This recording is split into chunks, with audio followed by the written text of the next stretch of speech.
And welcome back, everyone, to the land of sundered crowns, the exquisite blush in the city of Perona, the capital of Avignosera. The party arrived here last session in the company of Lady Loretta of Caloronava, whom you rescued from the negotiations that she had been conducting on Isle Air Lacus to attempt to smooth out the tensions that had arisen between Avignosera and Caloronava in recent months. Um, Upon accompanying her to see the Queen, it was made clear that though the Queen obviously did participate in the negotiations, she was not necessarily wholly opposed to the idea of war. Um, However, for now, the party has reconvened, put on a little bit of a performance in the main plaza of the Ile de Art, and then retired to one of Naira's old haunts, the Exquisite Blush courtesan house, where Naira has put on quite the show, and the group has begun to while away their evening. Starting up again, we will start with Wander, who has stepped away from the group. Are you doing anything in particular, or just kind of going outside to take in the air? I'll just go outside, wander around the immediate area, see if there's anything incredibly interesting. Otherwise, I'll just kind of wander around outside for a little while. You Okay. meet a basilisk. I turn to stone. Open. um, are you looking for anything, any type of thing that would catch your interest, or just seeing what there is to be seen? Just looking around, seeing if there's like a manticore fighting Godzilla kind of thing. Just anything explosively interesting. Not looking for any shops of any specific kind or stuff like that. Fair enough. I mean, this being the Ile de Art, at all hours, particularly on the Grand Plaza, there are things of exquisite interest. Performances continue 24 hours a day, 365 days a year. A constant barrage of things to thrill the senses.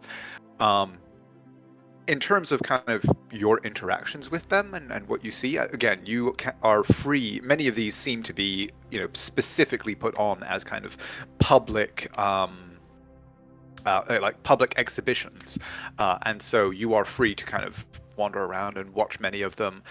Even off the main plaza, pretty much every major intersection of roads, you'll see a performer of some kind. Quite often, it's obviously like some sort of student or amateur performer.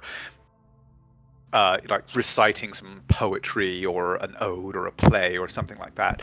As you walk around, many of them you realize are essentially kind of like an equivalent of very stylized retellings of current events in the forms of like odes to the declarations of this noble or that knightly order.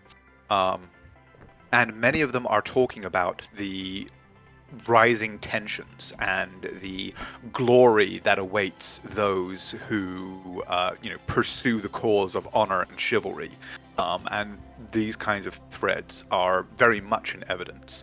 As for yourself, even in Perona, you are a figure of like kind of quite unique appearance, and you do see like many people do actually kind of take a glance at you and then take a second look as you walk by.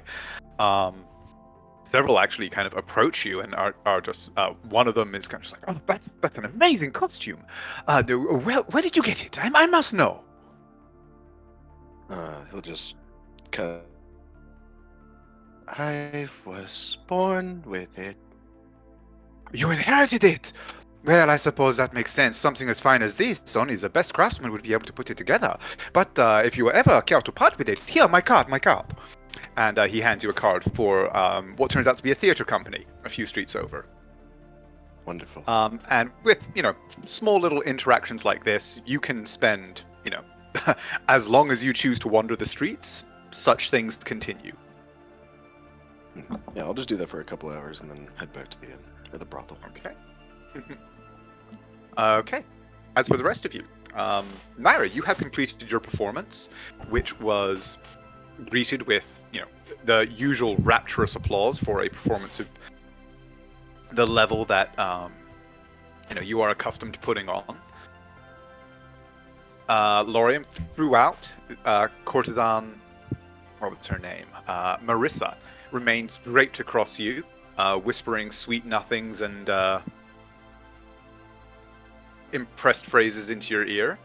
But Naira, as you finish your performance and kind of rejoin your group through the applause, you do see that there are several kind of other patrons who appear to be like attempting to catch your eye before they see you returning to your group, and then content themselves with the other courtesans and performers that are moving around the room. But is there anything else that you guys wish to do or discuss before retiring for the evening?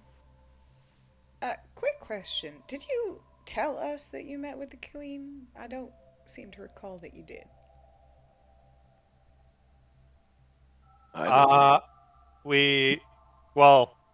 Laura mentioned that to Uther that he had that not him, but Lord Ablad mentioned most of the things that Uther was requesting that we said to the Queen. Some of them, not most of them. So you would assume I believe that was said over the like message kind of open channel. So Naira would also be aware of this meeting having taken place. Mhm. Okie doke. Wondrous. That'll work out. When we make our introduction, then we'll no longer be seen as entirely tied to Vanya. Vanya? Either way. But I like Vanya. Sounds rather bad. But What was that? You cut out. It's got the two N's. So, pronunciation. Guys. Vanya. Vanya. Yeah, I said both. I said both of them. Okay. Everyone's so drunk. Naira's sober. That checks out. But Lorium would just let one of the lads outside, sort of gatekeeping, know that if a servo bard came looking for him at any point in the night or in the morning, that he would be in whatever room Uther specified. Okie dokie. Armand makes sure to basically, you see him actually kind of open up a book that is kind of like, seems to be like a kind of a guest book, and he sort of makes a notation next to your entry.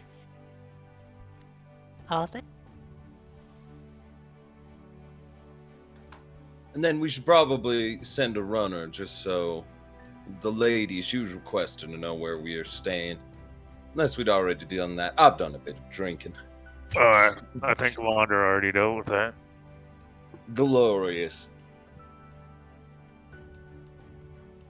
As he gives Lorium a gunslinger's glare. Slides him a whiskey across.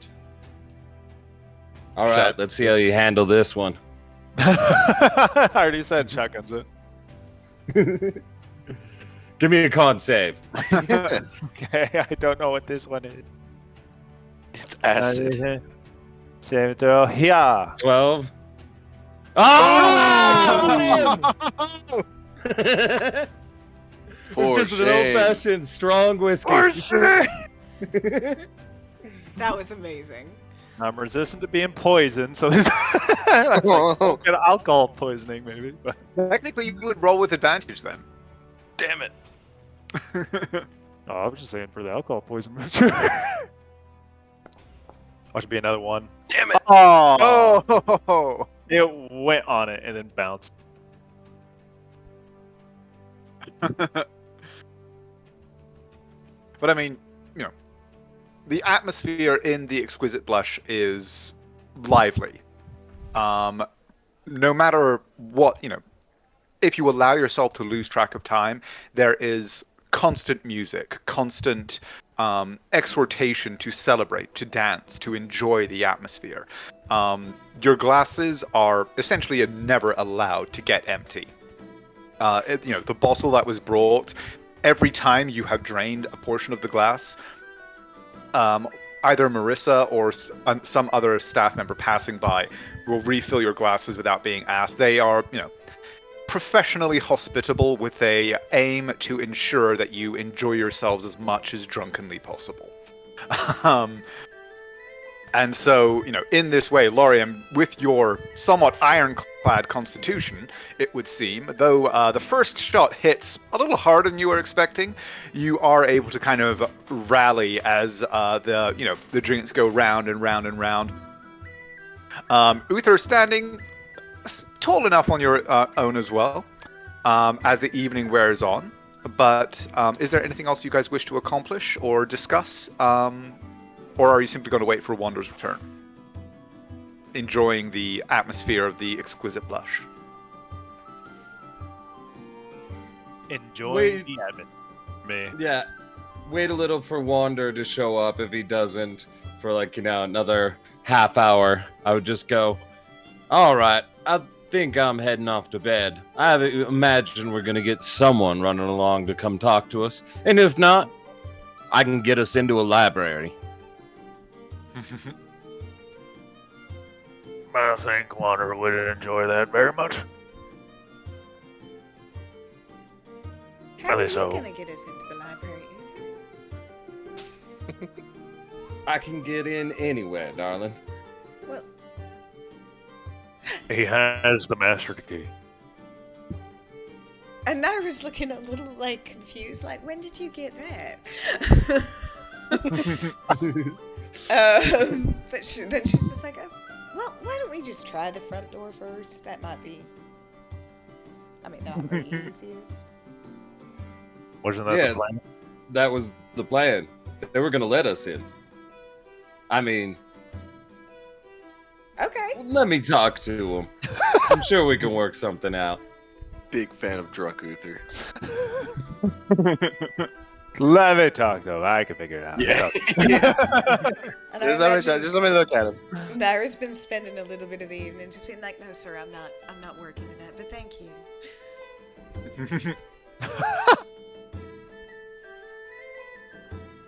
No, ma'am, that's very flattering.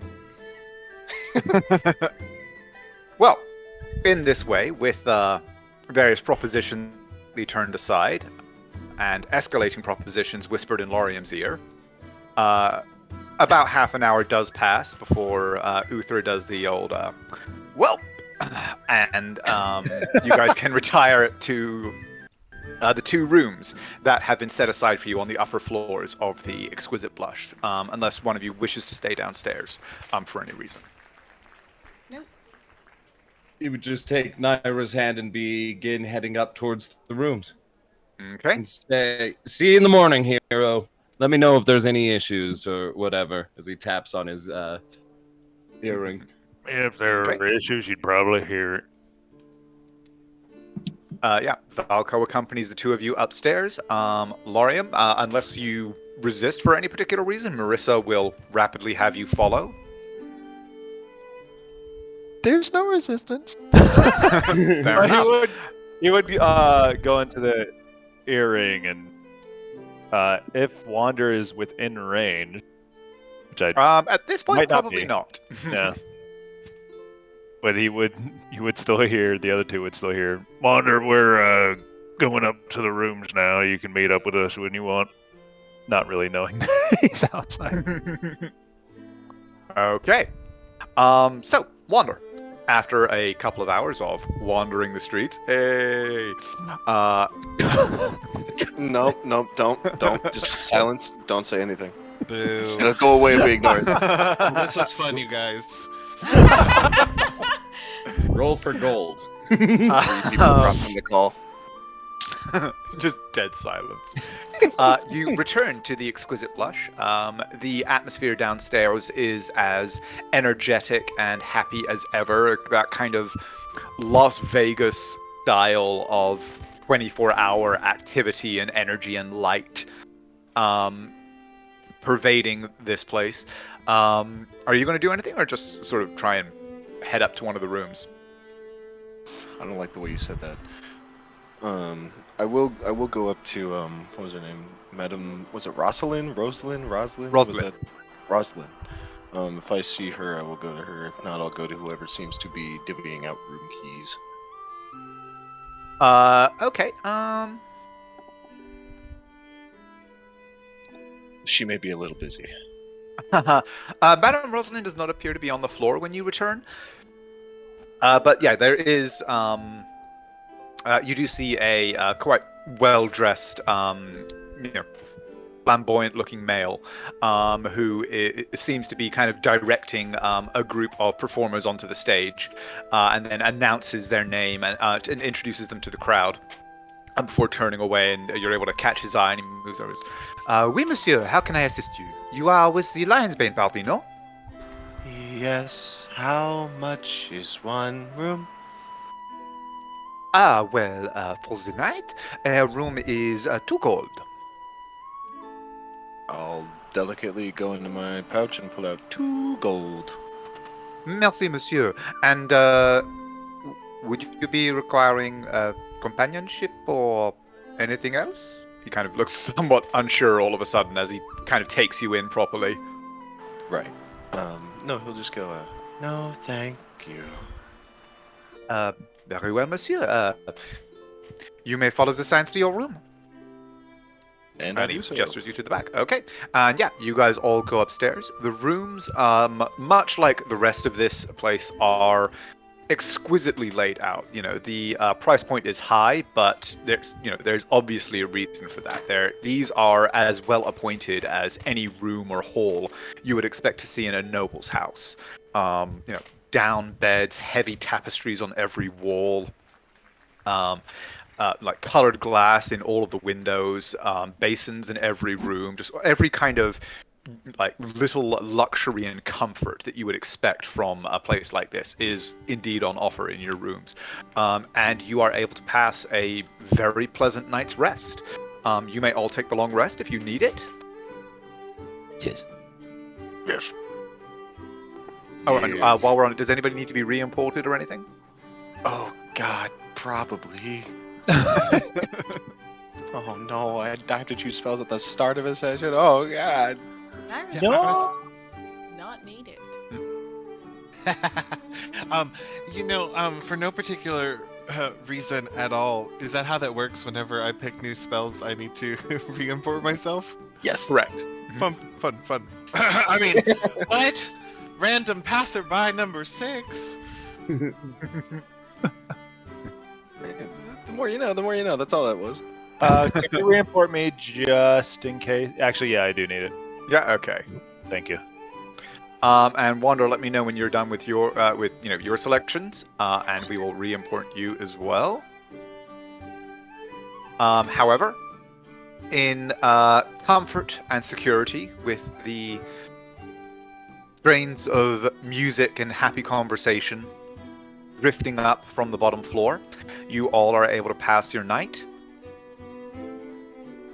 in the rooms of the Exquisite Blush. The following day, you awaken. Still, there seems to have been no abatement in the energy and presence that you can, and like atmosphere that you can feel coming up, almost through like the structure of the building itself from the ground floor. And you, when you come down, you are greeted not by Madame Roselyne, who is apparently is up quite late and is now retired for the day, but the staff are able to kind of guide you to a table and make you comfortable. Is anybody going to order food or anything like that? Being the first up, I would do the usual and order everyone breakfast. Okay. Well, now he's getting It is It is rather pricey here for the usual spread of what you order. You're actually charged 6 gold, which, like you are aware, is a kind of an exorbitant price, but also not necessarily unexpected for a place like this. Right. It's eating at the diner of the Ritz, where it's like, yeah. Yeah, exactly. Yeah. Like, like you are literally, as you come down and walk through the place, you are literally rubbing elbows with nobility knights. Everybody who is around you is immaculately turned out, incredibly fashionable, and very obviously wealthy. As he would then just make his way over towards the table, grabbing his coffee and lighting up, waiting for everybody to come down and join. And keep his eye amongst and along the crowds and see if I notice anyone that seems to have the armbands or the signets of the one guy who's primarily against it.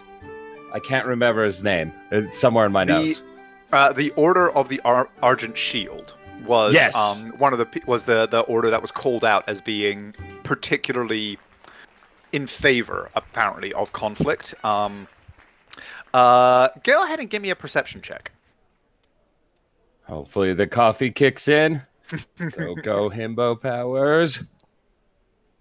Hey! 23.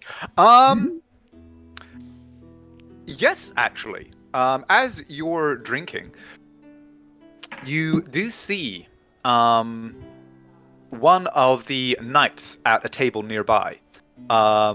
Is his full plate, like he's dressed in not in what you would assume to be his usual full plate, but is wearing what you kind of like what you know to be sort of the quote-unquote casual dress of the martial elite of Perona, from what you've picked up here, which is a suit of very finely made silvered chainmail, over which he's wearing a gambeson displaying his essentially heraldry, and on his breast you do see he's wearing a grey gambeson with on the breast is the kind of white silver shield with the rampant unicorn that you know as the heraldry of the Order of the Argent Shield. He appears to be like somewhat kind of red-eyed and bleary from whatever, however he chose to pass the night while here, and is sort of gratefully clutching a cup of coffee in front of him.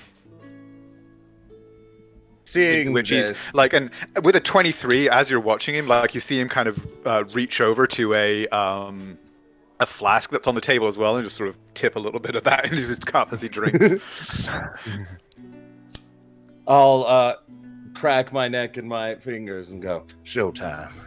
And then I'll just lean over and go, looks like you had a rather wondrous night. Here, this'll take some of the edge off, just like the dragon's scale. As I'll hand him across a cigarette and go, I'm new in town, lord from far across the continent. Hold out my fingers and do a prestige light at the end, like a bic. He's just like, oh, certainly, monsieur. These are not common in Perona. I've not had one for some time. Merci. It really helps wake you up in the morning, takes the edge off. I have a real appreciation for the unicorn. I'm learning everyone's trying to understand this wondrous structure and the lordships here. It's nice to see that they have such a respect for those deserving of their places. Indeed, is it not? It is. Well, welcome, truly... monsieur. Welcome. It is always nice to have someone visit our city who understands the true meaning of nobility. I'm looking to inquire a bit more of that. I've heard yes? the noble head of yours are rather masterful of these things. A great general and knowledgeable about war and the like. What would be the possibility of perhaps coming to see and gain an understanding of, your rulings? The Well, I understand right now he is engaged in some rather delicate matters. Obviously, if you have been in town for any length of time, you know well, frankly, the flagrant insults that have been handed to us by our treatment by those over in Nava. He is seeking methods to redress these wrongs. As I am sure a man of your stature will understand, such things are delicate and require a great deal of attention, but, certainly you would be able to petition at the keep. Just, and then I would kind of get that explanation of, like, where it is in town. And then I'd be like, I'm Lord Lionsbane. What was yours, good sir? Master Shield, is it? Just random name guy. Lord Lionsbane. Yes, I am the Loren. I would reach out, shaking his head, and then pat Falco and go, Lord Loren, and I would hope to learn more of these transgressions and the like. From what I... Rick? Greg. Like, oh, it cut out for a second. Yeah. From what I've heard recently, Vanya was coming under some type of attacks from some death cults and the like, trying to draw, nations into war. Rather interesting. A place with their moral fiber? I am not surprised such a thing would flourish there. And there's no worry of anything of that in this fine, noble place, is there? Certainly not. We are a nation of chivalry and honor. Such a thing would never flourish here. It is what separates us from those savages and businessmen. And you see, he actually has more of a sneer when he says the word businessman than he does savages. Yep. Uther knows about these societies. Businessmen are the least valuable because all they do is move products around. They don't create anything. They just... Well, actually, give me an insight check. Maybe. Okay, hey. Good coffee. You actually gather from your interaction with him when you were sort of discussing the keep and learning a little bit more about him and the order and stuff like that, that it's more the fact that a businessman is considered here to not have a code. It's the fact that he is motivated by coin and by profit rather than by honor and chivalry. And yeah, with an 18, that's kind of what you get. I would nod and go, yes, I've always had difficulty for people who valued coin above all else. There is a code and honor to things. Certainement, monsieur, you understand. Perhaps me and the Argent Shield could get along rather famously. I will think I'll be dropping by. We would be honored to have you, monsieur. Men of honor are always welcome among our ranks. I'm sure you and your group have much to teach us. Thank you. You're quite welcome, monsieur. And he sort of, salutes you with the cigarette and goes back to his coffee. And then I would just kind of lean back and then just get, Ever looks over, just smile and nod, and then just enjoy my morning until the others start arriving down. Okay. Wander, you're probably the next down, needing the next least sleep. Cool. And through the headset you just hear Naira should I wear the Sorveni uniform or should I wear... Oh, Uther, what am I gonna do? Honey, I just do red and black, because that just matches.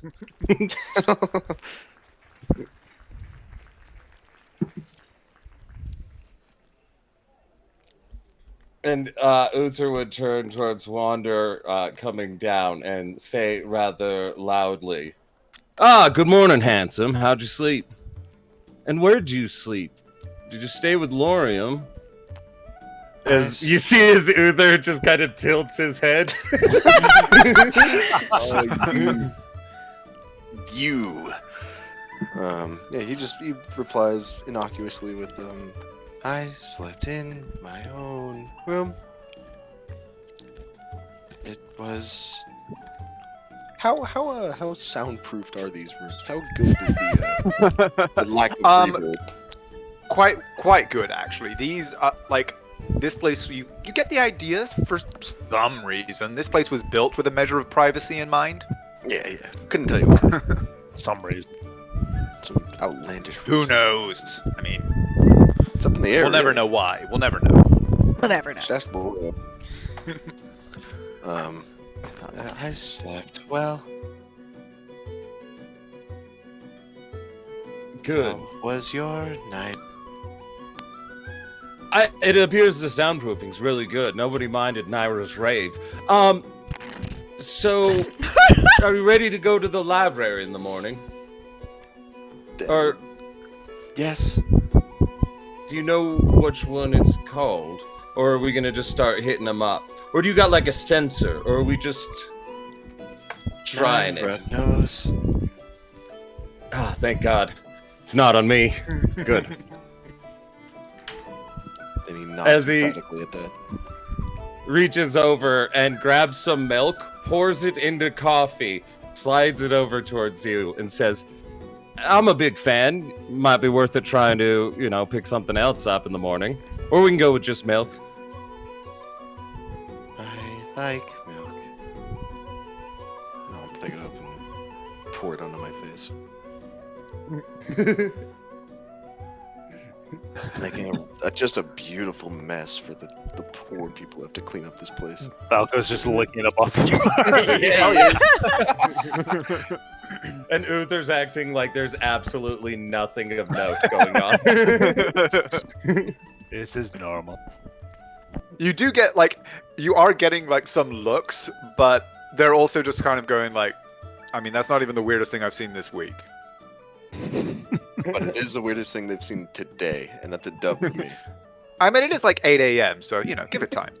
No, I don't want to give it time. I just want to have my meal. But also kind of, Uther is now has introduced himself as this far-off foreign noble, so you also get the idea that there's this impression of kind of oh, so that's how they do it in Carvalin. Okay. Good.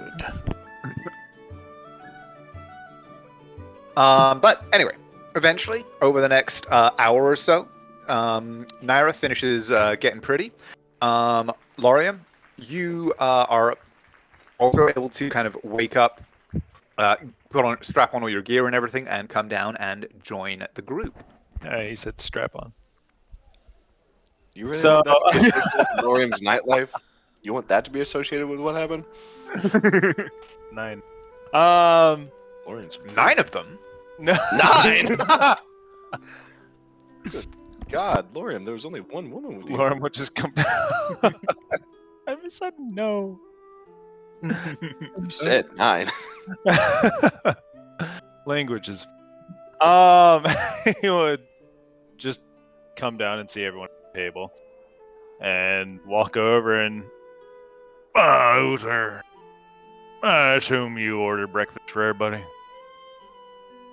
He reaches over, just slides you yours across. Yeah, at this point there is a spread that has been laid out on the table of, a fairly luxurious kind of versions of all of the things you are used to ordering.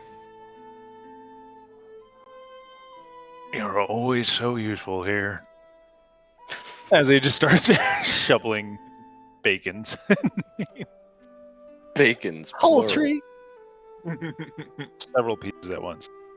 Choose them for a great length of time. So are we heading to, I think it was Sorvini Library? Or the Library of Sorvini?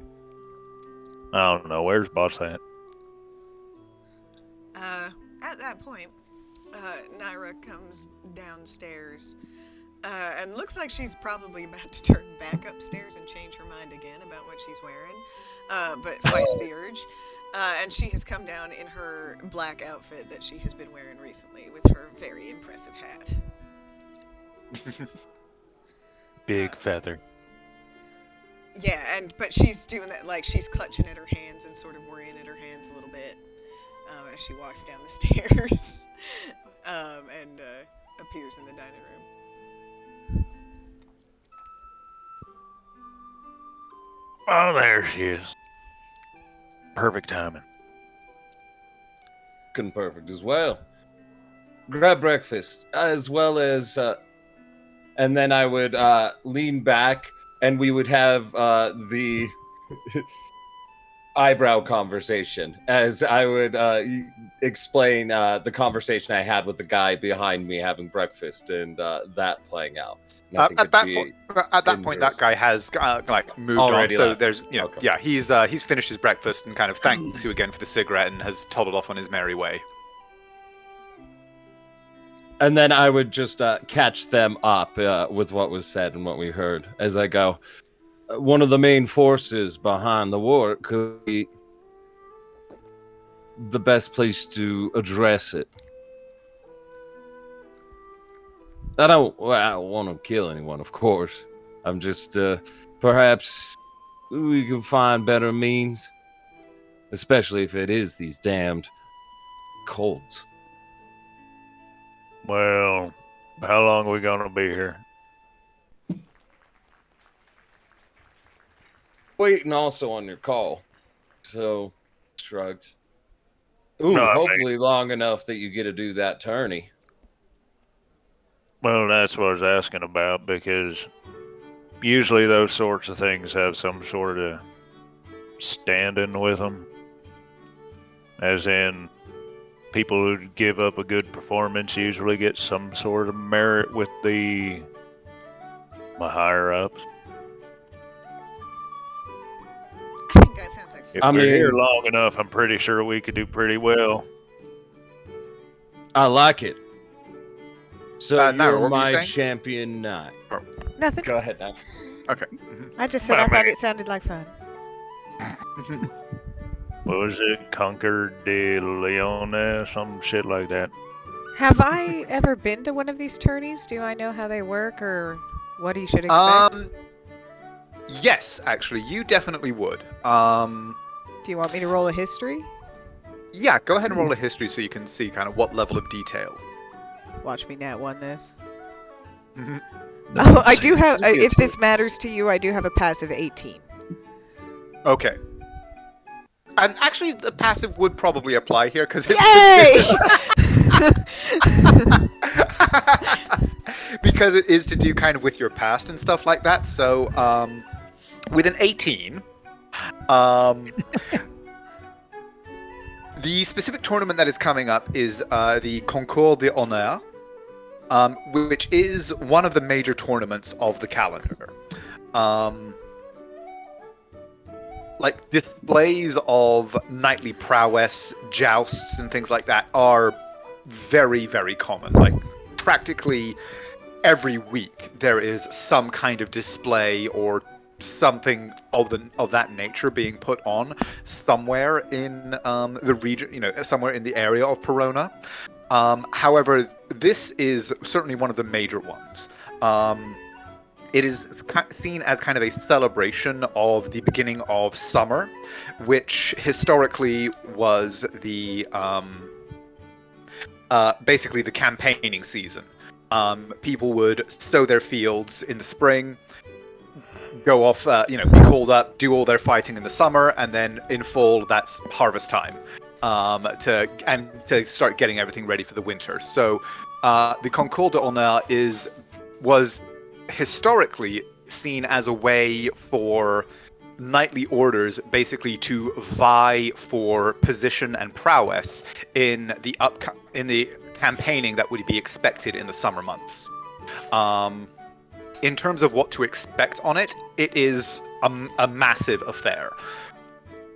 It is held in several locations, both in and around Perona. you expect that the construction of the main kind of grounds would already be underway outside the outskirts of the city, where basically they erect temporary pavilions, stands, things of that nature to house the celebration and all of the contests. The contests themselves are many and varied, depending on what you are hoping to kind of vie for. There's everything from like grand melees, where people sort of just vie to prove their prowess at arms, which is literally just everybody who wants to gets into a big ring and beats the hell out of each other until one person is standing.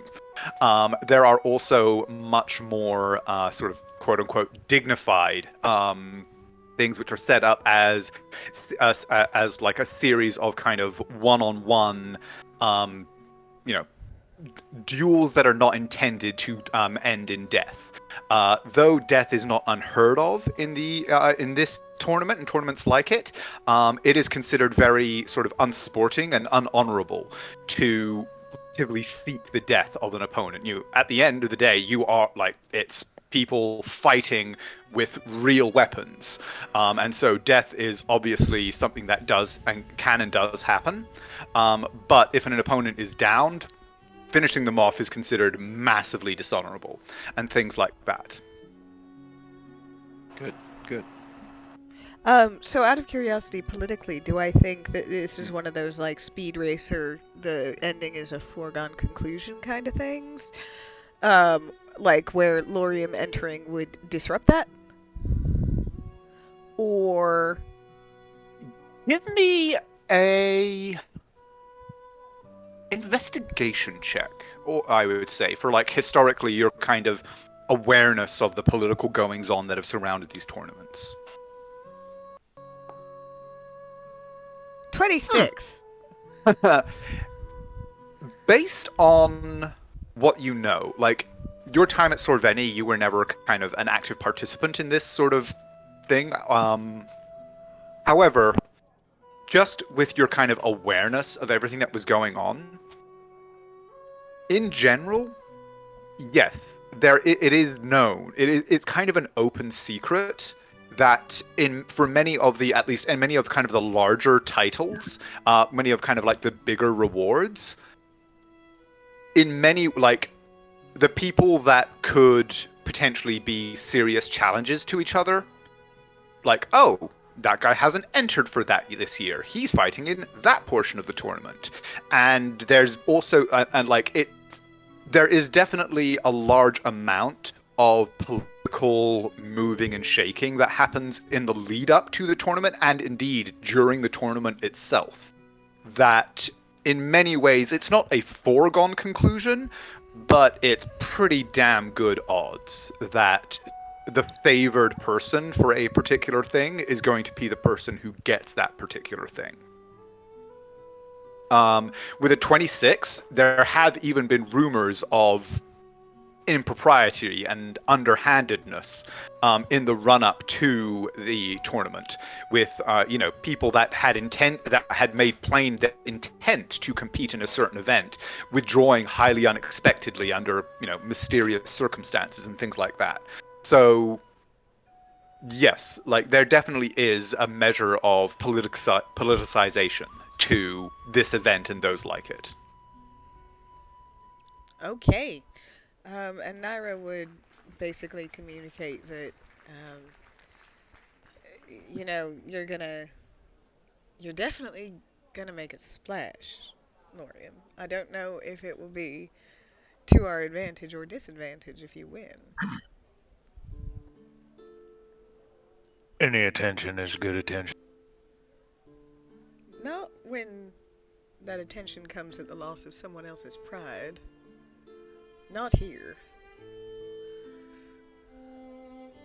If a knight's pride can be shattered from a loss, they shouldn't be a knight. While I agree with your notions of nobility, sir, it doesn't matter what we think they deserve. I mean, don't get me wrong. I do think you should enter it. I think that would be mighty entertaining. I just want everybody to be aware that it's a little bit more complicated than win and get a pat on the back. He'll just shrug. Uther would exhale, lean back, and through the connection and go, Lorium, you get in it, you're in it to win it, right? Like, you're not willing to take a fall or nothing. Oh, hell no. Uther nods. That's kind of the feeling I had. So, he looks towards Naira. We're going to try and make sure to bet on our boy and bend it to our advantage, knowing he's going to go in hard. Maybe you don't win. I don't know what kind of heavy hitters are here. As he shrugs. Well, that's the thing. I've never fought against one of the knights of Avignon, but I've heard a lot about them. They are an Could impressive be bunch. right. But you my do g- have an advantage. What's that? Well, you see, they're going in there expecting to win.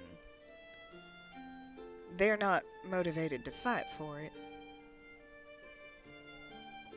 Oh no, if we ended up doing this thing and some pussyfoot decides I'm gonna win because daddy's money is riding on me, I'm gonna beat his ass into the dirt. That's how it goes. Oh, yes, no, I know.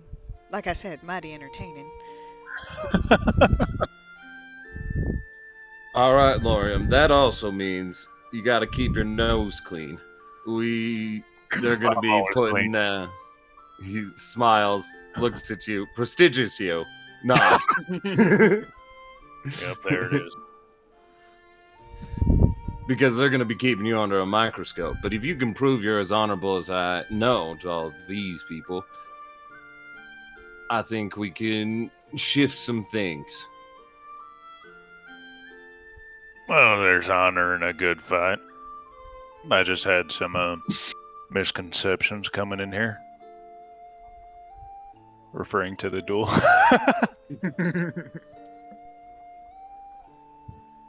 Yeah, I'm sure we're going to have a couple more of those stumbles, but we'll figure it out. So, Naira, library? Right. Yes. Okay. Let's go.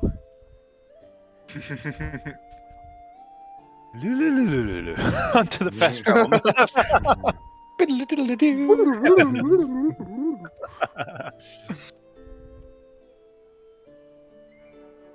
God, I forgot how nice place is.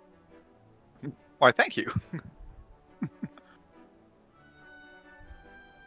So, the four of you step out of the Exquisite Blush, which is on the southwestern side of the Ile d'Art, and begin to make your way toward the College of Sorveni, I believe, correct? Yeah? Okay. One second. Now, Wander, I do want to be very clear. I do not know if there is going to be anything in the library on Confell. It seemed like if it was going to be anywhere, this would be a really good place to look. I don't know either, but I can hope. And we'll find it if it's not here. We'll keep Just looking. nods. I hope so.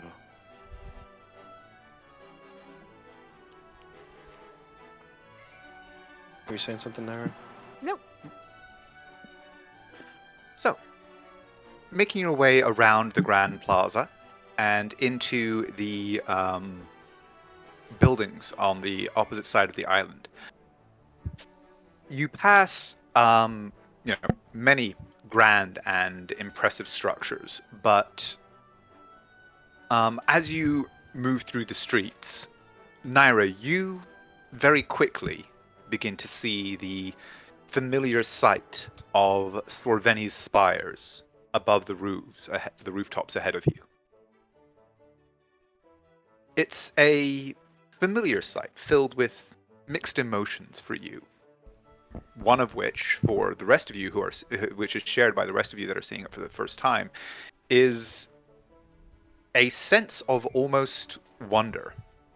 It stands out as you're approaching it, and the closer you get, the more clear it becomes that it is one of the more impressive feats of artistic endeavor on an island that is filled with just splendid competition. As you approach, you can see it unfolding into this sprawling complex that covers an entire block on its own, rising in tiers from the smaller buildings on the outskirts toward the great shape that you, Naira, know as the main library, which stands at its center.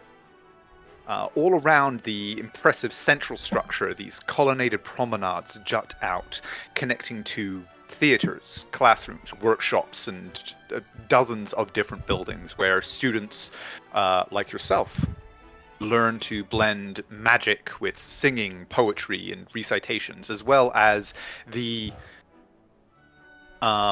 speciality of Sorveni, which is the study of histories and the feats that make that history in the world around you.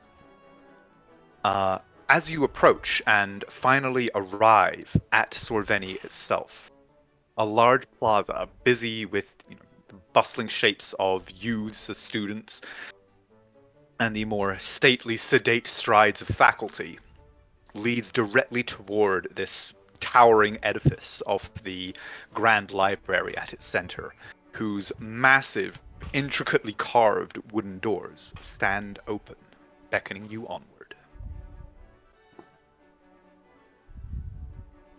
Well, it certainly looks very nice.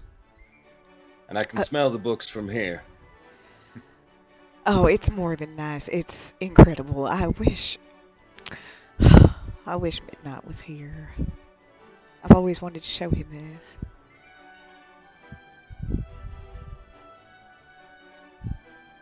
Well, now I'm sad.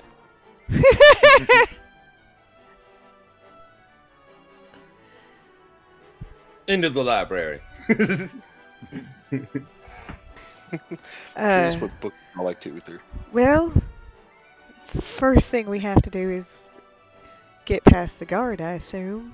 I assume there's a guard at a front There gate somewhere? are several, yes. Well, at the front gate, not necessarily, because there is not exactly a gate around Sorveni itself. Much of the quote-unquote campus is open to the public. However, and the theaters around the outside intentionally so, those being reserved primarily for student performances where the public are largely invited to come in. However, the more central buildings, including the Grand Library itself, yes, they do have their entrances monitored. And in particular, the Grand Library itself. Which famously is as a repository for, or one of the greatest repositories of knowledge on the Harashan coast, is famously guarded not only physically, but with very impressive magical defenses as well. And as you approach, you see, this very familiar facade. You see a strange figure at the door discussing something with somebody wearing the robes of the Sorveni faculty. Tristan, what do they see?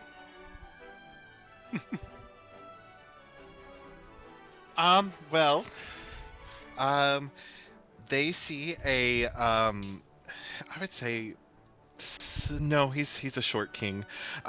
They see a shorter man, probably about the same size, if not just a tad shorter than Naira. He is dressed in what can only probably be described as like fancy leather padding that would normally go under like knight's armor. Except they've been altered a bit in that there's a big old back cut out just for funsies. he has silver hair. I'm gonna post a picture in the art channel for y'all as a reference. Oh. As you get closer, the one thing you will notice is in that open cutout, there are two parallel scars running down from his shoulder blades a little bit to his the upper lower back, and well, I think I'm facing away from you, so that's all you see for now.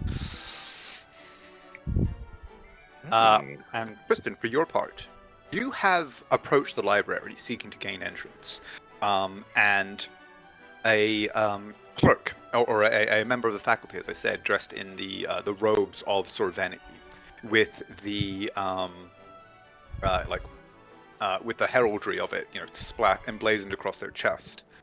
It says, "I am sorry, monsieur. If you are not a student or a member of the faculty or sponsored by one of them, I cannot allow you entry." Oh, okay. I'm sorry. So you're saying that I need to know someone to be able to come into this library?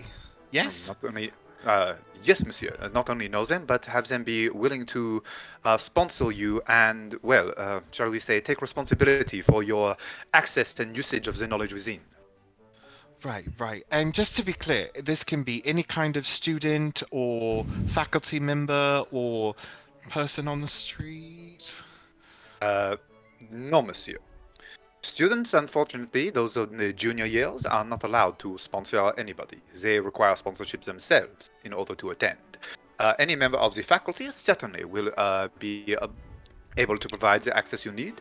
And a senior student, one who is currently allowed to engage in, shall we say, independent study, they will also be able to allow you to accompany them into the library in order to oversee your usage of the knowledge within. Tristan kind of pauses and takes a moment, almost like he's having a little bit of a internal dialogue, some thoughts about this, and then he just goes, "Thank you for your time, monsieur. Thank you." And then he turns away dejected and starts kind of walking away from the door a little bit.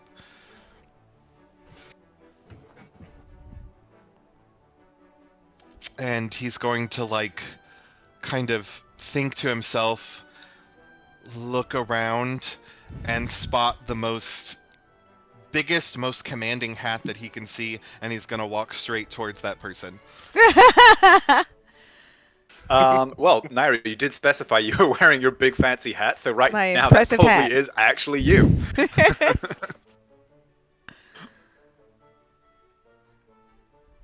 Oh, I'm so sorry to bother you, but you wouldn't happen to know anybody who is a student here at Solveni or a faculty member? You seem like you know your way around.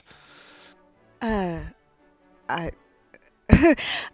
well, yeah, I mean, most people here, I assume, would be either students or faculty, don't you think? I'm gonna be a little honest here, and this is my first time here, and I just really need to get into that library to do a bit of research, as it were.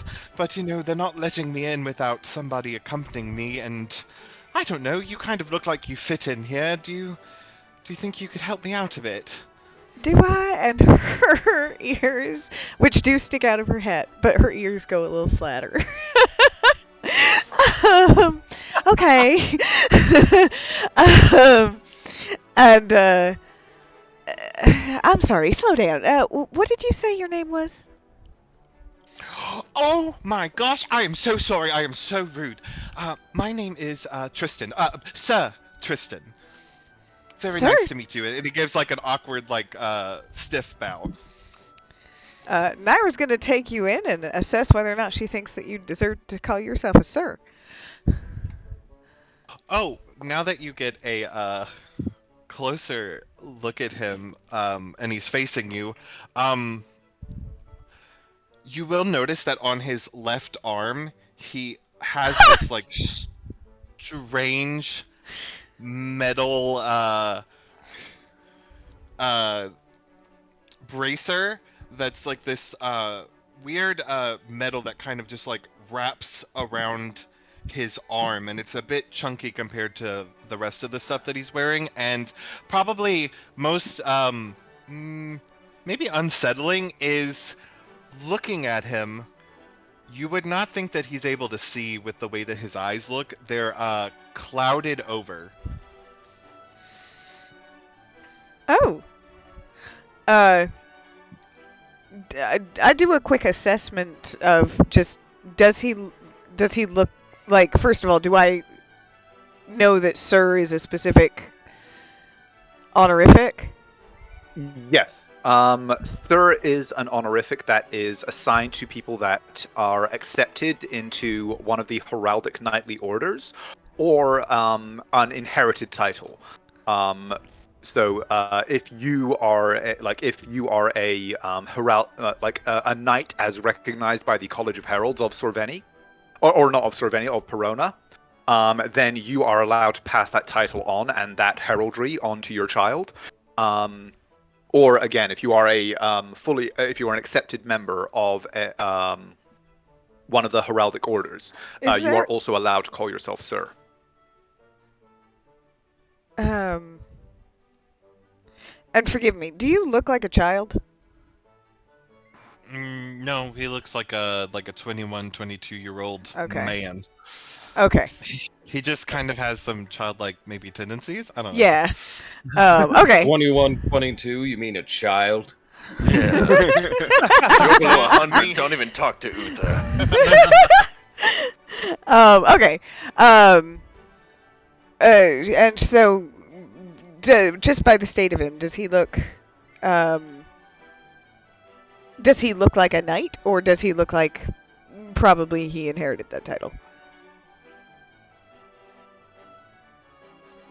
Oh, me? Kristen, yeah. Like with a 24, what does she get? I got a nat 20. Yeah, I know. Shit. He wholeheartedly believes that he's a knight. Good answer. Okay.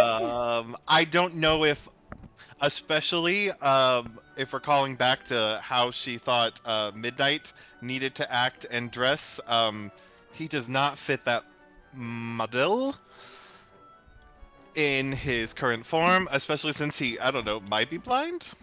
Okie doke.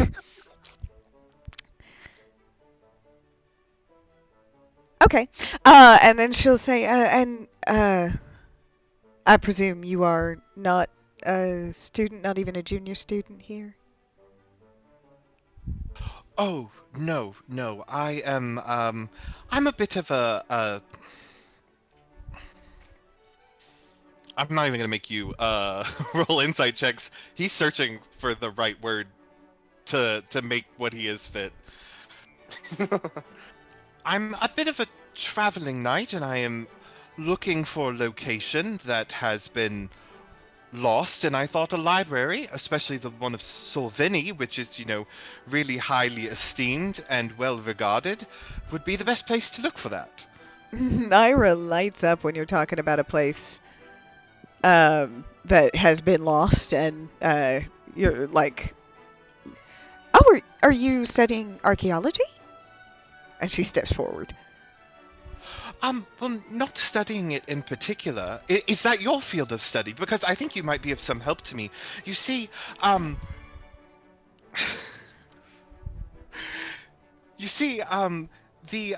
looking for a building, an old place where and then he looks around, leans in a little bit and goes, the Order of the Argent Shield, where their original base was. Because, the one they're in right now is not the one they started in. Do I know that? Roll me a history check. Or actually, yeah, because what did you roll the last time that you were trying to remember stuff about the Argent Shield? I forget. You said no, I don't remember. For that, I have no idea. It was a long time ago. Okay. It was go ahead and roll me another one. Right? Seemingly high number, I'm sure. 50. Was it? Oh, probably. I don't know. I'm scared. With a 15, there is a general awareness that, yes, the Argent Shield kind of graduated to their current position. as basically like the personal guard of the Summer Palace. But you don't know much about their history before that. So Naira goes, oh, it was a 22, I think. But anyway. Well, fair enough. I mean, I can give you, with a 22, you would get a bit more. Okay. So let me actually pull up the notes here. Yeah, so you would be familiar with the story that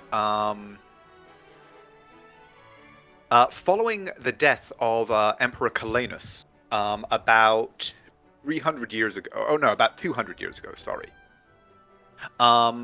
In the interregnum that followed his death, the Argent Shield actually came to the defense of his heir, and very decisively won a battle between him and the major contender for the throne.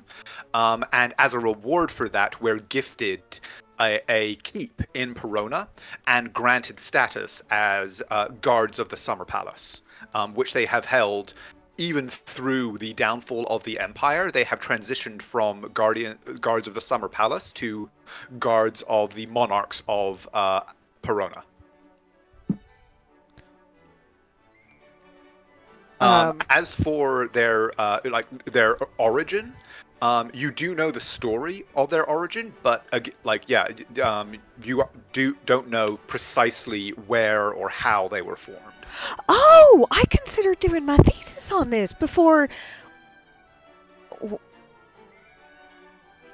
Anyway, I have to pause. I have to stop you because I have to shift this into anime mode, because as soon as you said I was doing my thesis on this, we shift to that like glossy anime screen and we do like a pan up of Naira and their little hearts around and little chibi Tristans are in each corner. And there's just a, wow!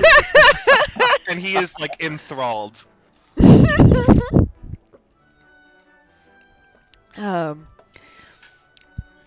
So Naira will turn back to you and just yes, I do think there's probably some information in the library that you're looking for. Well,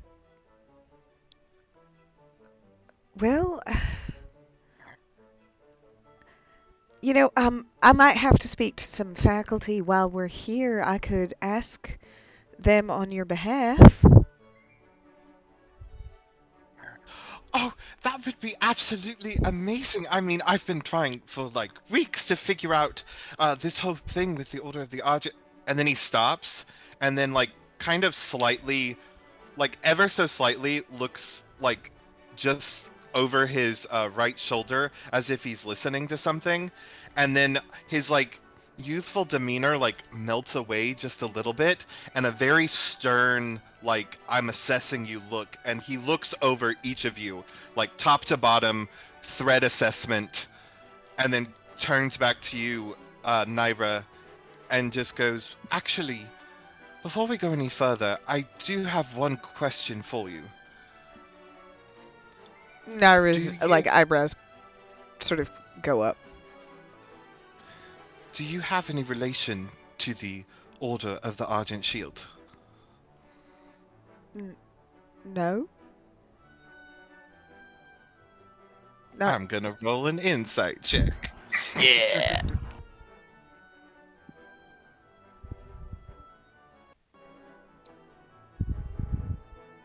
No, I don't. Yes! No, I don't think I do. And so, just as quickly as that stern look came upon, it's gone again, and that youthful flair is back. And he just goes, "Oh, perfect. So, yeah, whatever you can do to get us in. Oh, this is so amazing. So you said that you studied here. I did, yes. That's absolutely amazing. I was only, ever put through squire school, so education like this was beyond my wildest dreams. You must know so much."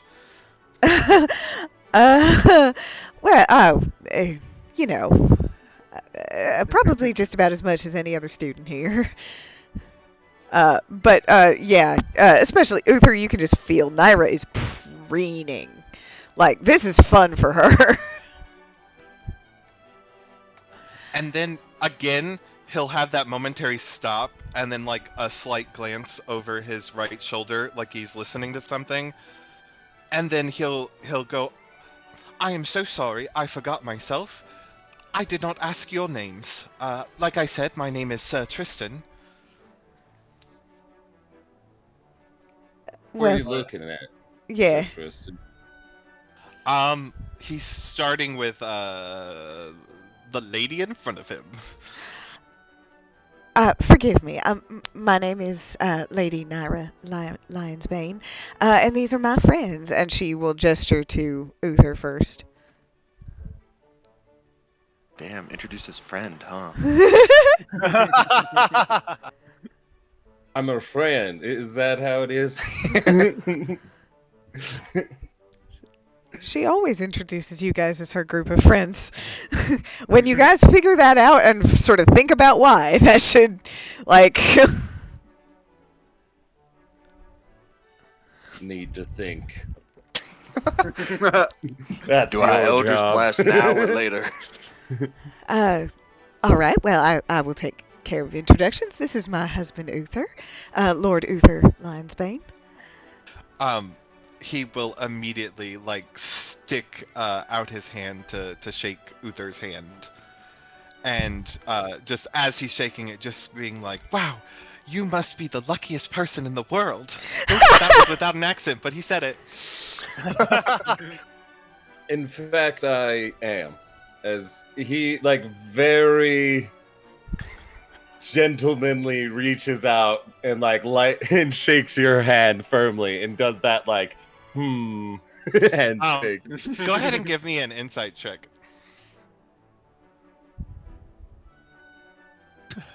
Uther can tell Tristan hates your guts. Yeah, he does not see Naira as a member of the opposite sex. He is totally enamored with her ability to think and her, like, just her general presence. He's totally enamored with that. Like, no competition here. I'm the only one allowed to intellectually connect with her.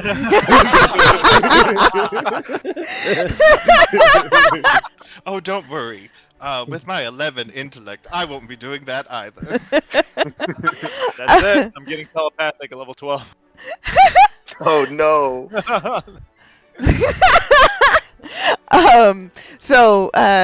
And this is Sir Lorium. And she considered whether or not to call you that for a good long time.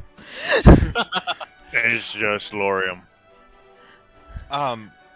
Regardless, he will reach out for a handshake, and if you accept, he will grab your forearm and give you like a nice big, surprisingly stronger than you thought, knightly handshake. Oh, don't do that. I'm gonna try to squeeze harder. Both of you roll strength checks. Oh no. Or you don't want the second L. Come on now. No. I forgot. This is where I put my 14. other 11. Oh. You can beat that. Oh, Ah! the second So, yeah, L. nice firm handshakes all around. Actually, as he shakes your hand and like he grips you by the forearm, just ever so slightly, his eyes glow, just ever so slightly as he shakes your hand. Interesting. And he turns to look at the last remaining members. If your eyes glow, my eye glows too. Oh, never mind. You really want the third L, Lorian? Get a celestial presence. Huh. Hello, me. Cocks an eyebrow. Releases. Angel born. Again, that youthful demeanor kind of like slackens a little, and one of his eyebrows goes up, just matching yours. You both look like The Rock right now.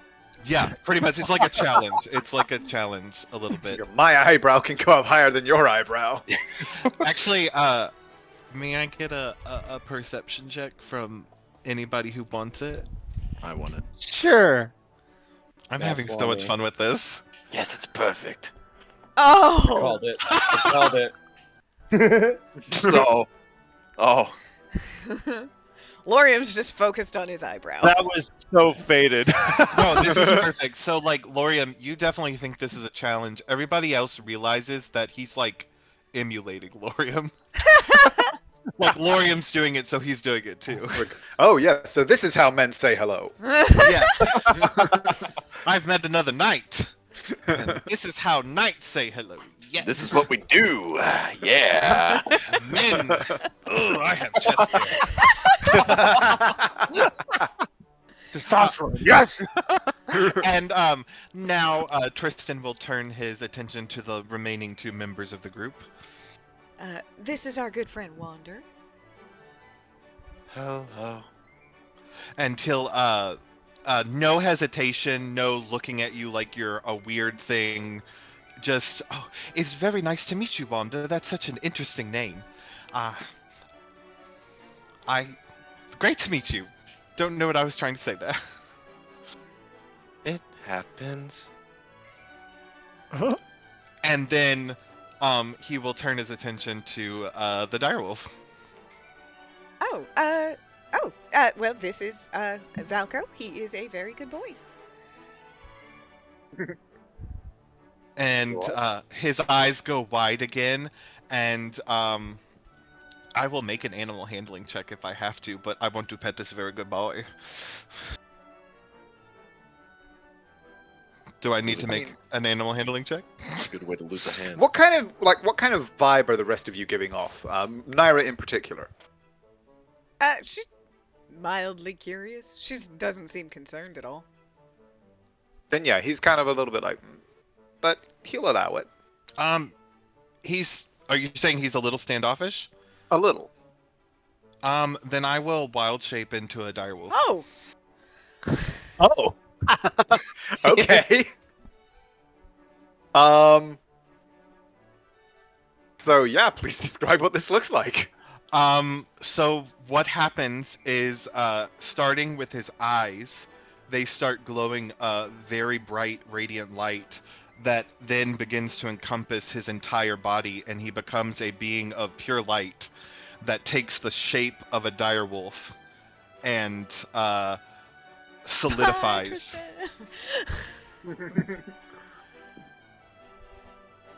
In response to this, you see many other heads on the many others around the plaza and the campus kind of turn to look, but there's no kind of alarm. This being a bardic college, such displays are unusual, but certainly not unheard of. Many people, you would assume, are thinking of this as some kind of like illusion or practice performance or something like that. And so you are being watched, but with mild curiosity rather than alarm, as there is suddenly this great wolf in front of you, and Valko kind of like recoils for a moment, and then sort of like,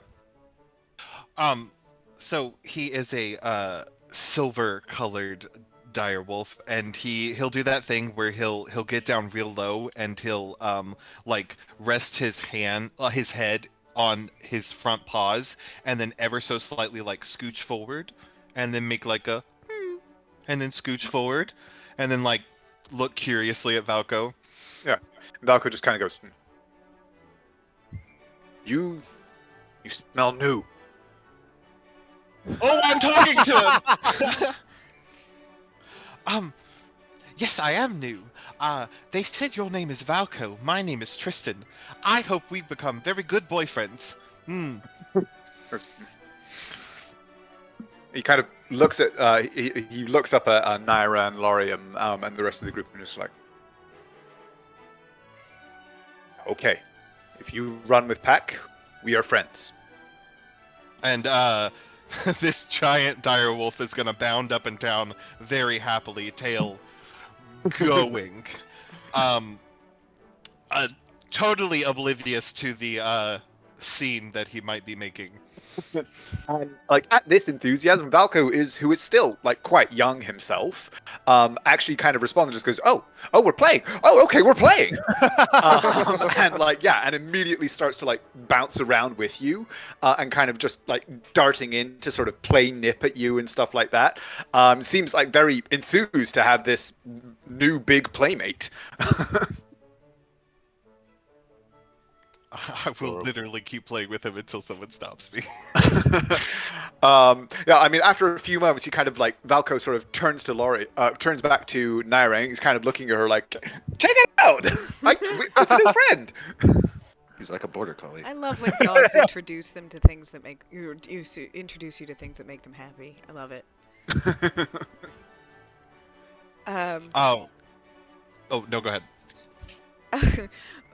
That's a neat trick. Well, why don't I go? Uther, can you come with me? Why don't I go see if they'll let us in, or if they'll let me in, or if they'll let Uther in. They're gonna let one of us in. And we'll let you know. She's saying very curiously, like, does he understand me when he's like this, or? He will respond, "Of course. Oh! I will see you when you get back." And all you hear is, Oh, okay.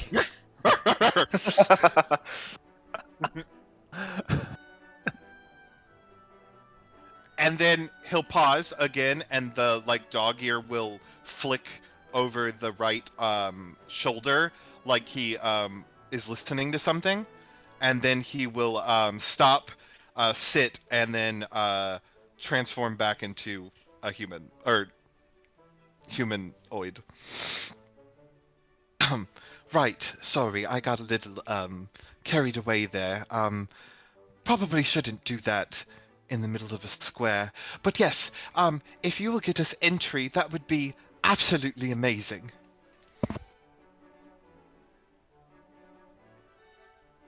Okay, well, It's just like moving around like. Falco's like, "Where'd dog go?" Yeah, where'd the fuzzy one go? You smell like him, but you're not him. I'm not sure if I'll be Naira. able to help, but I will do my best. Valka, do you want to wait here? He's just kind of like looks at you, just like, your call. Okay, like that's kind of the vibe that you get from him. Just like, should I be, like.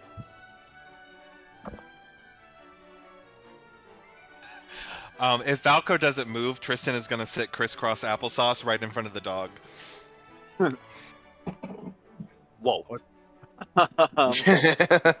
Like big fanged wolf. But yeah, I mean, like unless somebody gives Valko a specific command, he's very intrigued by this new arrival. And so yeah, when you sit down in front of him, he kind of approaches you and is giving you a good sniff. I'm sort of trying to figure out what happened to the one he was just playing with as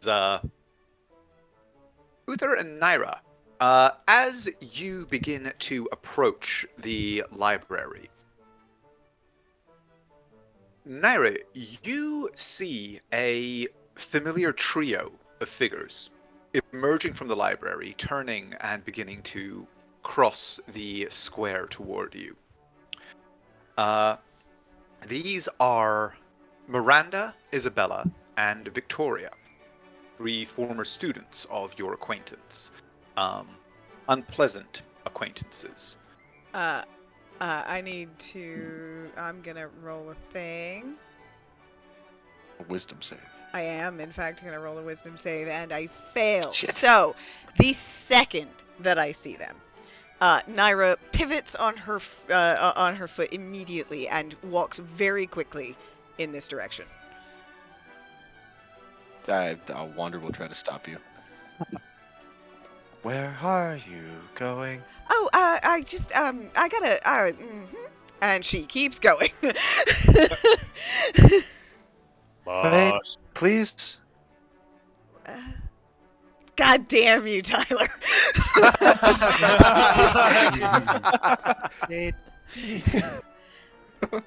Single crystallized tear. At this commotion, Tristan will actually come over and join the hullabaloo. The hullabaloo. No, Wander, I just, are they coming toward her? If you look, yes, they do actually appear to have spotted your little group, and you in particular, and are moving toward you. Miranda, in particular, you can see has a very kind of expectant grin on her face. Huh. Uther's just going to extend his hand outwards towards Naira and go, "My wife, Lady Lionsbane, come, we have things to deal with." Myra looks at you and you just get this like, bless your socks look on her face. She just sort of shakes her head. And she sort of has this look of being very defeated. And she goes, "Okay, guys, let me just. You know what? Can you wait? Can you wait here? I would really rather if you wait here. Please wait there, please." She passes everybody. Just wait there. Just wait there.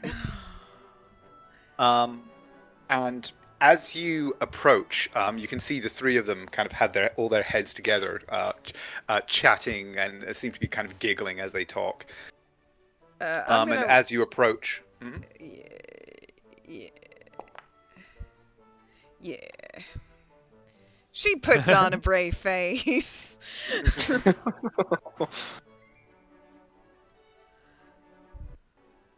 Well, I have to roll something too. Ah! Yes! I think. And as you approach, you can see her, like, she kind of takes you in and Uther on your arm, and you see a frown cross Miranda's face as she approaches you and kind of very sardonically looks you up and down. She goes, "Black Naira?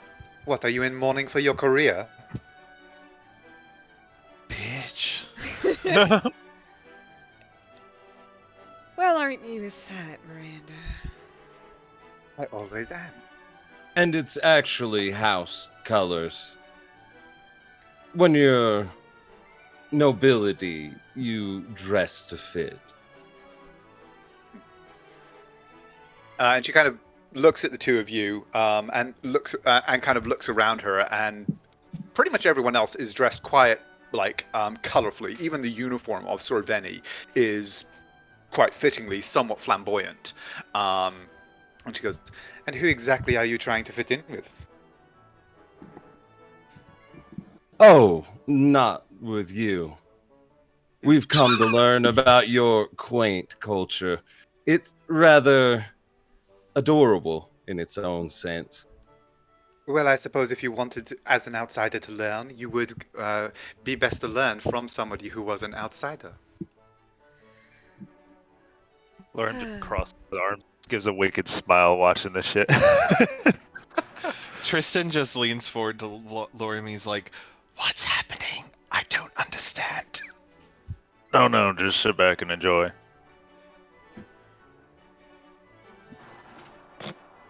Were you going somewhere, Miranda? Don't let me stop you.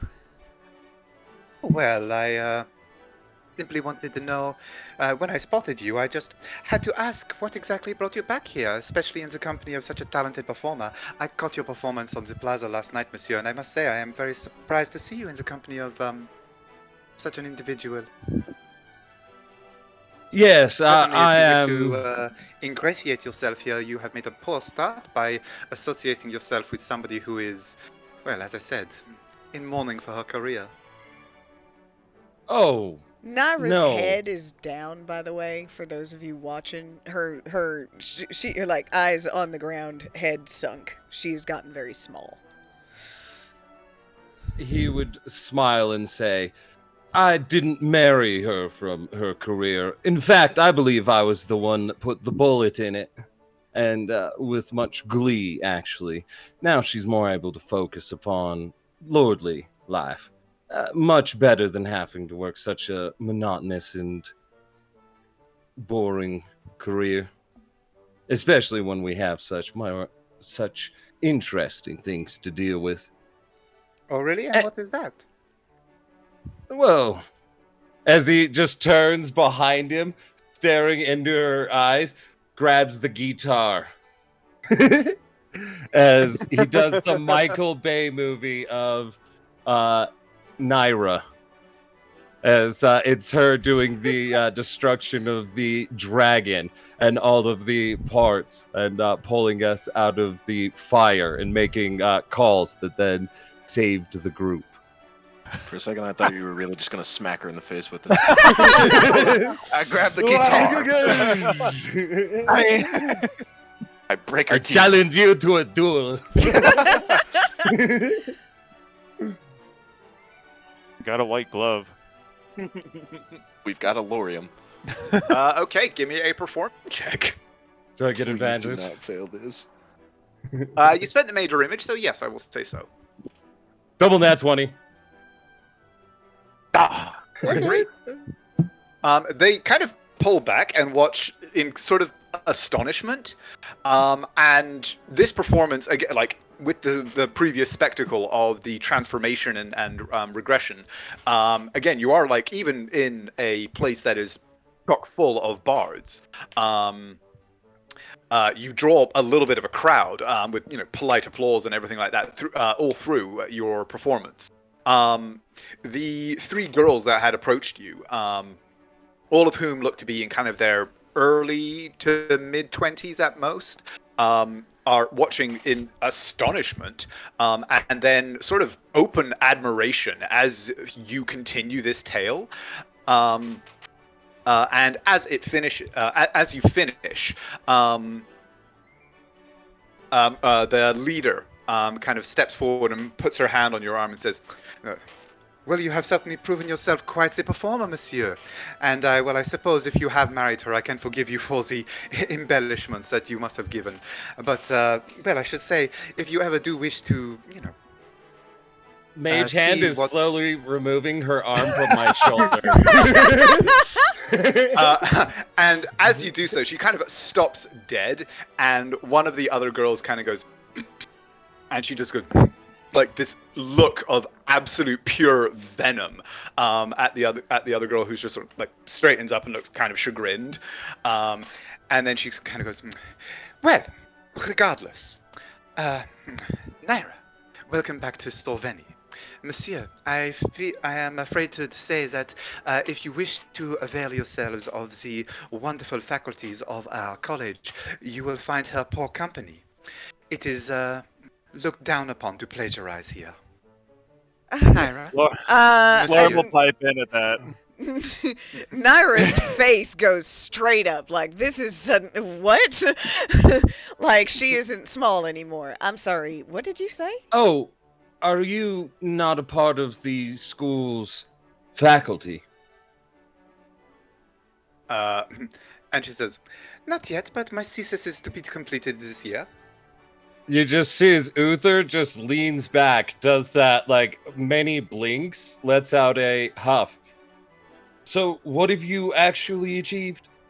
Pardon me, I have things to. I thought you were of importance. My apologies. I have some things I need to take care of. Naira, would you mind? No. As he'll then do the Go. step, but making the way to the other ones, he'll definitely give them that, like, can you believe the nerve on that bitch? Have a nice day, ladies. This is what you call sowing discord. And then I'll... Naira Warfare pass. using motherfucker. Lauren, Lauren will And take a one of step them forward. kind of like sort of very subtly gives you the look back of just like, yeah, I know, right? Whereas the other one is just looking at you agog. While Miranda just sort of is like, Victoria, Isabella, let's go. But And all three of them- Lauren will step towards him while that shit's happening, and just sort of towards Miranda, just Can I help you? Sort of gesture towards his armor and say, "It's poor practice to call embellishment when you're laden with so many facts. Some might call that jealousy. Just take the loss and go, lady." Sound like Johnny Bravo for a second. What? Just go, pretty mama. Take the loss and go, lady. Which way are they going? Which way are they leaving? They actually all start to move off this way, but then Paul, when Miranda sees you guys heading toward the entrance of the library, she actually stops the other two and stands there with her arms crossed, apparently expectantly watching what she believes is about to happen. What did she mean? And the grin begins to make an appearance again.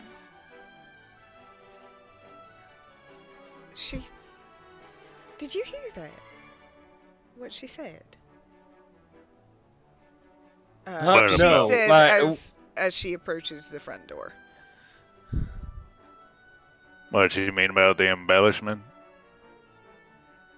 Well, no, that doesn't make any sense. So, never mind. Ignore me. No, I wasn't paying attention to her. So, what happened? Do I see that she is watching? Yes. They're standing probably about 100 feet away, watching as your group approaches the entrance. What I'm going to do, just because fuck her, is I'm going to look over, raise an eyebrow, and I'm going to hit a major image. And then I'm just going to have us having a conversation with the guards. So it's just that perspective. So the guards don't see anything, right? And where the door opens and we just walk in. Give me an Arcana check to basically create a convincing illusion for both sides. Ooh, can I do performance? Because I'm a bard and Arcana is an intellect. I will allow you to roll Arcana with your charisma. Okay. So You're this so is... magical and Or awesome. actually, performance is how you cast your spell. So yes, go ahead and roll performance. You're an incredible bard and you never fail. Nat 20. Almost. Holy shit! Okay. So as you approach, you cast this, and then as the scene that we are about to RP unfolds, you you see their faces grow immediately shocked, all staring at each other in apparent incomprehension before she crosses her arms with a huff, and then all three of them storm off. Clutch. Wait. Which way did they go? They went off this way. Northwood. Yeah. Hold on a second. He's like, can I send fireball around corners? We're literally just team fuck around and find out. No. As they turn that corner, I'm gonna cast Entangle over there, and all those bushes are gonna come out and They're not alone over there. They are walking through there, but there's also a lot of other faculty and students walking around. This is not a private area. Just kidding. I'm a lawful good character. It would be funny. So yeah, that would be a lot of collateral. I thought about it really hard and thought better of it. Fair enough. You had the power to do evil and you didn't do it. That's all being good is. So that's pretty funny. And just the absolute relief. But yeah, and Naira's just sort of shaking it off, going, no, that, because I don't even know if I heard Andrew right, so I'm gonna try and go, Okay. You approach the, for Naira at least, somewhat comforting entrance to the Grand Library. The great double doors that mark its main entrance are intricately carved with in many different languages, the scenes of great legends of the Harashan coast, as well as I said, in many different languages, the motto of Sorveni, in truth, knowledge, in knowledge, joy, in joy, art. Speaking to the belief and kind of founding principles of Sorveni as a college, that it is the duty of bards and those who study lore to find the truth, and with their art to inform others of that truth. And as you approach, these doors stand open as they usually do. Even from outside, you can kind of smell that presence of parchment and books, and just the rows upon rows upon rows of shelves that stand within. As you look into the shadowed interior, you can see a large mosaic kind of foyer, beyond which the shelves and balconies of the Grand Library seem to just stretch on and off into the distance. However, before you can step into this sanctuary of knowledge, a member, like one of the faculty that is on the door, sort of steps forward, like sort of takes your group in, and not appearing to recognize any of you, sort of raises a hand and says, "Bonjour, welcome to the Grand Archive of Sorveni. What can I do for you?"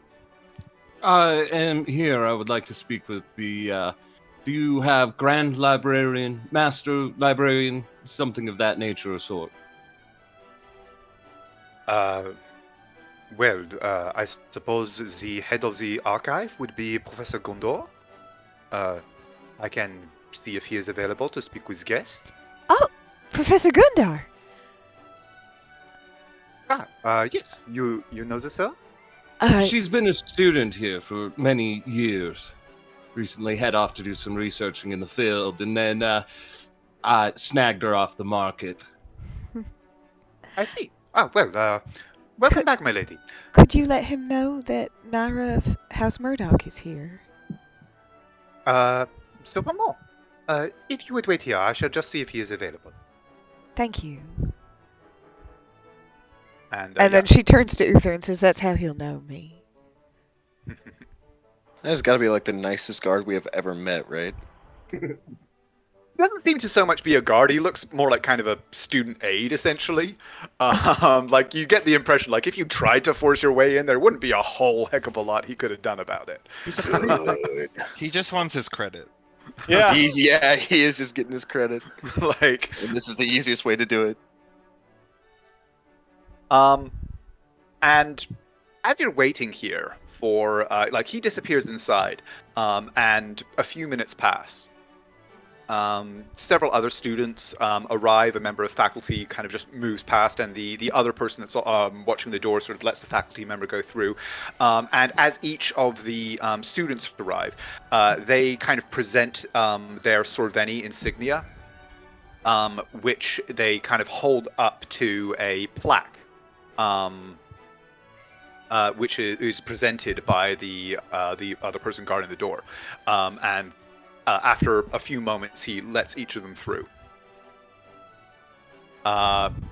This pattern continues for several minutes, and as time goes on, and then eventually you hear to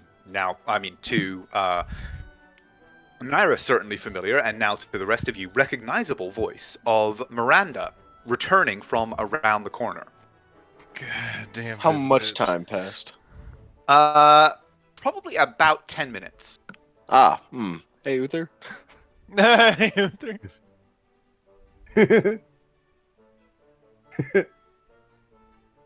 I got this. Surprise!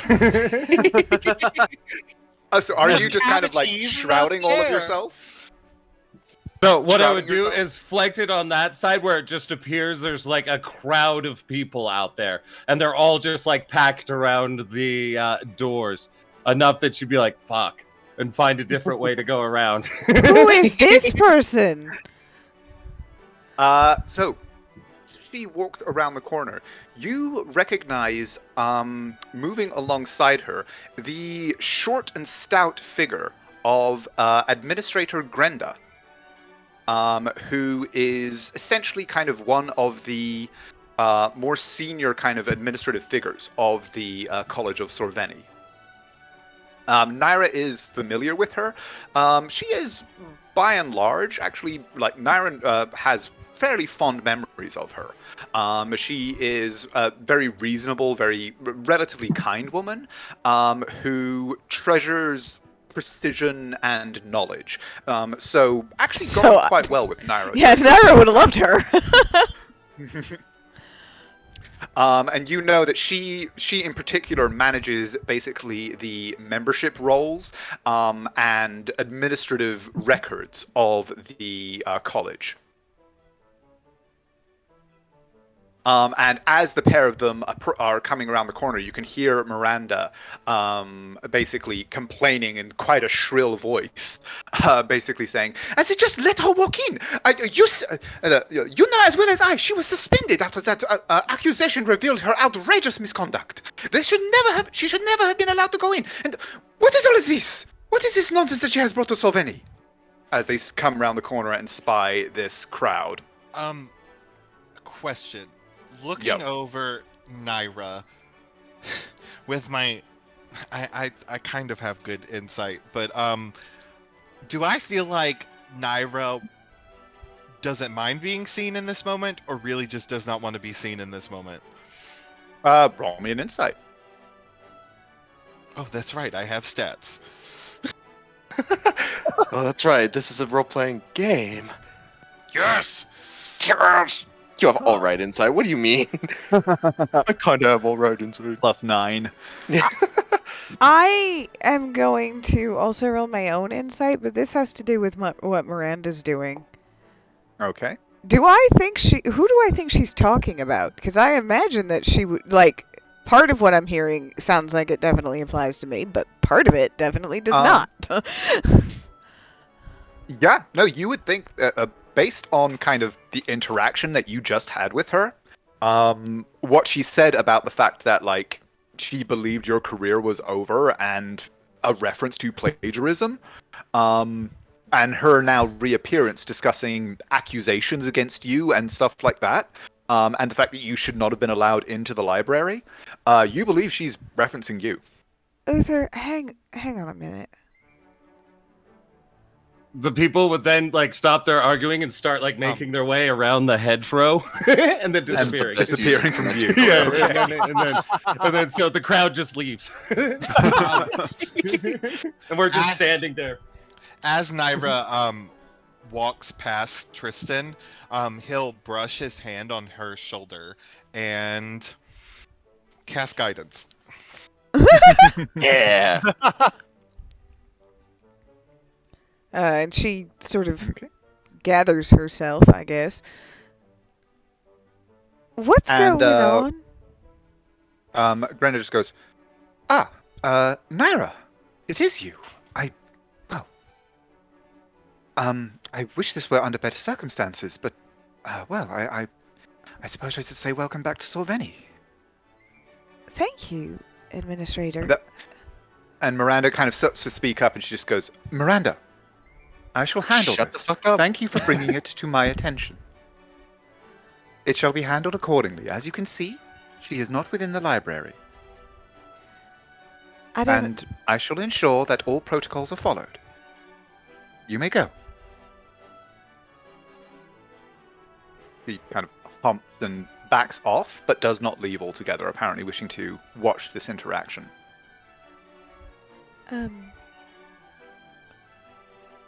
Oh, forgive me, Administrator. Should I introduce my friends? And she starts going, Yes, I suppose. Are these acquaintances you made on your travels? Yes, for my thesis? Indeed, yes. I assume then that you are not aware of the circumstances regarding your thesis. Well, I know I submitted it, and I haven't yet heard back. Indeed. Well, Is this a problem with Lord Murdoch? and she kind of pauses for a moment and says, no, well, the Lord had granted his permission for your thesis, and at that point, his, shall we say, involvement in your graduation was over. As far as I know, there are no complications from his end.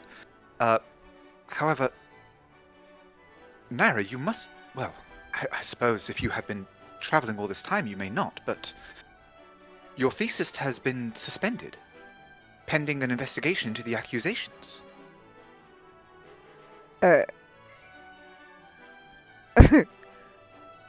What accusations? Well,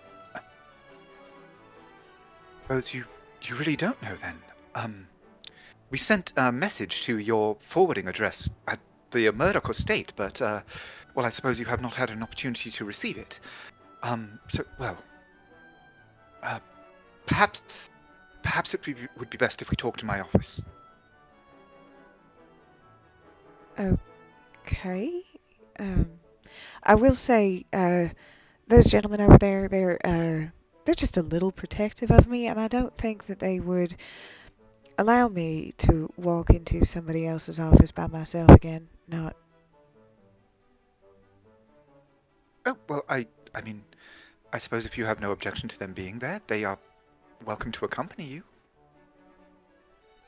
We will be discussing, I'm sure you understand, some somewhat sensitive matters. Well, not to me. I don't know what's going on. Then, yes, I mean, again, if you have no objection to their presence, follow me. She will wave to the group and ask them to join.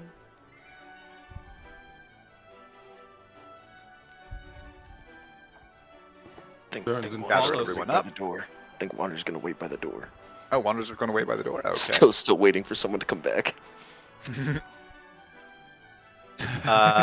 Naira will actually call out to you if you don't come. Wander, are you coming? I want. Why? Well,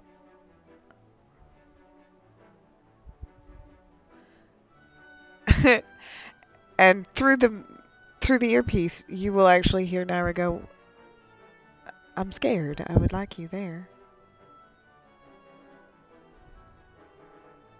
You see him kind of emulate a deep breath, so his chest puffs out a little, and his shoulders go back. Oh, but don't let me And, bother you. It's fine. Why don't you No, stay? no. No, that's what she'll say when she sees that. The other half of that is that one hand just kind of drifts to the handle of his mace, and he turns and he just starts walking back to you, and he just keeps his hand right by the mace. Wanda's getting ready to beat a motherfucker. Another motherfucker comes up and says, "Oh, we're not going to the library today. I'm gonna kill him. They're just gonna die." I will say, as soon as you do the deep breath thing, Naira's immediate response is, "Oh, don't let me bother you. I'm so sorry. You wait there." He says absolutely nothing. It's right there. The door is right there. And Grenda leads you away into across the plaza into one of the nearby buildings. Miranda watches this parade with a look of, satisfaction on her face as you pass her by, and you're led into a somewhat well-appointed but very busy office. It's a quite large room, but despite this, it's with shelves that are lined with what you can see are just these meticulously filed records. Every single book and binder has this very neatly written label on it, and anybody who takes even a cursory look at them can see that this is a series of records stretching back for decades, potentially even like centuries, concerning apparently the goings on at Sorveni. She kind of leads you in. There are only 3 chairs in front of her. She kind of directs Naira toward one of them and sort of somewhat apologetically smiles at the rest of you before moving behind the desk and taking her seat herself. Before it goes much further, can I interject just one thing? Yes. As we pass by Miranda, Wander, without looking at her and kind of picking up his pace, is going to say, "We are not here for nonsense. Do not call it nonsense." Oh. And I was gonna say, as we're entering the door, Lauren will just whisper a thing. And just right next to Miranda's ear, just, "You're a bitch, bitch, bitch, bitch." She's used to that one. She's like, yes, I've worked very hard on it. You must keep up public image, yes?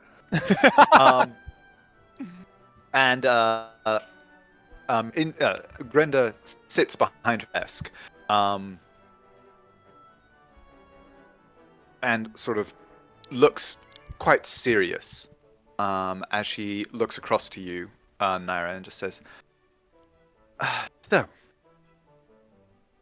as you said, you sent your thesis, and it was received in good time and sent to Professor Gundor for assessment, it being concerned with historical matters. As you know, he is in charge of that portion of graduation. Of course. However, before a verdict could be established and, well, a granting of a passing of membership granted for you, another thesis was received. A thesis that claimed priori knowledge of what you had submitted. I'm afraid that the thesis came from Elan Bellevere, who has claimed that yours was a derivative of work that he himself and his party had attributed or had concluded.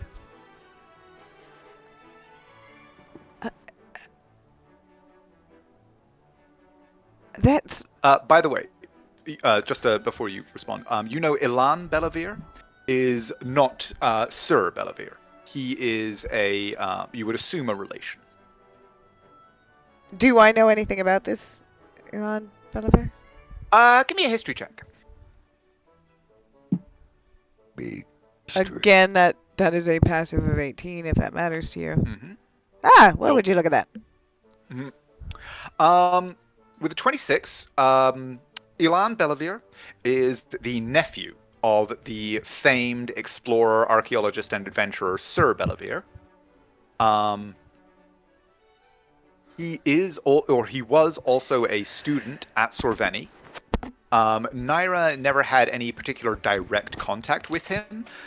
He was slightly older than her, and also basically took different classes than her. Essentially, he was from what you know, like you had an awareness of him because of his status as essentially like a relative of a celebrity in your world. And he was very focused on the, shall we say, more kind of practical applications of the bardic ventures, magical combat focuses, and things like that. So you didn't really run in the same circles as him, but he did have something of a reputation as being a fairly accomplished student, certainly, like quite effective in combat, essentially kind of a jock. But also, for that, also a very accomplished bard. Like a very good performer. He was well known for having quite the presence on stage, as well. And you don't know precisely what he was kind of pursuing with his studies, or what his course of like what his course of research was for his thesis project, but yeah, you certainly did have an awareness of him as a presence at Sorveni. So I knew of him and his reputation, but I didn't know him personally. Correct. And was he as renowned as his father? Or uncle? He was talked of in a way as a worthy heir to the name of and kind of reputation and career of Sir Bellavere. He was talked of and seen as kind of his uncle's protege. So though like he didn't have the same reputation simply because he's young, he hasn't actually gone out and done anything yet. He was talked of as a protege and like a worthy successor to his uncle. Okay. And help me to understand. So, he's claiming that he discovered Morwen before I did? Yes, that's the case. In his notes, he detailed, well, how he arrived at the in the area of Dorvashi, discovered the House of Morwen, and well, let's see, when he submitted his thesis, he submitted it with artifacts and the like that are indisputably from the house, based on the research that was presented. As did I. Did I not? You did. The package that you sent did include a number of, well, as you said, items that are, again, indisputably of relevant time and place. However, he testifies that these were stolen from his group during their return to Perona, or to Arosa. Okay. I'm sure you understand. Normally, such a thing would be, well, there would be a great deal of investigation being done, and I am perfectly willing to open proceedings, but he testified before a cleric. Had the cleric cast magics to ensure that no lie could be told, and under the effects of this, testified to the truth of his testimony, of his thesis. Naira obviously looks very confused. Well, I've never met this man before in my life, and I did legitimately discover Morwen. As far as I am aware, there was no evidence of anything other than, well, the occupants of it at the time, which I doubt were part of his party. Did he mention anything of those? His thesis did detail a number of conflicts with local goblinoids and the like, including, well, the spirit that your thesis mentioned, Orembe, the presence and conflict with that spirit as well. He stated that, well, him and his party were able to overcome its objections to the retrieval of materials, and well, his thesis was accompanied by a number of rather fascinating tomes that I understand Professor Gundor is still examining. How? It sounds to me like someone leaked some information and little rat scurried in and picked up what he could. Yes, exactly. We have the same sort of magics that you mentioned from the cleric. Every one of us could testify to that. And she seems about to respond when there comes a rather heavy-handed knock, boom, boom, boom, I draw my mace. on the door. However, Administrator Grenda just kind of looks up and sits back in her chair and just goes, "Oh, yes, come in, Gundor." Tristan has also drawn his scimitar, and kind of like earlier, he's emulating Wander. She looks up and says, "Come on in, come in, Gundor. Please, put those away. This is no place for that. This is a place of learning." I have learned nothing. Does Please. Wander put his away? You guys, please. Oh, Tristan, you're here. Yes. Lauren was wondering about that as we walked in. But... anime cut to the gray screen and the squiggly black lines over him, like huddled in a corner. Senpai hates me. The door opens, and beyond it, you see a full-blooded dwarf. The first that any of you have seen on the Harashan coast, with some very rare exceptions. Fairly short, but obviously very stout and broadly built. He has this very long beard that is intricately braided. Each of the braids with multiple brass and gold and silver rings around them.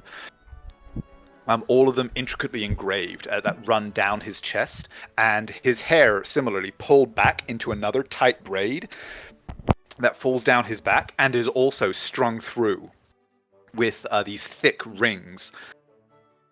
On his perched on his kind of somewhat broad nose are a pair of actually like dark glasses.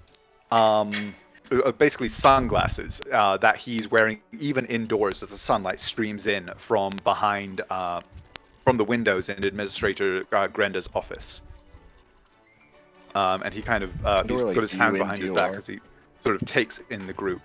Naira will approach him immediately. I think I got along with this man, right?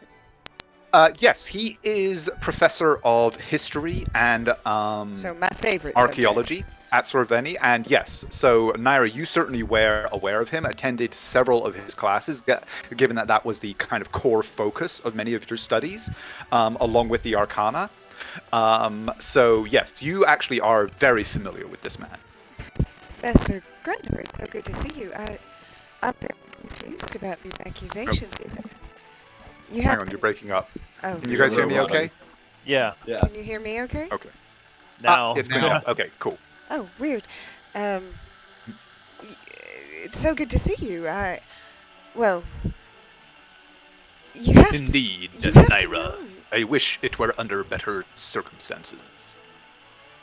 Well, you have to know that I didn't do that. I would have no reason. I just, you know me. You once said I was the most gifted student. No, I do know you, Naira, and I suspected as much when the contrary thesis was first received. And it was received after mine, sir, right? It was indeed.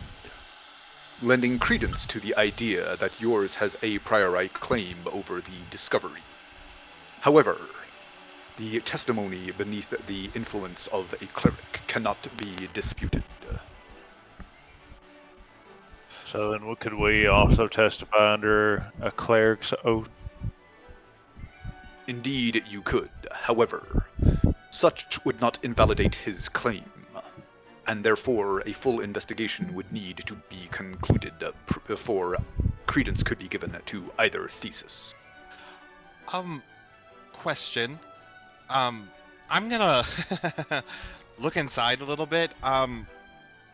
Have I ever heard tell of any way to lie under those circumstances? Naira would be wondering the same thing. Roll me an Arcana. Roll me an Arcana check. Tristan, do you have that on your spell list? I don't believe you do. My skill list? No. Your spell list. Spell Zone of Truth. Yeah. Probably not. I don't think so. Let me double check. 21? If not, then it would be an Arcana roll. You do not. I do. Oh, Could and you I roll gave me a- guidance. That's fair. Yeah. Could I roll a Yay, religion? credence. for that? Oh, Yes, you could. I did not mean to roll 11d4. I'm Whoa. sorry. Whoa. What was the first one? The first one was a 4, so that's a 25. Whoa. I'll let it ride.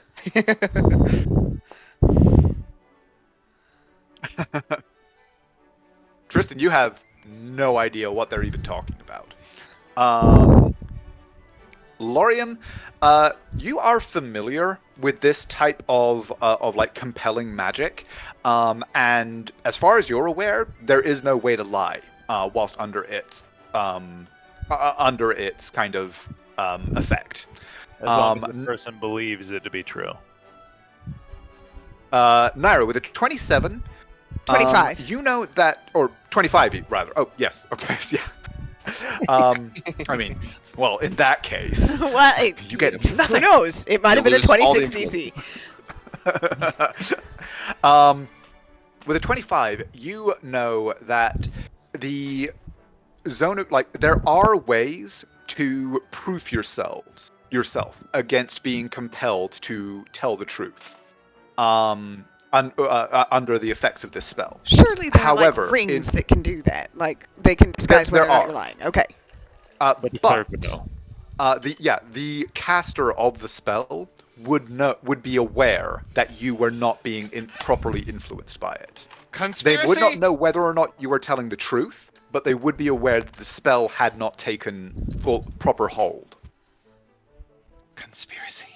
Okay, but Naira got a 25 on her Arcana, right? So I have an idea of how I would handle that if I was trying to mess with someone. So can I just go ahead and say, right? But we do know that it's possible to magically modify. You're cutting out again. Oh, we do know that it's possible to magically modify someone's memory, do we not, sir? He kind of cocks an eyebrow at that and says, "Indeed, under certain circumstances. Yeah, However, typically the memories being modified are small in scope. The testimony that was given covered a span of several weeks, if not months, which is beyond the reach of this spell under most circumstances." Well, sure, but you eliminate the impossible and then whatever's left. Obviously, he couldn't have... I know what the truth is, sir. I have the same expansive memories. I've met all these lovely people while I was on my way, and in fact, for example, if you were... I am not concerned about a grander investigation, because you would find yourselves going to Aldwell, meeting the people that we helped while we dealt with the goblin problem that was there, and then we continued on to go find Morwen, and I'd be more than happy to show you all the evidence I have, including the cape that is required to get to the place where that... You actually do not have that. Why don't I have that? Because you were wearing it when you were taken. Oh, fuck him. You don't have maps anymore, huh? It doesn't matter. Naira would be able to find her way back there. No, I mean just like maps to show, like, hey, we plotted out the area. You did have the... Yeah, those were part of the thesis that she submitted. So, like, yeah, there were full, like, notes and everything. And I got my journal back, right? At the time. And I got my journal back. So I... Yes, I believe Yes, so, I did. yes. So I would be... I immediately pull out my journal and just flip back to the original ones where I show about, like, when and where I was and things like that. So, sir, as I said, I am not concerned about a investigation because I was there, and it would not be hard for you guys to figure that out. There are a lot of people who very much know who I am and what I was doing, and were there when I helped. So, invest away. I would appreciate it. In fact, I don't like this idea that my reputation is being besmirched as a cheater. So, do what you need to do, sir. But I've already gone ahead to how is this possible, since I know the truth. And, as I said, it's possible to modify someone's memory in that way. So if he genuinely believed he was telling the truth, it wouldn't be picked up on, would it not? And I'd like to hear the list of questions that was asked, if it wasn't specific enough. Oh, that's very kind of good point. You handed him the journal, and he had kind of cracked it open and was leafing through it a little bit as you spoke. He snapped it shut, and makes no apparent move to hand it back to you, as he just says, "Your righteous indignation does you credit, Naira. And I, for one, do believe that should an investigation be carried out, you would be proven truthful. However, the presence of the accusation and the testimony beneath the zone requires that that the thesis be held in suspense until the investigation can be completed." And I assume his has been held in suspense as well? Indeed. Okay. Much to the chagrin and objection of his uncle. However, and he actually kind of gives you a small grin here, he says, "I was unwilling to condemn a student of your stature until testimony had been heard from all. We have been anticipating your return for such an event." I'm sorry, I was not made aware that my presence was required. I apologize if you have been waiting long. No apology is necessary. Long is a relative term, after all. Oh, that's a very good And point. was his entire party integrated into the zone of truth questioning? He pauses for a moment and thinks, "No, I do not believe so. Ilan returned to Sorveni alone, without the accompaniment of the retinue that traveled with him." Right, that Well, because it's in only that his. case, yeah. In that case, I'd volunteer myself to sit in any questionings of this and the happenings that went on. Good. This If- whole time, Tristan's like been raising his hand. And Naira is just beaming at you, Lorian, by the way. And he says, "No." And he looks at you, Naira, and says, "Your companions do you credit, and their testimony will certainly ensure that no accusation levied against you can be carried through without full backing. And, I can certainly arrange for you to give a demonstration of truthfulness before the Dean." They are very good men. Thank you. And when this is all over, remind me to tell you about the dragon. You'll like that story. Indeed, I am certain that I shall. Again, Loriam just gestures towards his armor and the black scales. And at that point, he actually pauses and then kind of goes, "With your permission, good sir." Well, of course, it will help the circumstances. And he puts Naira's journal down, just grabs your arm and yanks it up so that he can get a clear look at the armor, and is like, we're doing this now. Indeed. Second convocation on the original forging, but fascinating. Ah, I see. Slaps you on the The ass Towers and of pops your head. Vanya integrated the draconic scale. I see. Then. Yeah, that's right. And underneath it They is the do ancient armor. Passable work. Oh. Can And Naira's like, that's quite a compliment, Loriam. I wouldn't know that, so thanks. If you can do without it for a time, I would be interested in recording some of these markings. We'll have to get back on to you with that. How long would that take? Oh, no more than 6 weeks or so for a Naira actually does laugh at that and then sort of, I'm so sorry. Tristan's like, although hand I is still in suppose the a air. cursory examination and tracing could be accomplished in 2 or 3 hours. Yeah, that would be more beneficial to everybody, I think. Very well.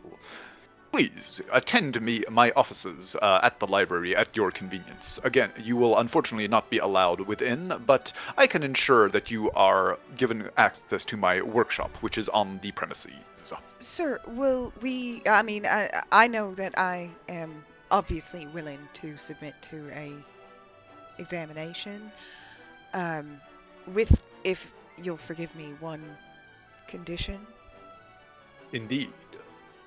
And she actually looks around, and then says, I need to know that it will be confidential and that it will not be witnessed or distributed to Lord Murdoch.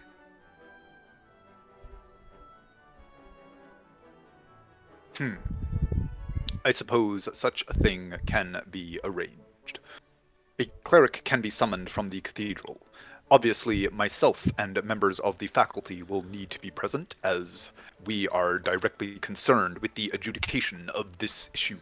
Of course. However, beyond that, privacy and discretion can be assured.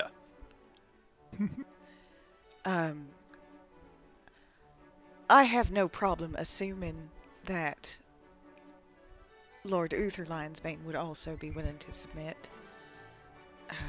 Wander, would you be willing to tell a cleric what you know? Yes. Very well. Can I assume that you are staying on the Isle? Yes, sir. We are currently at the Exquisite Blush, but we may make closer accommodation. I'm not sure. Indeed. Well, if I do not hear from you, when I have arranged for the testimony to be granted, I shall send a message there.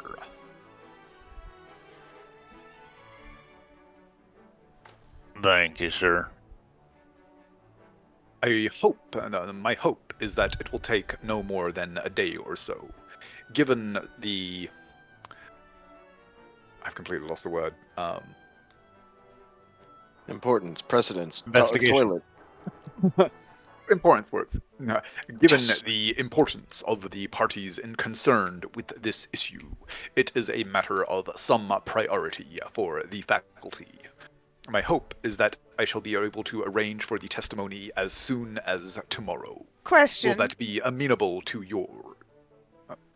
yes. Sorry, no. Above the table question. I'm wondering, based on what I know about those fucking shards, We have? Oh! do I think that those shards could possibly have changed that dude's memory? Give me We an Arcana have check. 2 Give you a tiaras. what? Give me an Arcana check with advantage, given Ooh. your extensive study. Second above the table question. Is Yeah. anyone going to call on Tristan?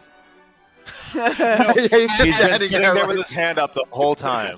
No, as soon as he said, Oh my God! on the library, he put his hand up. No! Hold on.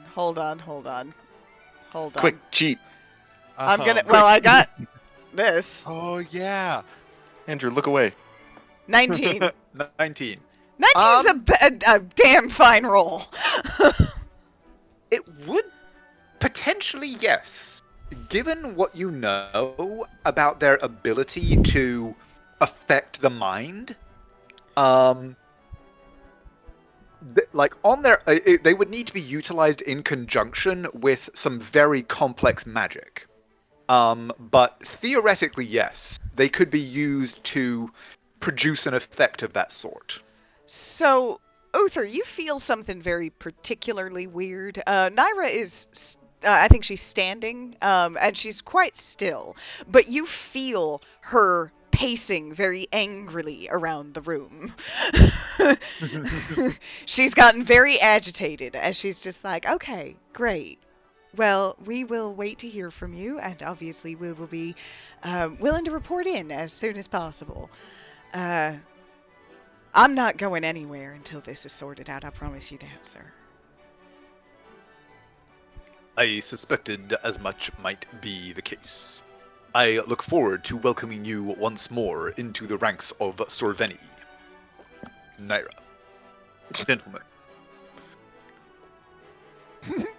And then he kind of looks at Tristan and says, Sir, you have a question.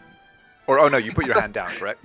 I mean, if he calls on me, I have lots of questions. I have lots of questions, actually. My main question was just about the library, but you've kind of answered that.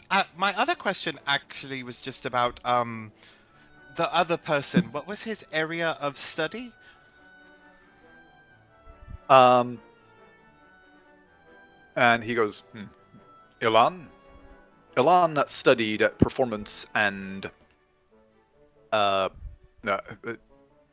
bardic demonstration combat, is my understanding. However, as Naira, he looks at Naira and says, as you know, all students are required, in order to graduate from Sorveni, to submit a thesis that adds to the knowledge of the Grand Archive. I certainly do. But thank you, that was my question.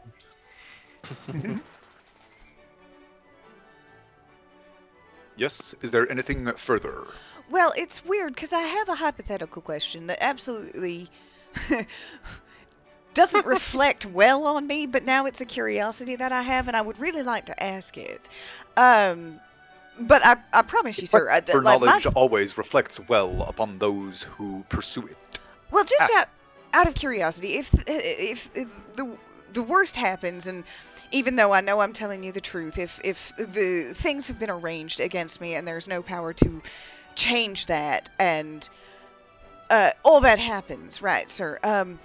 If I submitted a different one, thesis that could do that, would that alleviate the problem? Because I do have, well, I could talk about a dragon, and she points to his armor.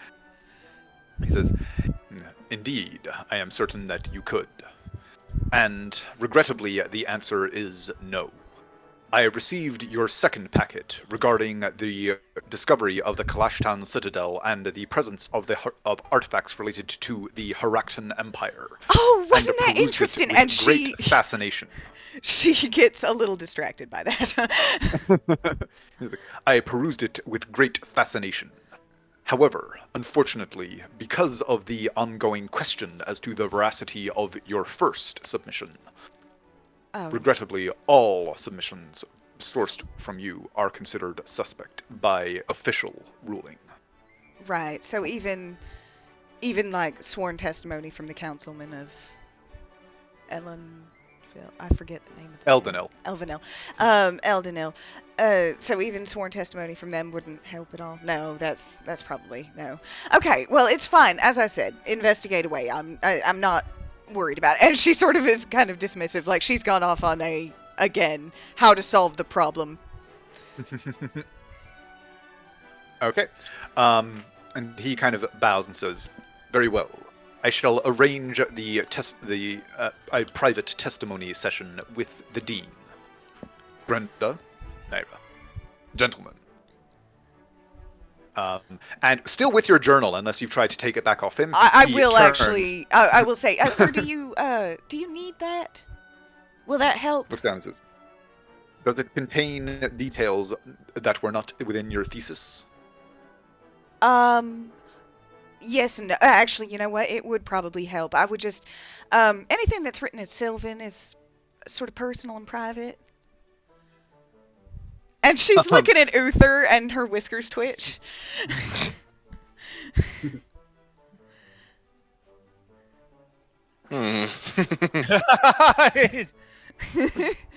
What is this gentleman's name again?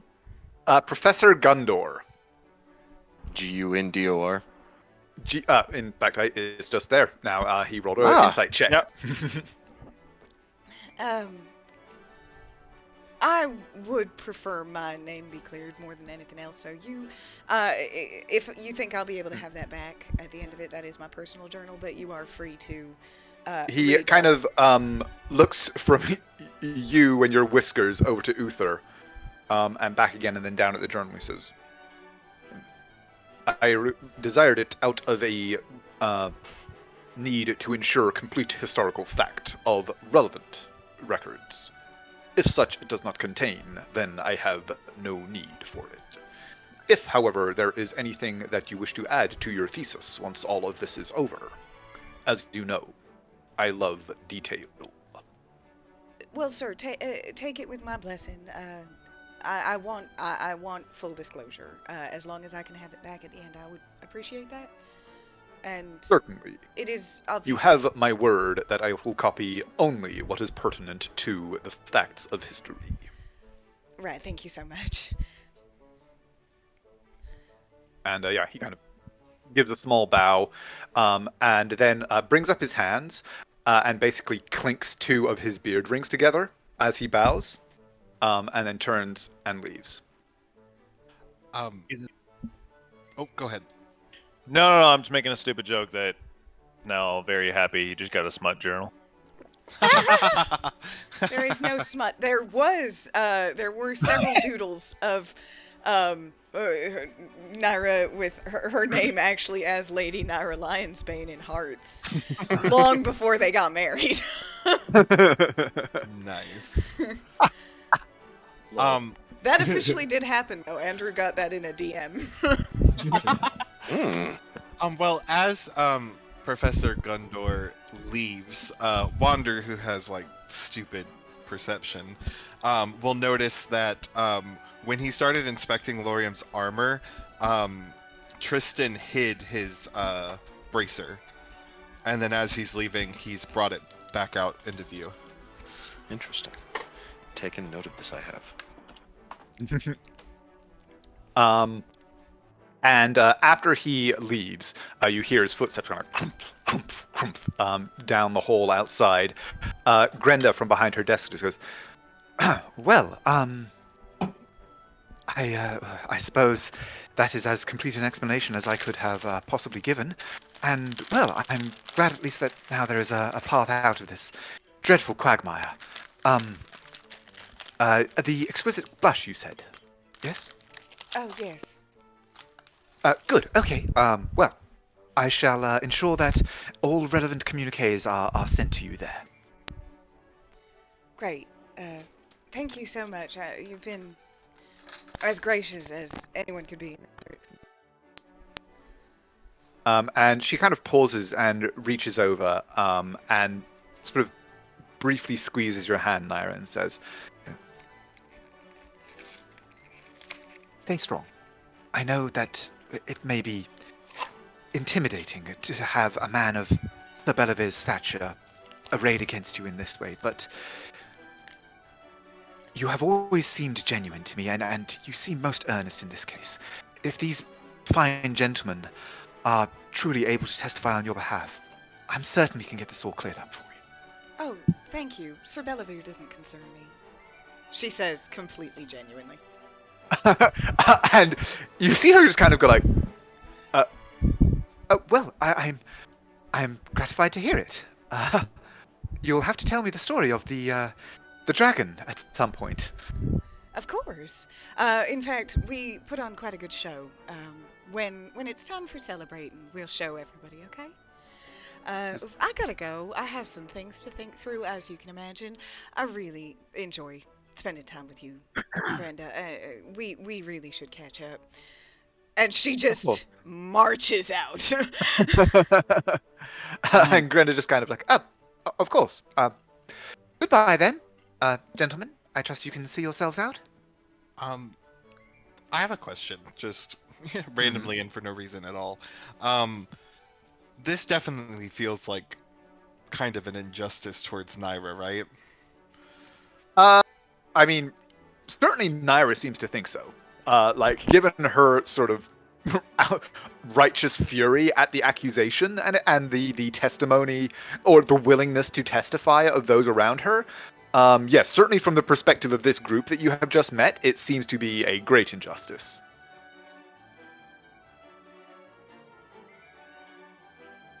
Tristan starts to leave. Did you say your name was Grinda?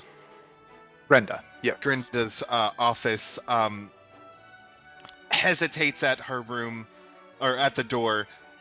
Turns around, gives like a really curt bow, and then just says, that Miranda lady is really mean and you should do something about her. And then says, thank you. And then walks out.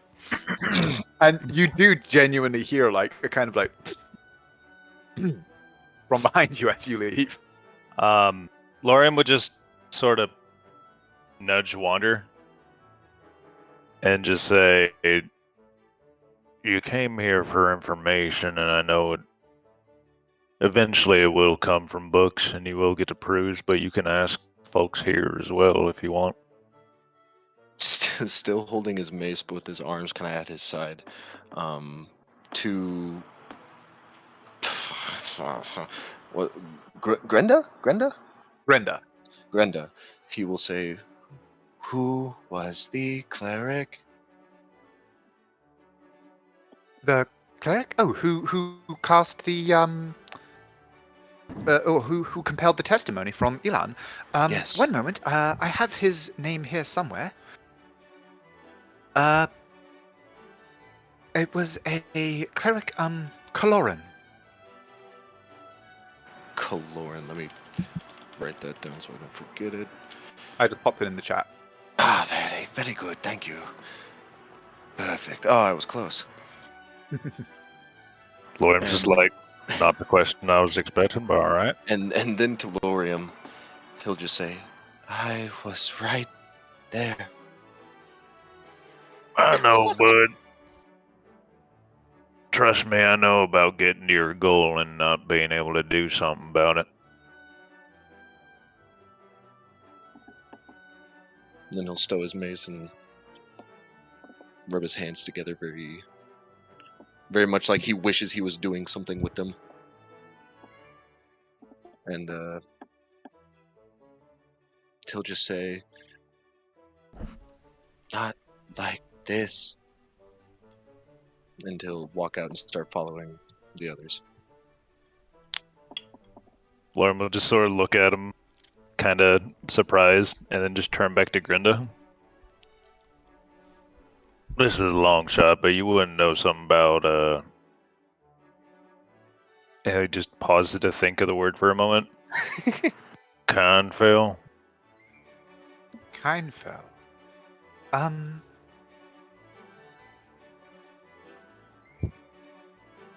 This is when you net 20, and I'm just like, holy shit! It would be great, wouldn't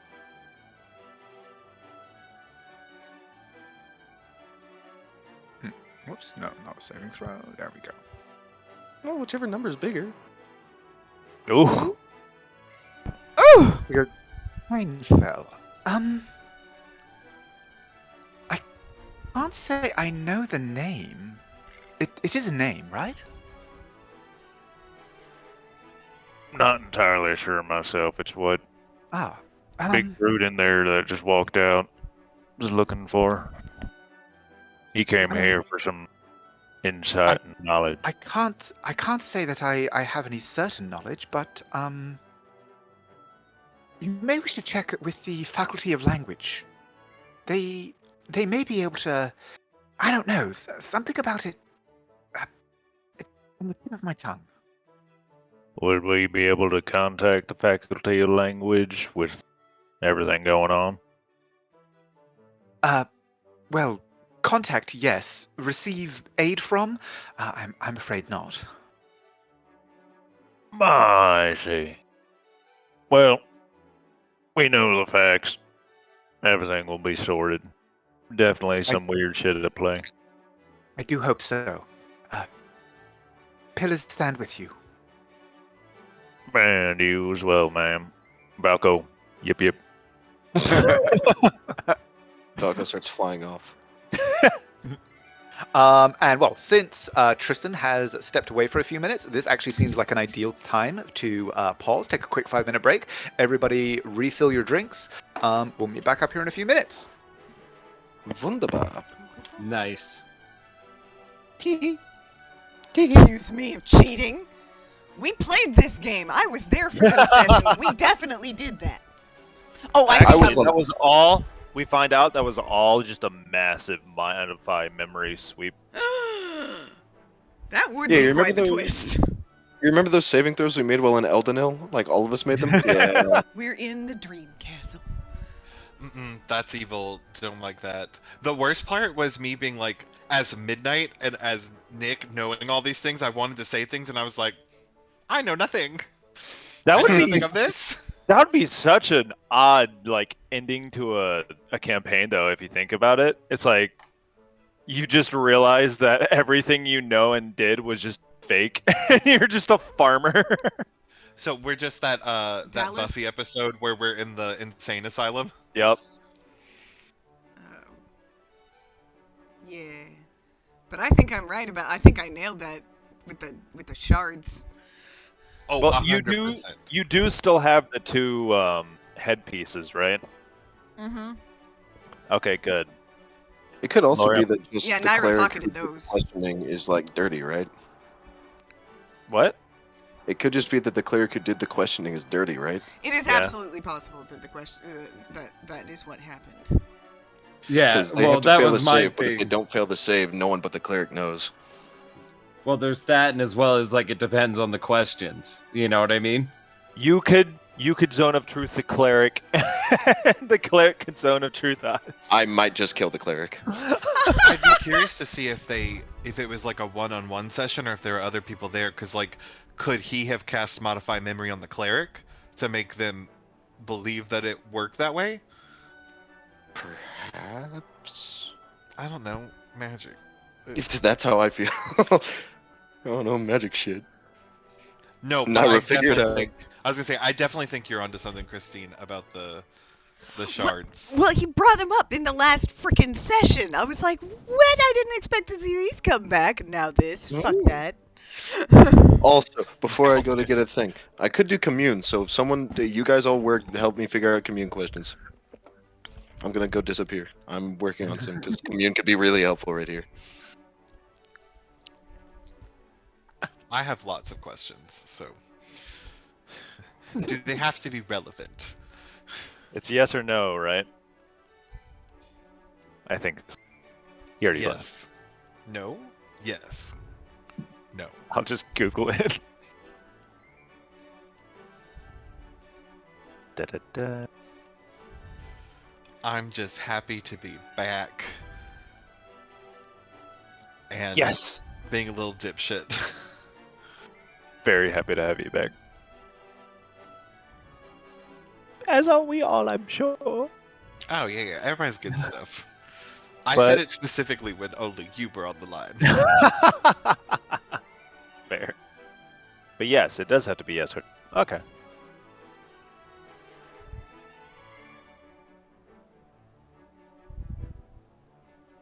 Come back. Oh, actually, while we take this break, I'm gonna watch this video.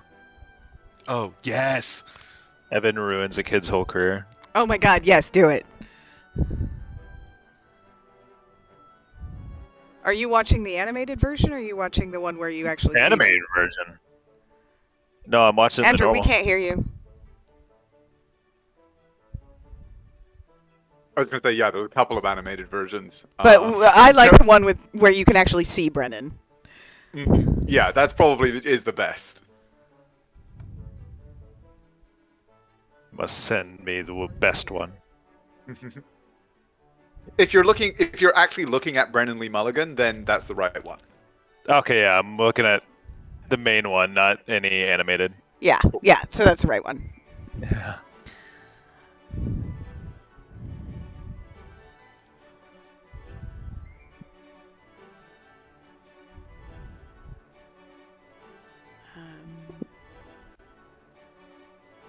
Okay, so having left Administrator Grenda's office, you reassemble back outside the bustle of Sorveni Academy, continuing on around you. There is no sign of Miranda or either of her cronies. But yeah, in the early morning sun, the kind of hustle and bustle of a busy college continues unabated.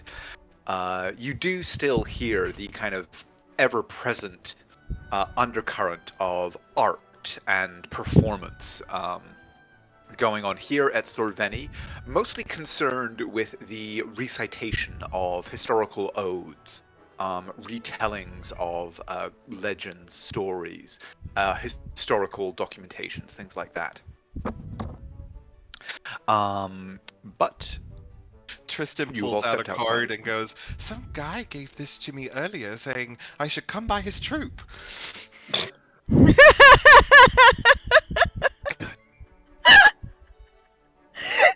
Oh yeah, I got a card you can pull here. Do it!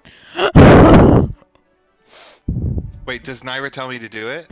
No, Christine tells you to do it. I love this moment. Please, just pull it out, hand it to him, and Naira's like zoned in on it. Did you show us cards? Did you show us a card, Tristan? I showed you a card that a man gave me when he asked if, like, I ever wanted to part with my gauntlet. I could give it to him for his theater troupe. You're a stranger to me. Here, pull from this deck. Okay. As he says, I've some cards of my own. Here you go. Go ahead and draw one.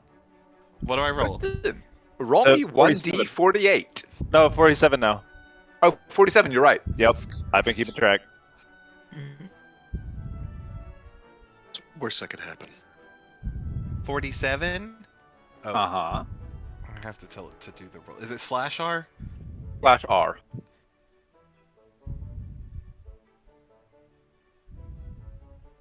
Oh 17. no, that reaction. Go on. Oh no. Okay.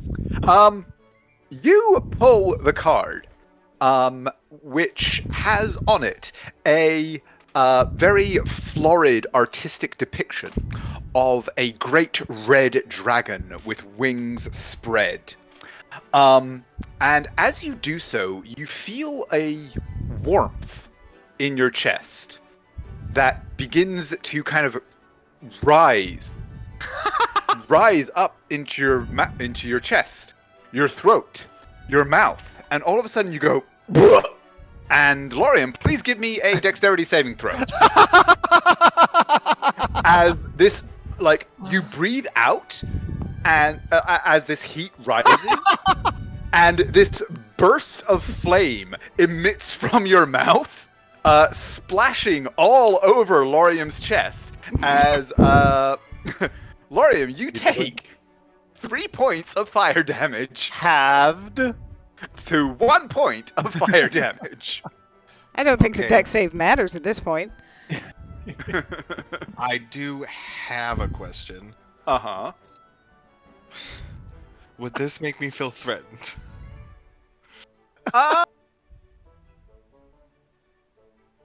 You just I hurt mean, Lorium. it is, like, this unexpected, like, that is kind of a question for you. This, like, you pulled this card and felt like a tingle of magic settling upon your body, and then all of a sudden this burst of flame emitted from your mouth. Whether that would make you feel perplexed, threatened, that's kind of a question for you. Amused, potentially, as Lorium, I assume, just starts laughing. Yeah, I was gonna say, does everybody else start laughing? Yes. Lorium does. Okay. Well, no, Naira's actually in her own place right now. Naira's pretty pissed. If Lorium starts laughing, Tristan will start laughing.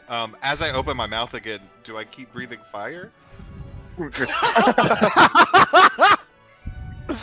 Wait, was it like a dragon's breath? I mean, not like it was like, it was to a dragon's breath what like a bit lighter is to a flamethrower. Oh no, I was just asking for funsies because now due to this plate armor, I get advantage on saves from dragon breath. You're right. Yeah, so no, that would count. That would count. It doesn't matter because yeah, but it's funny. 9. It doesn't matter. So no, yeah, you still take 1 whole point of fire damage. GG, well played. Game over.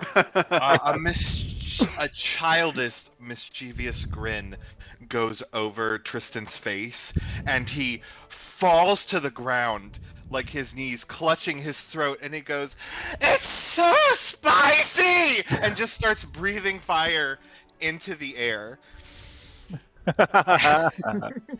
And can I make a performance check? Go ahead. Yep. Just everyone space the fuck away from him. They're just like, whoa. It's the worst thing you've ever seen. The worst acting you have ever seen. Perhaps. Lorem starts to contemplate. Lorem starts to contemplate and just out loud. I wonder how long that'll last.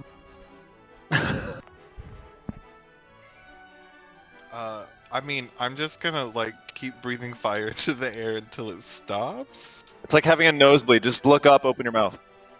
I mean, like a minute has passed, and every time you breathe out, there is still this kind of. Get a bit of toilet paper, roll it up, put it under your top lip. Like, come on now, you know how this works. Tristan, Well, no, that's gonna catch fire. Tristan, can you try breathing out your nose? Does that help?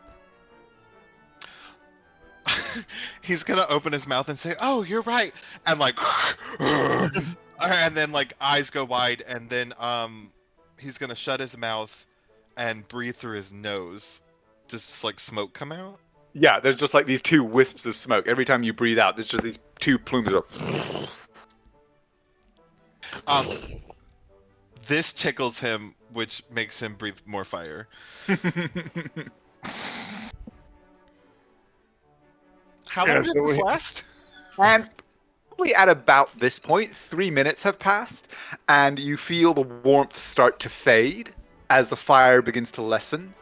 And over the next few minutes, or few moments, your breath returns to normal.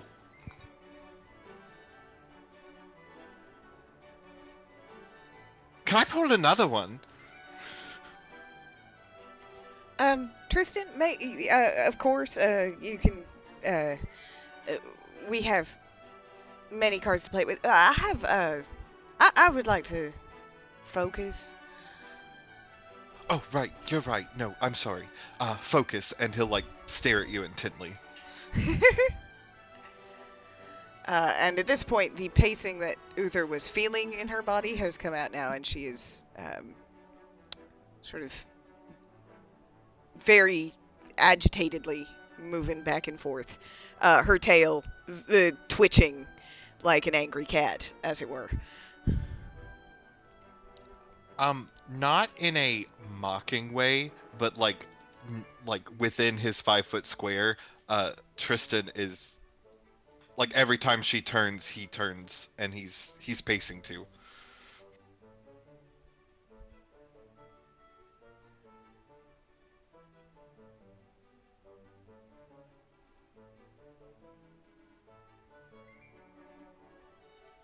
All right. Well, obviously, something is going on.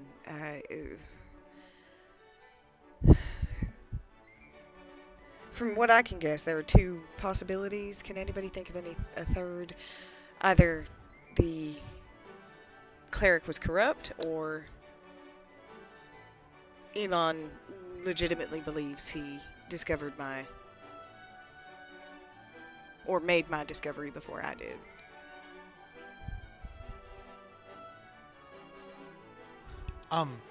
If I may say something, I know that I don't know you very well, but to me, both of these seem very illogical, and it seems to me that these villains have some sort of conspiracy going on here that we must deal with at once.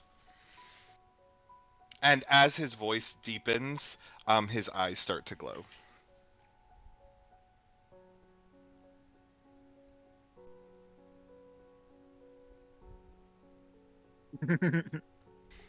And then he just kind of fades as the emotions fade away.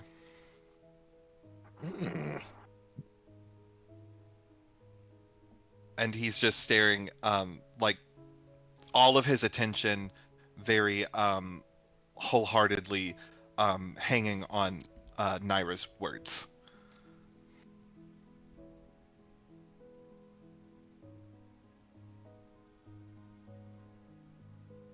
Yeah, well, this sort of thing seems like it'll sort itself out here within the next day or two.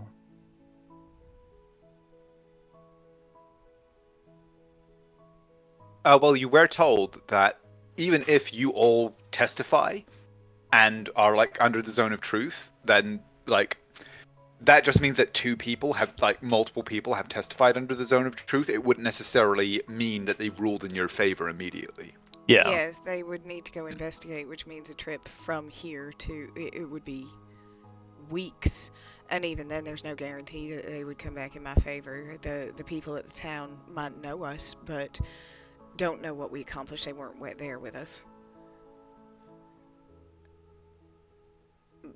Bigger concern that I have is that I had hoped to get back into Murdoch's inner circle, and it seems I failed, so I don't know how I'm going to get to him now.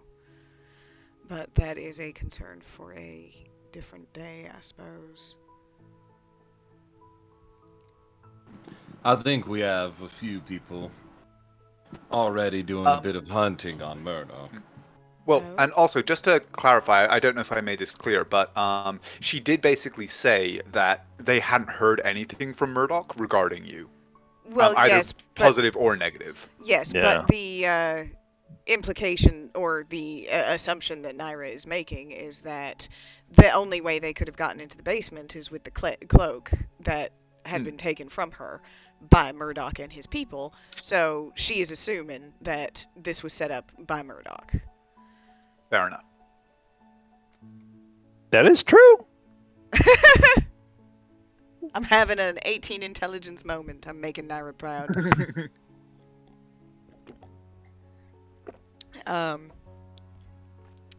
So I think although point of order, just an above the table detail that I don't know came out in the RP. Elon's kind of submission of his thesis did happen well before your attempt to get back into Murdoch's good graces. No, I didn't know that. No, yeah. His thesis was received like about a week or so after yours.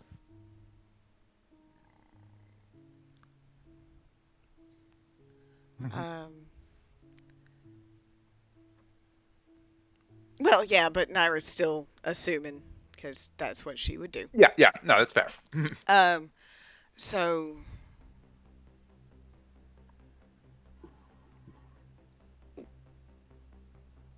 my thoughts just keep going to the Fey workings of it, where, you know, you could say, depending on how he describes his discoverings of it, he could easily pass through a test of such natures. that could happen, except he apparently made some very specific accusations, like we had stolen his belongings or his discoveries and sent them as if they were my own. Could you imagine a way to do that? With his nearest connection was his, like, uncle or whatever it is that you thought so highly of. Yeah. You could have slipped it to him. That's why he's moving Murdoch's things, even at a glance, or at a distance, cat's paw, so to say. Well, I wonder if the shit that he showed was some of the stuff you sent back. It sounds like they got stuff out of the records out of the room that we were told not to remove. I wonder how they broke it. Probably just killed the thing. It was just doing a job. Anyway. So Uther's right, it could be a manipulation of intent. So, depending on how you interpret a question an answer. You can give an answer an honest bent if he knew what questions to expect or the questions were asked in a specific way. He might have been able to manipulate it, especially if somebody is working with him. There is no way for me to investigate or prove that, though, so the other option that I have is that the cleric who performed the rite was corrupt and never actually, or didn't care if he was lying, and that would be something interesting to investigate. Or the alternative is that his memory has been modified in some way.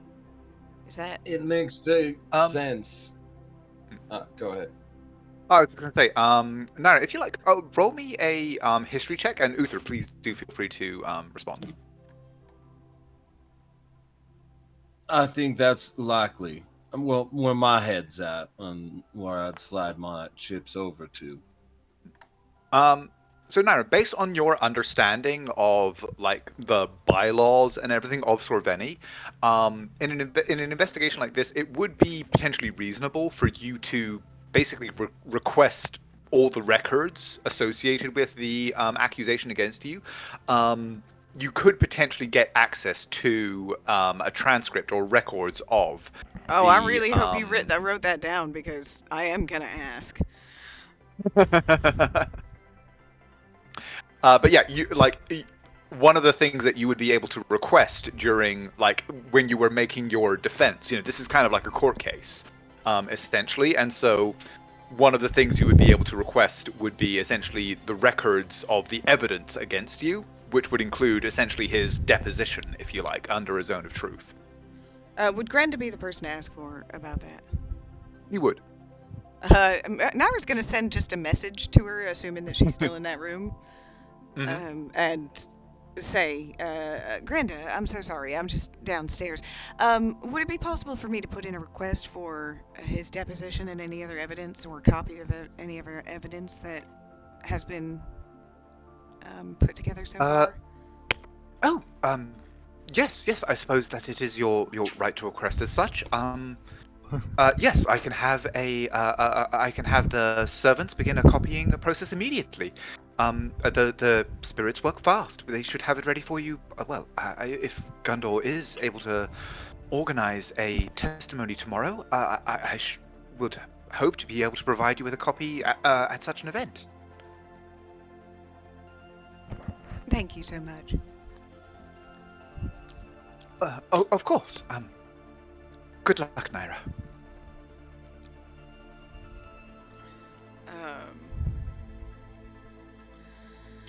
I'm so sorry, you guys. This is quite embarrassing. Not exactly how I expected a return to Sorveni to go. I'm sure we have other things to focus on, if you would prefer. You had things to do with the tournament, Lorium? I mean, that's just if we're still here. That's in, what, like 4 or 5 days? A little over a week. Yeah, a little over a week. You would say that. But I did take the liberty of asking a question for you, Wander. Hope you don't mind. And she said that maybe you can find out some other information for the thing you seek with the faculty of language, but that would also have to wait until, well, any assistance from them would have to wait till after this shit's sorted. Then sorted it will be. Yeah, exactly. We're gonna work on that. Still holding my mace.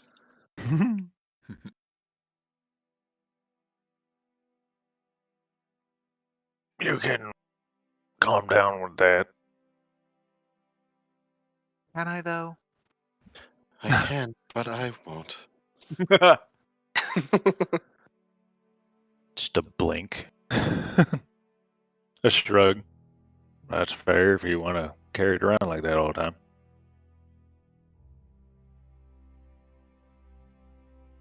Mind you, if we have to, I think I can change into one of the figures we've seen and talk my way in to grab some books real quick. Naira, you would know that attempting to basically con your way into the library through magical means, highly unlikely to meet with success. There are, Just saying, you know, there's that there is a chance. level. There are levels of protection. Like, this is one of the kind of grand treasures of Perona and is the focus of all of Sorveni. So they are stringent in their protections. Sounds like Uther, forbidden God library. literally just spoke to me and said, "Please don't attempt that." It's weird, they normally only do that for me. insist. I mean, you can certainly try. is all I'll say. Do it. Do it. Hearing all this, Tristan is going to walk over towards Naira. Bloop, and just say, "Well, it seems like the things that I seek also require your reinstatement." And so he will reach out his left arm with the bracer on it and like extend it like he wants your hand. And she sort of is just a little awkward because she's not used to shaking with her left hand, but she'll try. Once you place it in it, he will immediately kneel in front of you, and he will say, Eyes straight up at Uther.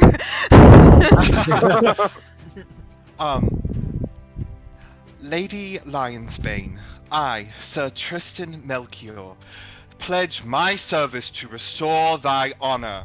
And as he says that, his whole body begins to glow, his eyes, his hair starts to lift a little bit, and you'll notice that around his bracer, script starts to light up that I believe she'll recognize as Sylvan and potentially Celestial. Both of those, yes. Yes, you recognize both of those scripts inscribed very tightly and expertly into the brass rings that run around the bracer. What do they say? If you take a moment to read them, from what you can see, like without kind of taking the bracer and actually like really closely examining it, they seem to be prayers that exhort and talk of knightly virtues. Naira is looking around to everybody else as you do this, like a little bit taken aback, and then through the earpiece. So, if you roll a perception, you may see her lips moving, but you don't hear anything. She's going to look at Uther in particular and say, "Is this sort of thing common?" Uther puts away his blasting rod instead of pointing it at his head. I'm not sure. This seems like a high chivalry society. This is not entirely uncommon from what I've seen in the past. Okay, and do we know him? Oh, I thought he was your friend. No. Thank, and out loud she'll say, "Well, that's, I'm deeply honored, Tristan. That seems like a very solemn vow." As his like hair falls and he kind of like returns back to normal, roll a perception check. I'm sorry, I'm having so much fun with this. No, this is Anybody, love it. actually, anybody who wants to can, but definitely Naira. Nope. Naira has been busy talking about you behind your back. Well, in front of him, really. Perception. Nice. Well, Lorium, and probably Wander, let's be honest. You notice that as the light fades from him. A brief look of confusion, like he doesn't remember kneeling. Like briefly flashes over, and then when Naira says that seems like a very solemn vow, he will kind of like look up at her and say, yes, I am a knight, and I have vowed my service to you. I shall help you restore honor to your name, Lady Naira Lionsbane. This, I said it correctly. Okay, she believes that. She's just like, you're cute. Lorian just over the earpiece would just say to everybody, seems like a puppy that latched onto you for means to an end. Well, he was a dog, so. It was a dog at one point. So obviously you guys know that I would like to be able to investigate this further, but obviously I don't want to monopolize or dominate our plans while we are here. So, Wander, we've obviously got to try and continue to get you into a library, and if not Sorveni at the moment, there are other schools here. They are obviously not as good as Sorveni, but... And then she stops herself and she... but they might have some interesting information, other faculty at other schools. You said it was a linguist that we might need? Midway through you talking, he just starts shaking his head and he says, only the best for this. Okay. Well, then let's get my name cleared so we can have run of the school then. Sound good? Where to now? Above the table question. Did you, before you guys left the Exquisite Blush this morning, would you have informed anyone there about your plans? Your destination? Naira wouldn't have thought of that? I don't Lorian would have just mentioned that to one of the doormen that they were heading out if one of the two people tried to get in touch with them. True, he did say Okay, that so thing would about you have said Lamarck or that? You whatever. would said where you were heading out to? I mean, we're going to the library. ¿Dónde está la biblioteca? We know where it is, we just can't get in, damn it. I didn't mention it in post, but I believe he would have because he mentioned, or You we're did say that, we're yeah, going to like the you left a library, message essentially for Sir Robard. Should we roll a d2? Go ahead. Do it. Call it Alright. 1 or 2 for yes. 1 would be yes. Okay. Number 1. Okay. You essentially left a forwarding address. And so as you guys are standing around and kind of discussing this latest development, a figure approaches, hurrying through the group, and then seems to kind of take in your rather eclectic bunch and sort of go, right, yep, that's definitely them. And then hurry forward. You see, this is a young woman, or a young man rather, dressed in the livery of the palace, the heraldry of Queen Alorana on his chest, as he hurries forward.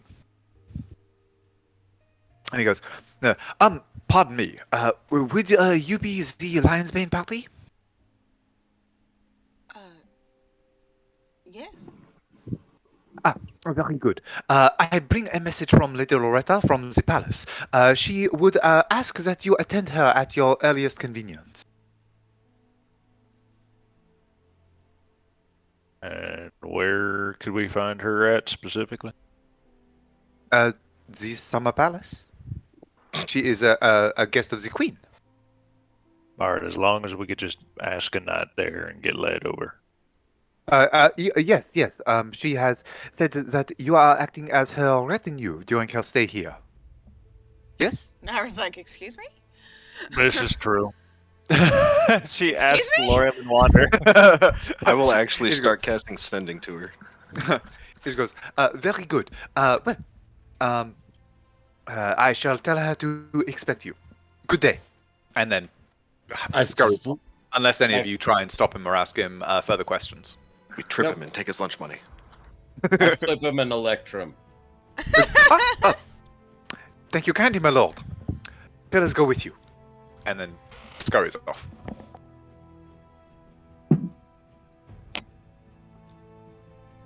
Tristan just turns around to all of y'all, his mouth like jaw dropped.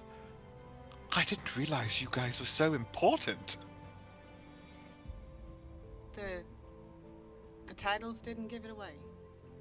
Naira says, gesturing to her and Uther. He chuckles. I think we're a lot more important than our titles suggest. Oh, that is fair. As he raises an eyebrow towards Wander. But yeah, we seem to be finding ourselves in interesting positions. And we've seemed to run out of just coincidence.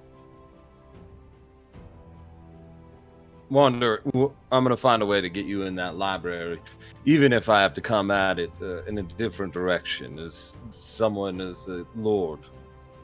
And while you're saying that, I'm Doctor Stranging my hands in the air to cast sending. I'm talking to you because I know you're casting sending, so then you don't have to try and awkwardly reply. But I'm gonna get you in there. You hear it? You're my friend, goddammit. Don't have to yell. Out of curiosity, how good do I think the magical security is on this place?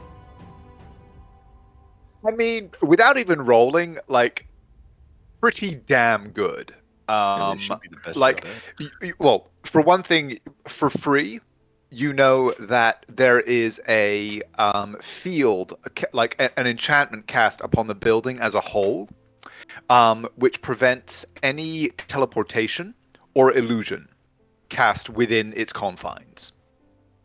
Right. Or like with a destination of inside. If you cross the threshold with an illusion cast on you, it is dispelled. Because that's a standard kind of quote unquote prank that students try. You know, every student tries that once, kind of thing. Tries to Oh well, sneak Naira in, never did. Yeah, probably not. No, in all honesty. Well, now we have Tristan. He could just turn into a spider and latch onto someone's back going in.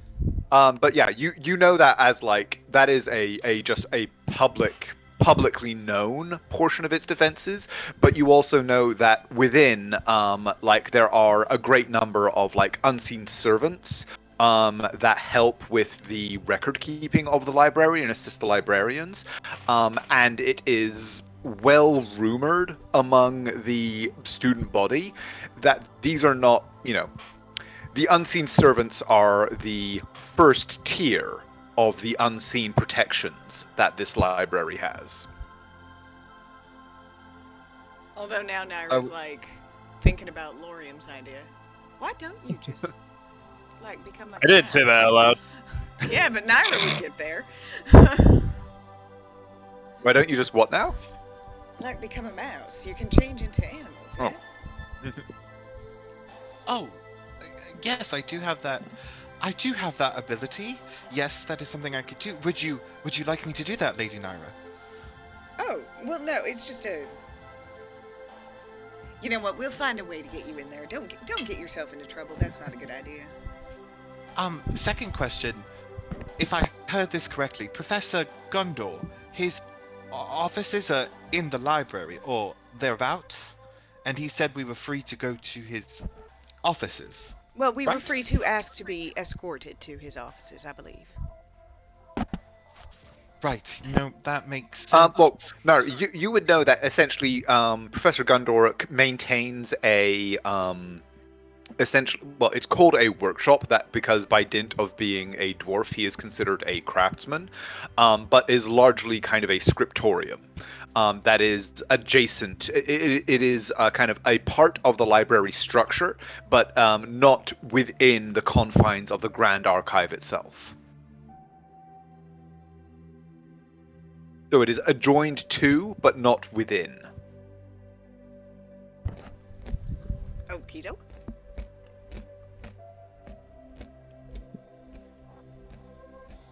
Well, I guess. What? No, I don't say anything. Never mind. So, to the palace to figure out if the cleric is corrupt, or to figure out if our young friend Elan has been manipulated in some way.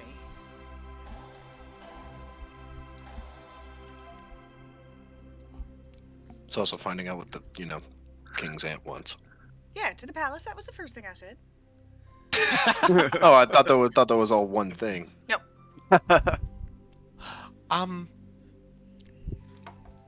Okay. Quick. Huddle up, team. I am totally on board with going to the palace. Might I ask one teensy tiny favor as we get close to the palace? I mean, you can ask, certainly. Would it be alright if I turned into a rabbit while we walked in and I just, stayed in your bag?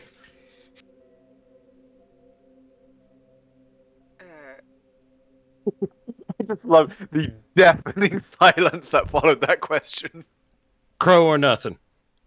Raven, I'll take. You can't be crow or nothing or raven. It's the same thing. How dare you? Never turned Raven, into crow, or nothing. nothing. There we go. I had him in my words. There was 3 of them, and one of them was in the wrong spot. Thanks for pointing that out, Wander. And this is a very earnest question. But if you said, oh, I can turn into a raven, either, whatever works. I just, actually, before we go to the, is there a place where we could stop and just, talk for a second? Just us, nobody else, kind of thing? Why did I make it so awkward? The one who knows this place is not me, so. Oh, all of his questions are directed at Naira. Sorry, I should Good. clarify that. Sometimes at Uther, but always if Naira looks at Uther, that's when Tristan looks at Uther. I don't know of anywhere particularly private unless you would like to go back to our rooms. That's perfect. Oh. Onward! And he just starts walking in a direction. In a direction. Until someone tells him that's the wrong way. Yeah, does anyone stop him? There's bon voyage, Tristan. Well, that was easier to get rid of him than I thought. Everyone run the other way. Actually, probably about after a minute, he comes back and he's like, I don't know where I'm going. Or do you have money?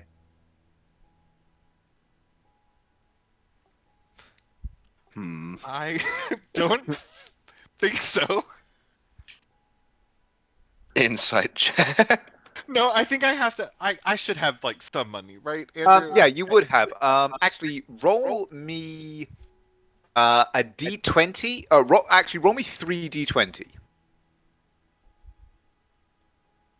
Because I meant to do this with you ahead of time, but I forgot. I'm legit, I promise. You have 18 gold, 1 silver, and 8 electrum. Plus, an assortment of copper. Call it 20 copper. Gold, 1 electrum. No.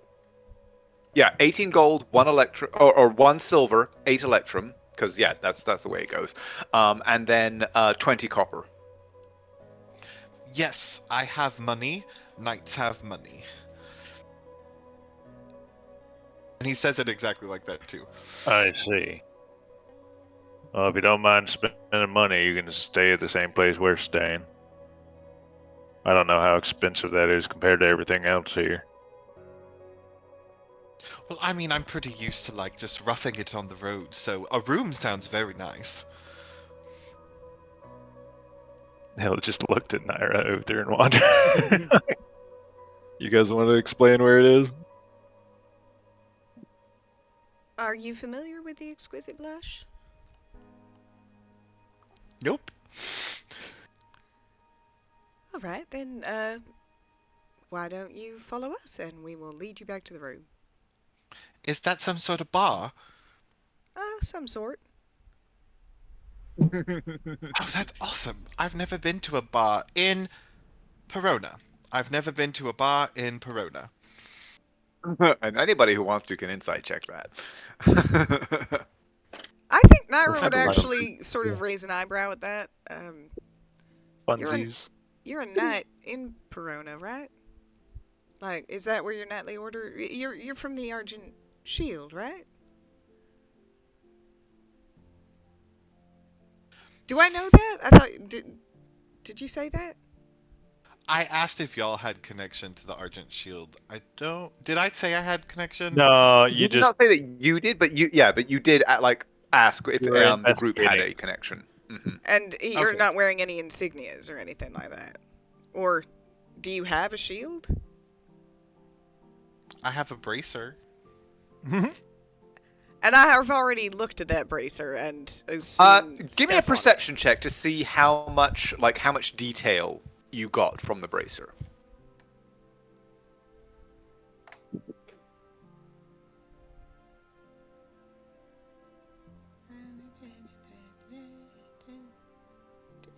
And this was just from like an initial look, so further 20. examination would be possible.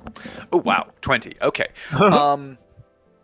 Since you understand both Celestial and Sylvan, in the few moments that you saw the bracer, the script and the intricate carvings on the bracer,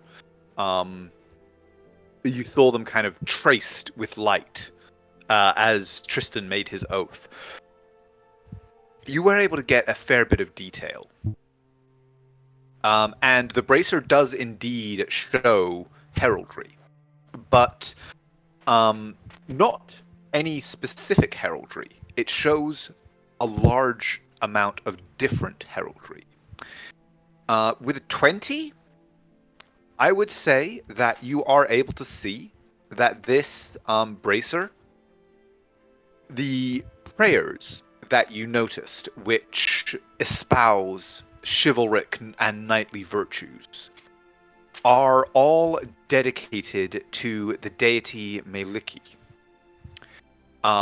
And almost like punctuation in the Sylvan and Celestial script, where a large number, or probably over a dozen, maybe as many as 20, different heraldic beasts.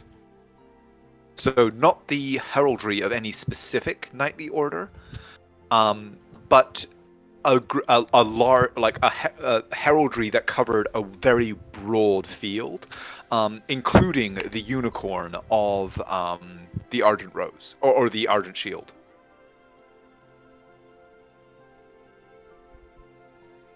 So, where is your order located?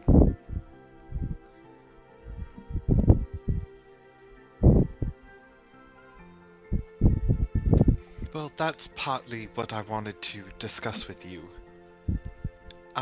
If that's all right. If you'd rather have the conversation now, or are we at the Exquisite Blush? I mean, at this point, no. You are still like walking through the streets. Everybody should be loading into the Exquisite Blush, but I still see. I think Tristan is still stuck on Perona. Yeah, Are you loading in? I'm gonna reload. Okay. But he will just say, that's partly what I wanted to talk to you about. I I was part of a specific heraldry, but I have broken from that path. Oh, you can't see me. I'm making a goofy smile.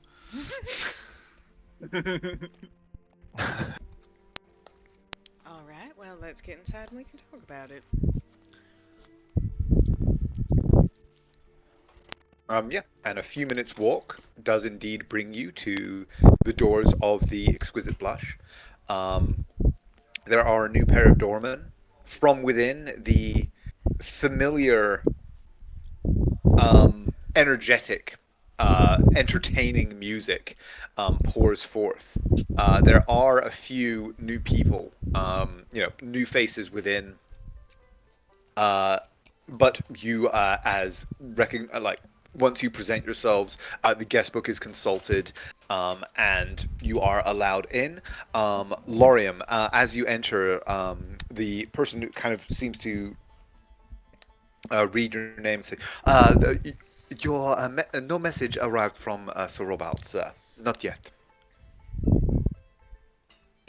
Thank you for that. Keeping tabs on it, though. My pleasure, sir. And he kind of looks at you somewhat sort of expectantly for a moment. Tip the man. All right. This is where things go. You're right. You did a good job. And I'll give him a gold piece. Thank you very much, monsieur. If there is anything else that we can do, any messages you wish conveyed, please, you have but to ask. Lorian gave him a gold piece. Mm-hmm. I also give him a gold piece. Wow. He goes, oh, well, thank you very, very much, sir. Your name for the guest book, monsieur? Sir Tristan, and it is my honor to honor you who honors me. Yep. And Honor, walks in. sir. Well said, Tristan. Now, this way? And then he'll follow Naira. To the room. I'll, sky daddy you all inside. One moment. Why don't you just put us over in this private little corner on the right? Yeah. Boop, boop. Oh, let me get the party token out of there. There we go.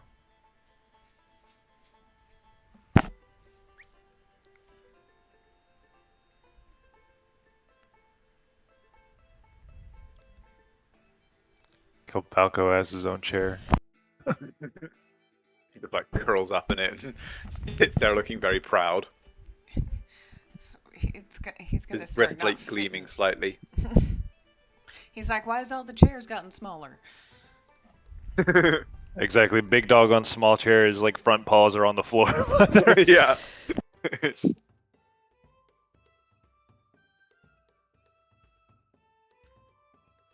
Once they all get settled, Tristan will sit there for a minute, waiting for someone to speak, and then realize he was the one that's supposed to speak. Oh, right. Okay. So, as I said, my name is Tristan Knight. So I used to be a part of the Order of the Argent Shield, and I'm no longer a part of the Order of the Argent Shield. And the Order of the Argent Shield... Tristan. Oh, nope, can I not say that? Give me a wisdom save. Oh, shit. Turns out you cannot, in fact, say that. You said save, right? Save. Okay, I'm kind of good at these.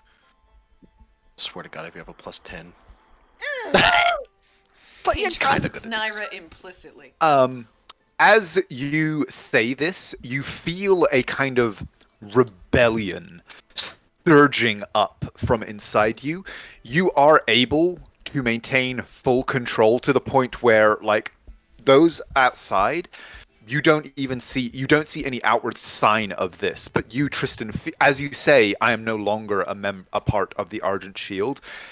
you have this feeling of just like wrongness and anger well up inside you. Actually, he'll stop midway through saying that, and he'll kind of like just close his eyes and center himself, and he'll say, "I'm sorry, I misspoke. I am a part of the Order of the Argent Shield, but I am no longer a part of the Order of the Argent Shield that pretends to be as righteous and noble as they are, that hang upon the cloak of the Queen."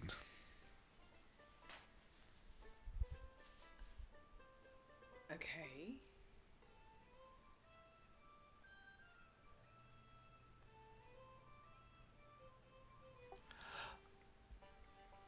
Which I feel like might be a lot, actually, now that I've said that out loud.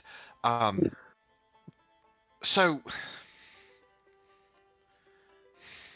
I don't know if you know much about this order, but when it was founded to protect those who could not protect themselves, to shield those from danger who could not shield themselves. And it was a brave and noble, the noblest thing that thou could give thyself over to. And he starts to kind of glow again, and again he like closes his eyes and kind of calms himself. Can I roll some kind of check to see if I understand why he keeps glowing? I'd say insight or well, actually, first of all, roll an Arcana. How about medicine? Did he eat something funny? You could roll medicine. I pulled a card. 21. He pulled the card. Okay, roll an insight with advantage.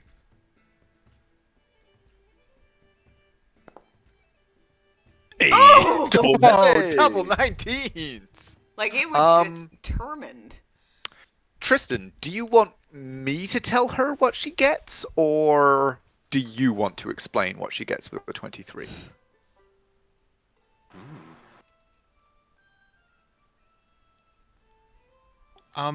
May I?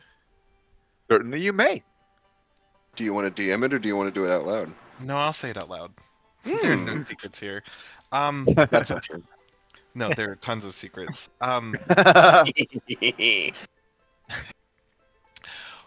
What you gather, and stop me if I overstep and add anything that I miss. Okay. What you gather is that there's more to Tristan than just Tristan. And when certain things align that I don't know if you've quite figured out yet, another force within Tristan surfaces.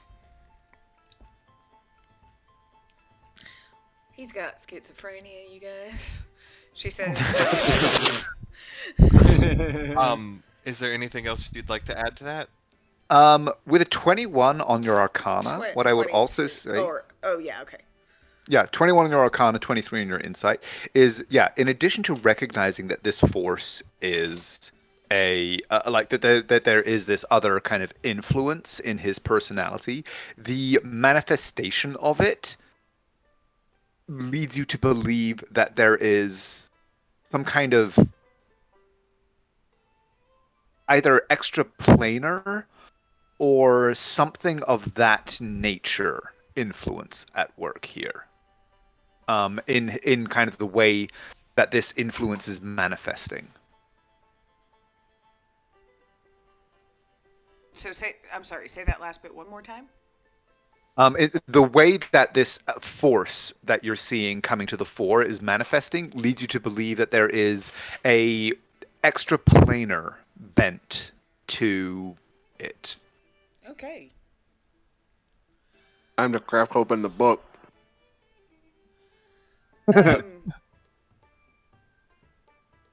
Naira is going to, through the connection, through the earpiece Message.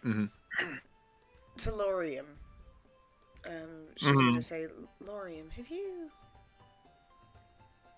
checked him out in that way that you do? Ew, gross. Do you have a crush on him, William? Yep, celestial. Oh. Interesting.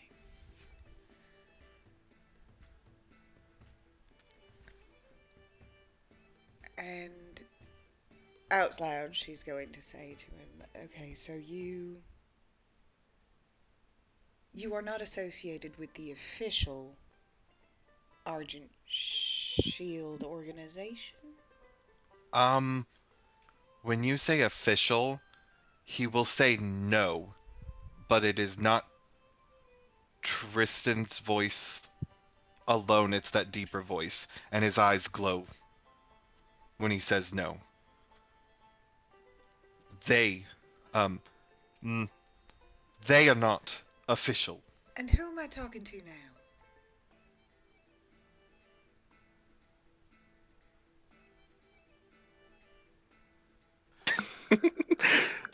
Andrew, your face is the best sitcom reaction I could ever get. Sorry, what? Andrew I can't missed see it. What did Andrew's face do? It's just great. It's just his reactions. It's like, Well, Andrew, do they want to speak to her? First of all, give me a wisdom save. If you're anything like me, you never fail these. I have really high wisdom, you guys. Like, you got a +9 to your save, yeah, so it's pretty impressive. And he's next to Lorium, so maybe. So, I don't consider him an ally yet. Pretty rude, but okay. He turned into a dog and played with ours. Tristan, I will say this is your decision on who answers. And like, not as in you as a player, you as a character are able to enforce. You as a player can decide what the wants, like who wants what in this scenario. But Tristan as a character with a 27 is able to decide who and how this answer is given. Okay, I'm going to... If you want to take a moment to uncode all of that. No, do I so. know exactly what I'm going to do. Tristan is going... This is not a great stat, so here we go, you guys. Tristan is going to roll a persuasion check to plead with them to answer. And if we'll see if it works. I believe. Ooh. Hell yeah.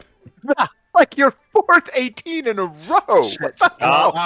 Then what happens is the glowing happens and Tristan's higher placed pitch disappears completely, and Andrew.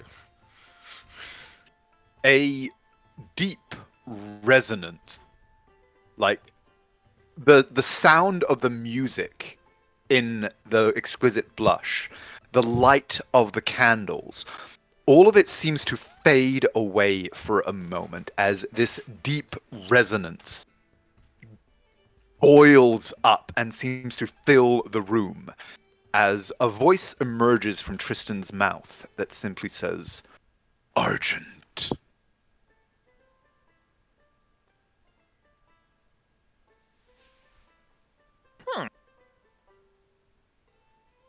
Argent. Tina. Shut up. Don't cry for me. Don't cry for me. Interesting.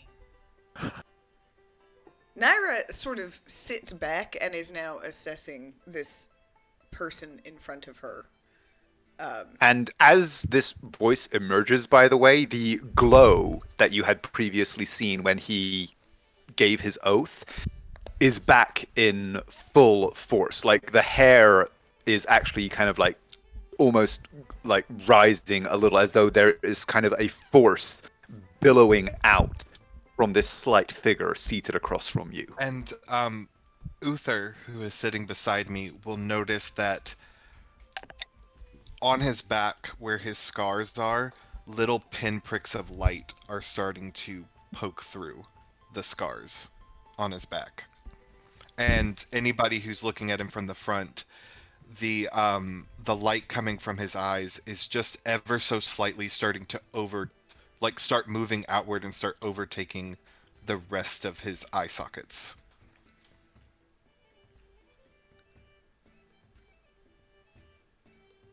Huh.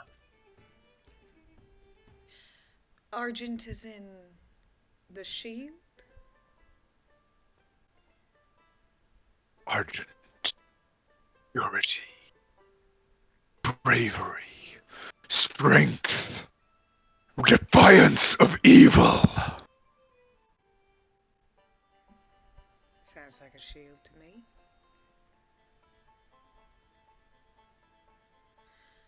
That thing you're doing with your eyes, is that why his eyes are damaged? Kristen, you take 3 points of scourge damage. Yep. And as I take that damage, the pinpricks start to get larger, and the tips of wings start to split open his scars on his back. And you'll notice that the light around his eyes are starting to char his skin. He says, and the voice says, "He carries me."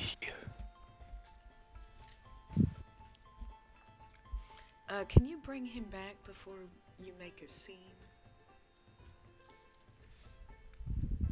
Kristen, give me a wisdom saving throw. Okay. Also, this is everything I ever wanted it to be. Good. Good. The glow fades. The pinpricks on the back shimmer and dissipate. The sights and sounds of the tavern re-emerge into this sheltered alcove of yours. And Tristan is once more sitting before you. He actually slumps a bit in the chair.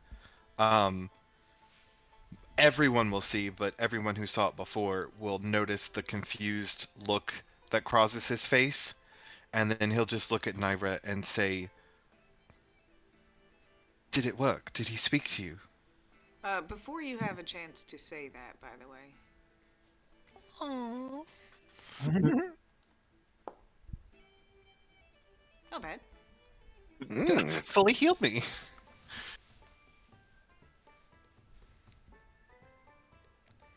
And then Just realized I rolled the 1d6 as Valco.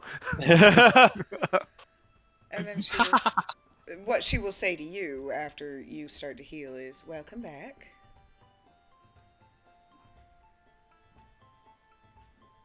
And he will sit up straight and regain that. No, he's looking across at Lorium. He's mimicking Lorium's posture in the chair. He's just sitting cross-armed. Yeah, exactly. He just, instinctually happens. Did he give you? Did he answer your questions?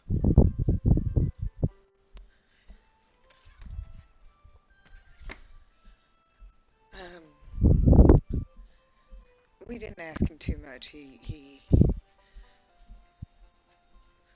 was gonna make his presence a little bit more known than I think is wise. Realization goes over his face, and he nods, and before letting you continue, he'll look at everybody and say, that happens sometimes. It's really cool looking, but if it ever happens bigger than what you've just saw, it's not a great idea to stand around me. Tee. That only means Wander's gonna approach you with every opportunity and be like, "Damage me!" She's like, hugs! I have no idea what you're talking about. You were already making plans, weren't you? No, I'm not closing Google Sheets right now. He was trying to figure out how to get a ring or a bracelet around me and sacrifice his health. No. Williams, a ring. Which reminds me, Naira's gonna have a word with Wander about that. No. No.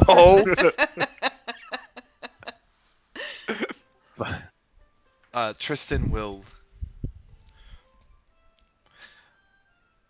I guess, and it's like he's picking his words carefully. I am not what the current order would consider a knight, but I hold those values true in my heart, and I want to restore this order to what it used to be, to what it could be again. But I believe there are those in the order who, if they caught wind of me or recognized me, could potentially cause trouble for us, and I'd rather not bring my burdens upon you, Lady Naira, until I have successfully regained your honor and your good name. And he does like a too deep of a bow. Awkwardly so. Makes you feel weird. Okay. That's very kind of you, especially considering we've only just met. I don't know what I've done to deserve your, well, oath of loyalty like that. But... Well, you exemplify everything that a knight like me should exemplify. You're brave, you stand up to those who do wrong, you put your friends first, you're the shining example, and he starts to, like, slightly glow again. Unless someone maybe calms him down. No. Calm down. Right.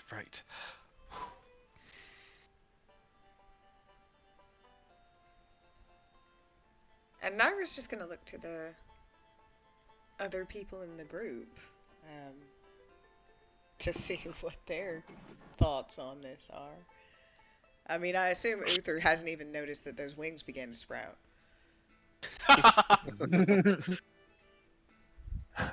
Uther's rubbing his rolling up another cigarette. Yeah.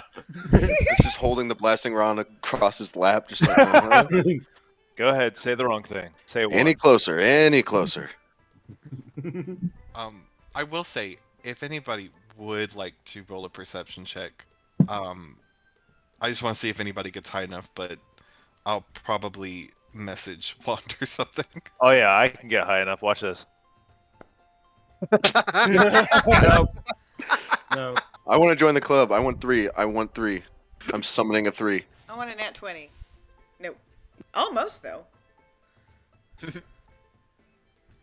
You know what? I won't message it. I'll say it out loud. There are no secrets here. When he returned to his form, ever so briefly, like when Argent went away, ever so briefly, there was a slight flicker in his form. And instead of the tall, silver-haired knight that you see sitting before you, you briefly saw a brown-haired human child. Teenager. Okay. Sorry. 16-year-old, let's say. Child can be Not 5. like 5. Yeah, see? A teenager. You ever so slightly see that flicker, and then it goes back to the what you know as Tristan. Does the name Argent mean anything to Wander?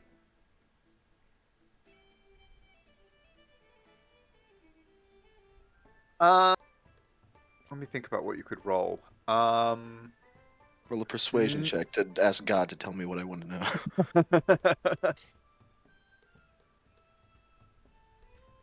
It's also fine if it You just know doesn't. what? I will allow you to go ahead and roll me a religion. You will basically need a nat 20, but there's a chance. Is that a challenge?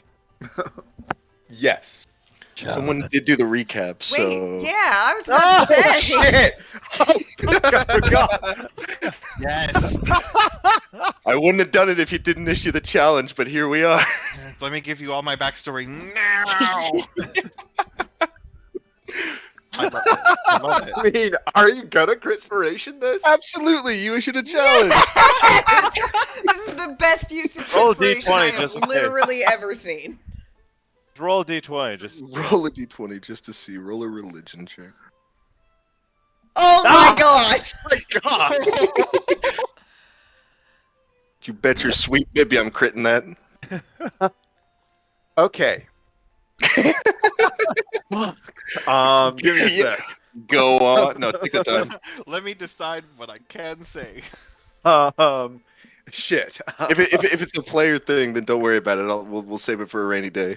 No. I no. mean, But I don't just want to be like, tell me your entire backstory now. I will say, no. there's more. There's more. Yeah. Good. So, as you consider what you have seen unfold before you, it is not so much the name Argent as the energy and the presence that you have associated with that name. The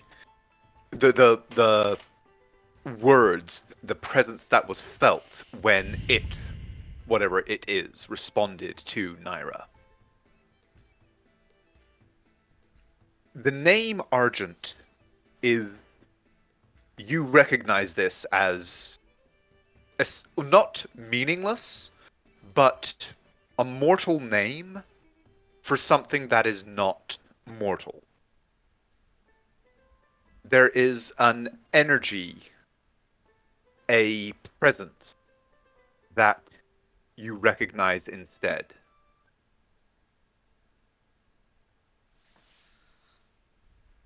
And that presence is familiar to you.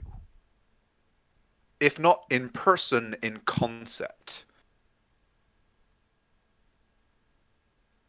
You are familiar with the idea of pure embodiments. On this mortal plane, good and evil, chaos and order are all in flux. This is a melting pot, a cauldron in which these concepts are malleable and changeable and open to interpretation. But it is not always and everywhere thus. There are places where good is tangible. There are places where evil is felt and known. And just like these, there are places where virtues, emotions, are embodied, are conceptualized and purified to the point where they have physical presence. And thus is Argent. There is a burning feeling of courage, of defiance, of a knowledge and certainty of what is right and what is wrong, and a driving imperative, an overriding need, not in the way that one needs water, but in the way that one needs to be alive. To stand in defiance of that which is evil, and in defense of that which is good. This is what you know and feel as Argent.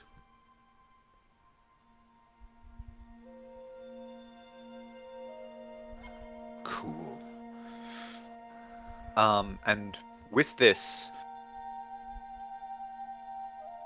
a thing, an entity of this purity cannot essentially exist on the mortal realm. The very nature of the material plane as a meeting point of all, as like a crux of the realms, of the outer realms around it, means that such an entity almost cannot exist here because of its purity.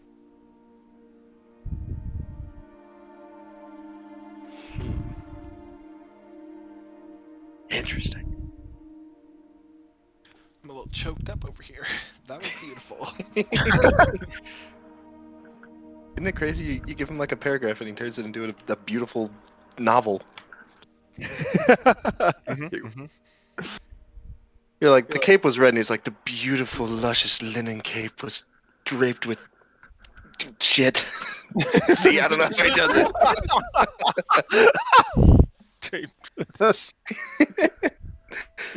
Well, that's our next T-shirt. Next. Yeah, and this is why we're switching knights, so I don't have to go after him.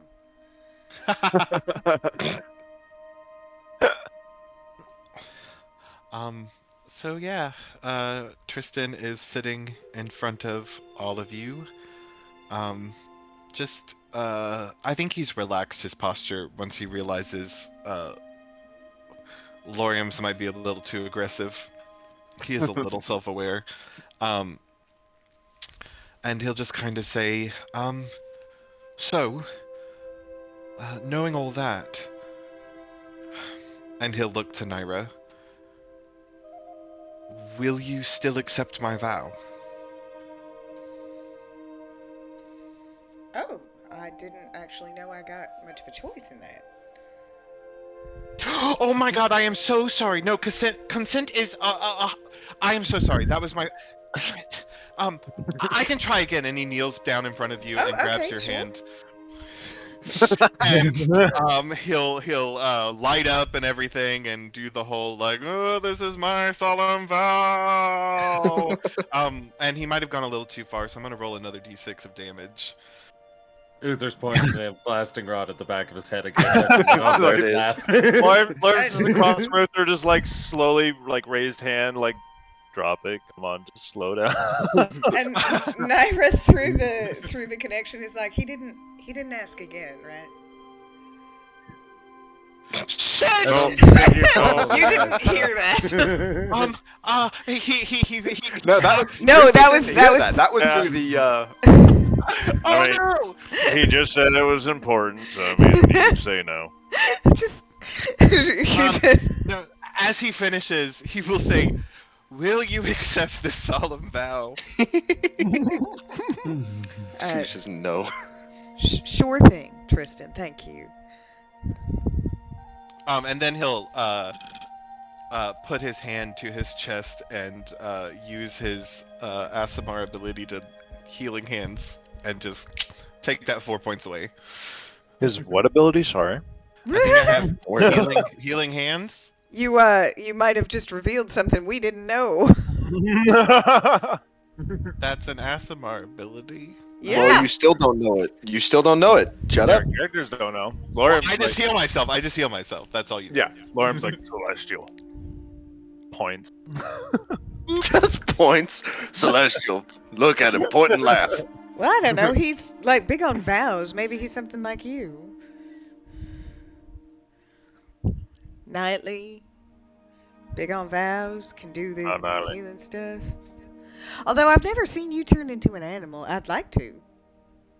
No. Oh. Does that mean you can't or you won't? Both. Both. Can't. Okay. I will say though, like just looking at you and reading your aura, I feel like you would really enjoy being like a giant scorpion or a warhorse. Sunshine. Oh my gosh, is it daytime already? I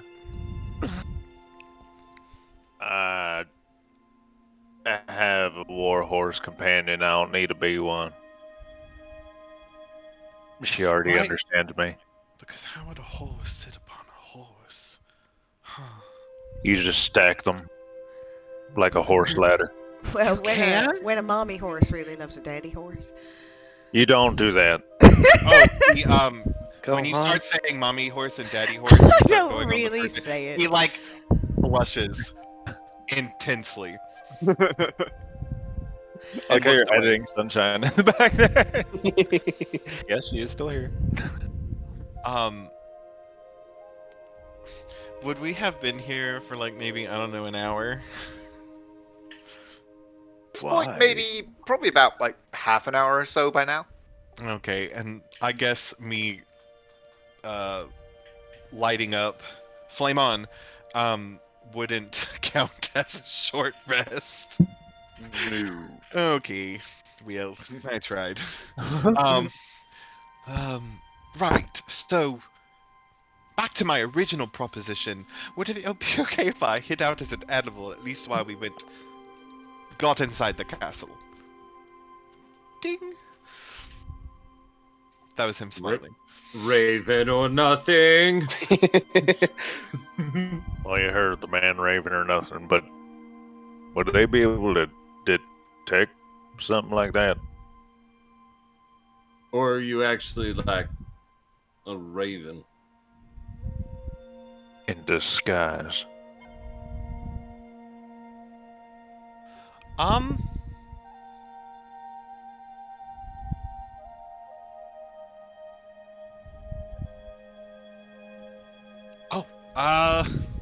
Do I know? So what are you trying to figure out? Whether or not, like, if you were transformed, magical defenses would potentially be able to single you out? Like, would they know that I'm like something pretending to be something else, or like does my druidic abilities make me a raven in that moment? There are, with a 14, I would say you would know that there are certain, like, I mean, you're not entirely sure, like, you know that, because you know you're not, yeah, you're not entirely familiar with the full breadth of arcana and the abilities of more powerful magic users and stuff like that. It's certainly possible, like from the stories you've heard, that powerful wizards and magic users can see through any kind of disguise or transformation, but you don't know like what the circumstances surrounding that would be. I mean, there's potential that they could see me. Oh my goodness, we could do something out of one of my favorite stories, and I could put on a pair of glasses, and they'll never know who I am. That could definitely work. Yeah, would you we should know who try you it. Just take it, all of you, just take inspiration. This is the best. Or I could be a raven with glasses. That's a little more on the nose. I think they'd pick up on it.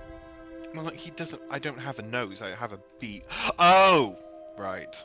Yep. But why do you want to get into the castle? Well, that's where Lady Nyra's going. And you're just sworn to defend her now? Well, Yes. I've sworn my vow to her twice without consent. So, And she gave it, so all's well. As he just looks towards Uther and does the hand wave down, down boy again. oh, I'm so sorry. Also, that does extend to you as her lawfully wedded husband, Huh. Sir Lionsbane. Huge, like, awkward bow. Are we lawfully wedded? Well, I like here. Say it, Uther. Fuck, that caught me off guard. Tristan is like making wide eyes at Lorium, like, "What have I done? Have I done a wrong? Is this a bad?" Just when you see me give people money, don't give the money to. That's overpaying the bill. Right, and like he's seen Naira do. No, I don't think he's seen, but she had a notebook earlier, so notes are things he's going to start taking now. He'll write that down. Interesting. Nara is just now preoccupied with whether or not we are legally married in this realm. Importance He's of like doing the the- law. I mean, the law and the law one. I think The getting married in the only world. jurisdiction I technically give any care about. Yeah, but here I don't think so. Wait, are you gonna want to get remarried every time we go to somewhere that's technically like a different jurisdiction? I mean, no, but maybe in the place I consider home. Uh-oh. Personally, I think getting married in the realm of death is more legally binding than anything else. But that's just my opinion. You Okay. watched I his, won't bring it up partner. again, sorry. you watch his Uther just like freezes, unmoving, as he says, "If that is what you would like, darling, I am more than happy to do it with you." Uther just says, "Yes, dear, you're right. I am sorry." I don't You want me to understand what's cast a going spell on. tomorrow? Nothing. If you want to get married, let's do it around here. No, it was just out of curiosity. It's fun. So where are we going? Are we going to the palace? Yes. We have been called. Do we know if there's a reason that you would want us? Like, besides maybe to say goodbye? Did we say that we're talking to the queen again for any reason? Well, we're not. So soon, that is. Well, is it you're talking to the queen or you're talking to? We're talking to the aunt, but I mean, Yeah. if we're talking to her, Lady then Loretta. She might have some information. I'm curious what she wouldn't send in a message.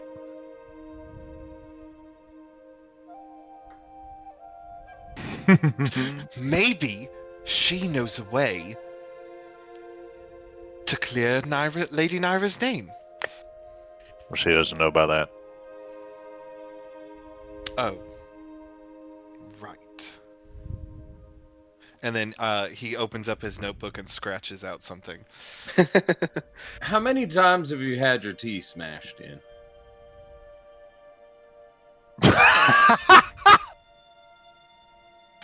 Was that to me? Yes. None? I want you to realize that, as he looks towards Lorium, hundreds of corpses you think we've seen? Probably created? Yeah, give or take. I mean, entire army of goblins.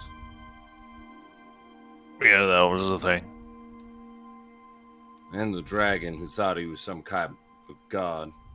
Yeah, that was a bigger thing. Still one thing. Still a Look, thing. I don't dispute that I may not have the most illustrious battle resume, but if you are questioning my loyalty and my bravery to stand up against the forces of... And he starts to glow again. I am currently not questioning that, but you have yet to be battle tested. I have no doubt you will do yourself well, but I am a bit worried at your current capability. As You you could spar with Robart and Lorium. That's You want me to true. spar with the boy? Okay, what happens is the light immediately cuts out, but the deeper voice stays a little bit, and Tristan nods and says, you are quite right in thy assessment of my abilities. I am unproven and unbattle tested. I shall seek to right that wrong. And he'll stand up and start walking out the door. We'll just look at Uther and say, I think we should. Watch as Lorium he rubs his forehead, looks up towards Lorium, touches his temple as you get a message in your head. Is he says, "Did Lady Naira dismiss you?"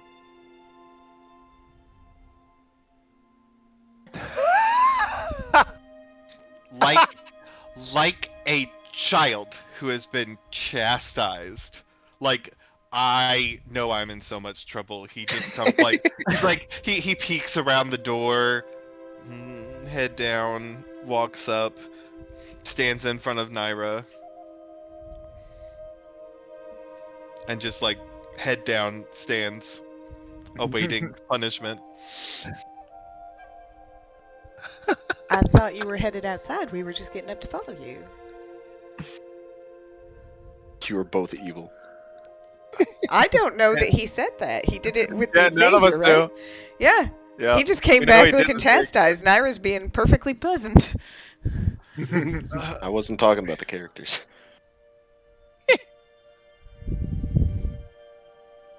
As he just then looks up.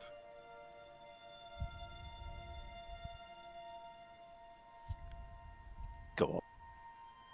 Tristan, what I'm saying is you need to prepare yourself for this. Just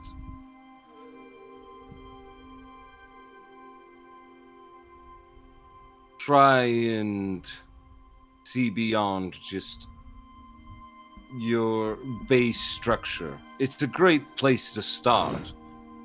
A good foundation, but we're going to need you to be able to have some forethought. Where were you going? To just pick a fight? Lorium looks like he's willing to give you a test. I'd be willing. I mean, it would be if you wanted. The look on his face tells you that's exactly what he was gonna go do. He was gonna go pick a fight. But he hears you. He does hear you. And he nods and tell me what it is you wish me to do to prove myself, and I will. And if you need me to just be quiet and watch for now, I can do that as well.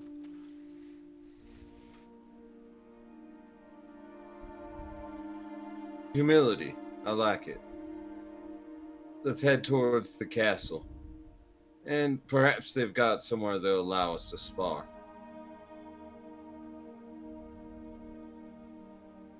Wait now, then. Now that I've detoured you enough. No, it's perfect. Alright, Did prospect, okay. chill out. So, the group leaves the Exquisite Blush Just out of back out onto. Sorry, Hmm? just out of curiosity, and because it's been bugging me since you said this, recontextualizing Kindfell as a language thing rather than like a historical place or something like that, is there anything that Naira can glean? Go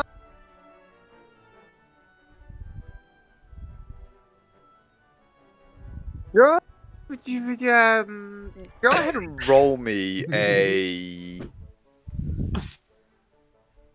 Arcana or History, and I will take into account on the DC, what you have for each. Moore's brain. That contemplation noise. Yeah, see? No, thanks.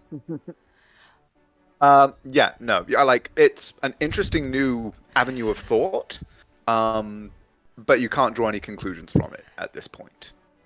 I like that. Never mind. It's fine. Go ahead.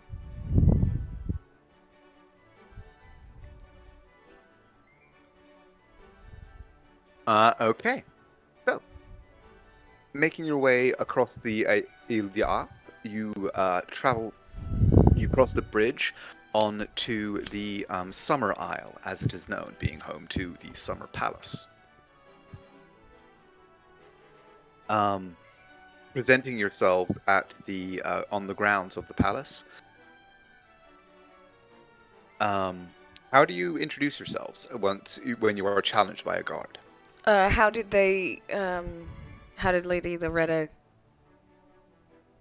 know us? Did she refer to us as the Lions of the Ration? I think she just said it Retinue. as, just as her retinue.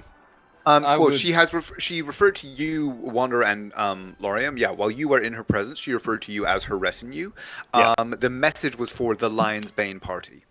I would do it for. I would say the Lions of the Horatian Coast. Okay. I turned away immediately. Do we have the note? Did she send a note? Yes, you would. Or, well, actually, no. Yeah, it wasn't a physical note. The runner simply kind of spoke a message. There wasn't a written thing that he handed over. But when you kind of introduce yourself in that way, you are asked to wait for a moment as a runner is sent within, and then a few moments later, or a few minutes later, rather. Coming across the gardens toward you, you see actually the runner that was sent returning with Lady Loretta herself. Let's find something more. Sorry about that. Yeah. Tristan will have wild shaped into a raven, and if Uther will let him, he'll sit on Uther's shoulder. Yes. Okay.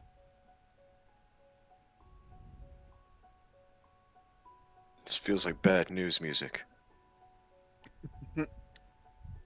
No good news was ever said over sad piano. I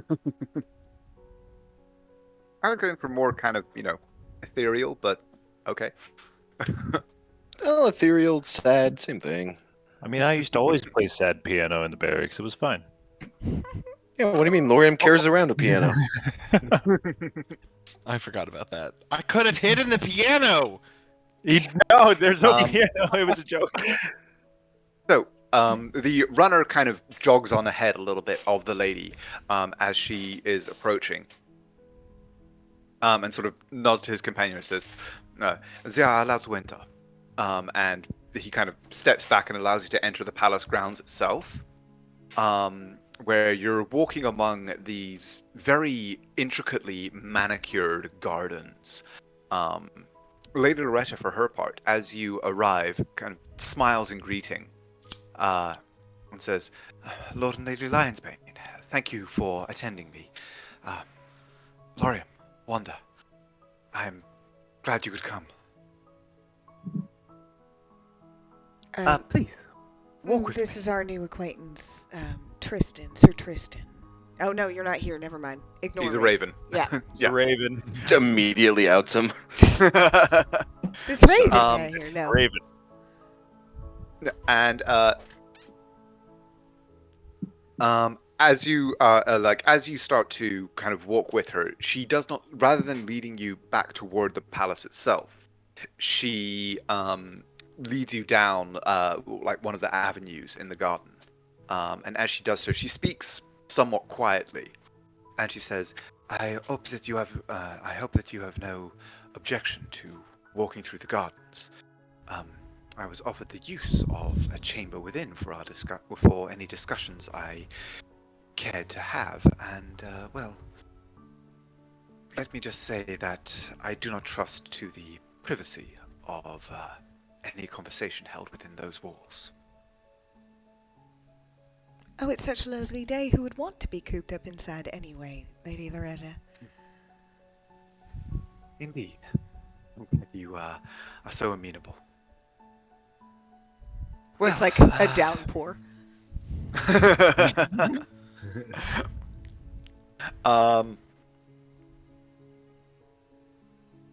She walks with you in silence for a few moments before she says, following my audience with the Queen yesterday, I have been allowed to rest and recuperate, as they say, in chambers within.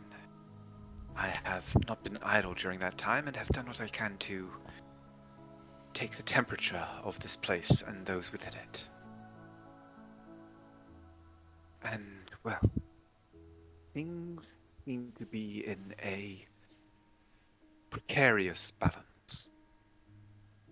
Sir Everlad, for his part, I believe to be genuine in his expressions of desire for peace between Avignosera and Calaronava. But he is a rare bloom in the garden, it would seem. Many, including the Queen herself, seem oddly eager to go to war. In the past, such things have always been viewed with a measure of reluctance, even by the most hot-headed of the Avignoseran knights. The towers of Vanya are tall, and the arcana within them mighty.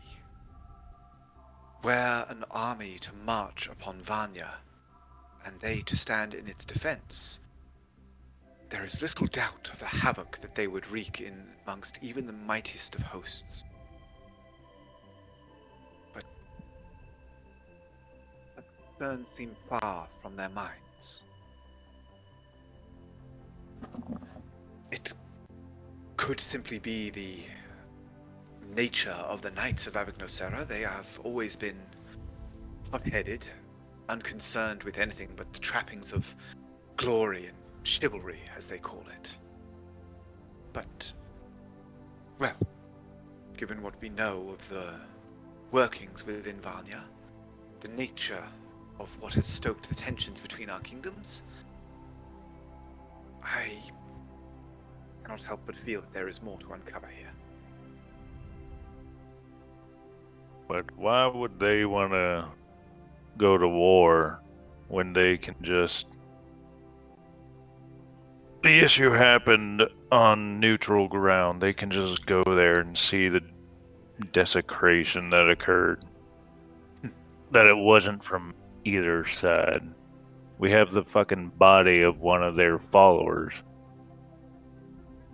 Yes, and They could ask that question.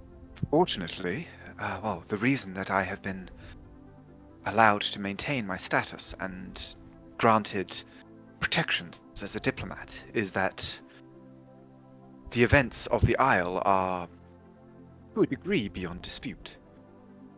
There is no question that Vanya perpetrated anything there. However, Avignosera and Perona in particular is driven by a... well, I should simply call it an entitlement. Honor and chivalry are, well, what they call honor and chivalry here, which seems to boil down to how dare anyone question what they claim that they are, what they claim as their own. They are an overriding force here, and there are those among the knightly orders that claim that Vanya has perpetrated through refusal to recognize their claims of lordship and dominion over portions of Calaronava, has perpetrated offense against certain knightly orders within Perona and noble houses, and, well, it is a tangled knot. Part of what I aimed to do with Sir Everlad upon the Isle was untangle as much of that knot as we could. And there is still hope that certainly some of it may be done. But, well, the reason I asked you here was not to complain about the diplomatic headache that I unfortunately am labored with, but to ask, well, will you be in residence? May I ask if you have any plans to leave Perona in the near future? Not any direct plans, no. That is a relief. May I ask that until I have a clearer lay of the land, would you be... well, I have sent to the king for further copies of the evidence of what happened in Vanya, the existence of this cult, its workings both in Kalaronava and in Avignosera and beyond, around the Harashan coast. Such evidence will lend a great deal of credence to my assertions that the demands of some of these knightly orders and the nobles that surround them are exaggerated or unreasonable, but that alone may not be enough to head off the looming cloud in whose shadow we currently exist. I may have need of agents, much as the king did. Could I ask if you would be willing to act in this manner for me, once I know more?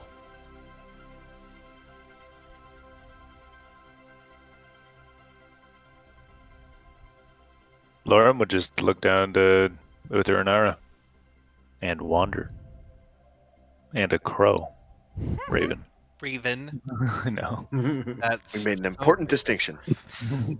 Naira is looking to Uther. And Uther is looking at the raven. I'm gonna use Raven is mimicry. looking at the sun.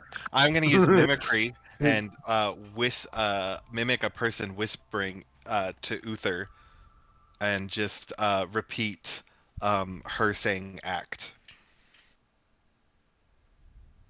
Seems that there's always already some difficulty we've seen in these parts.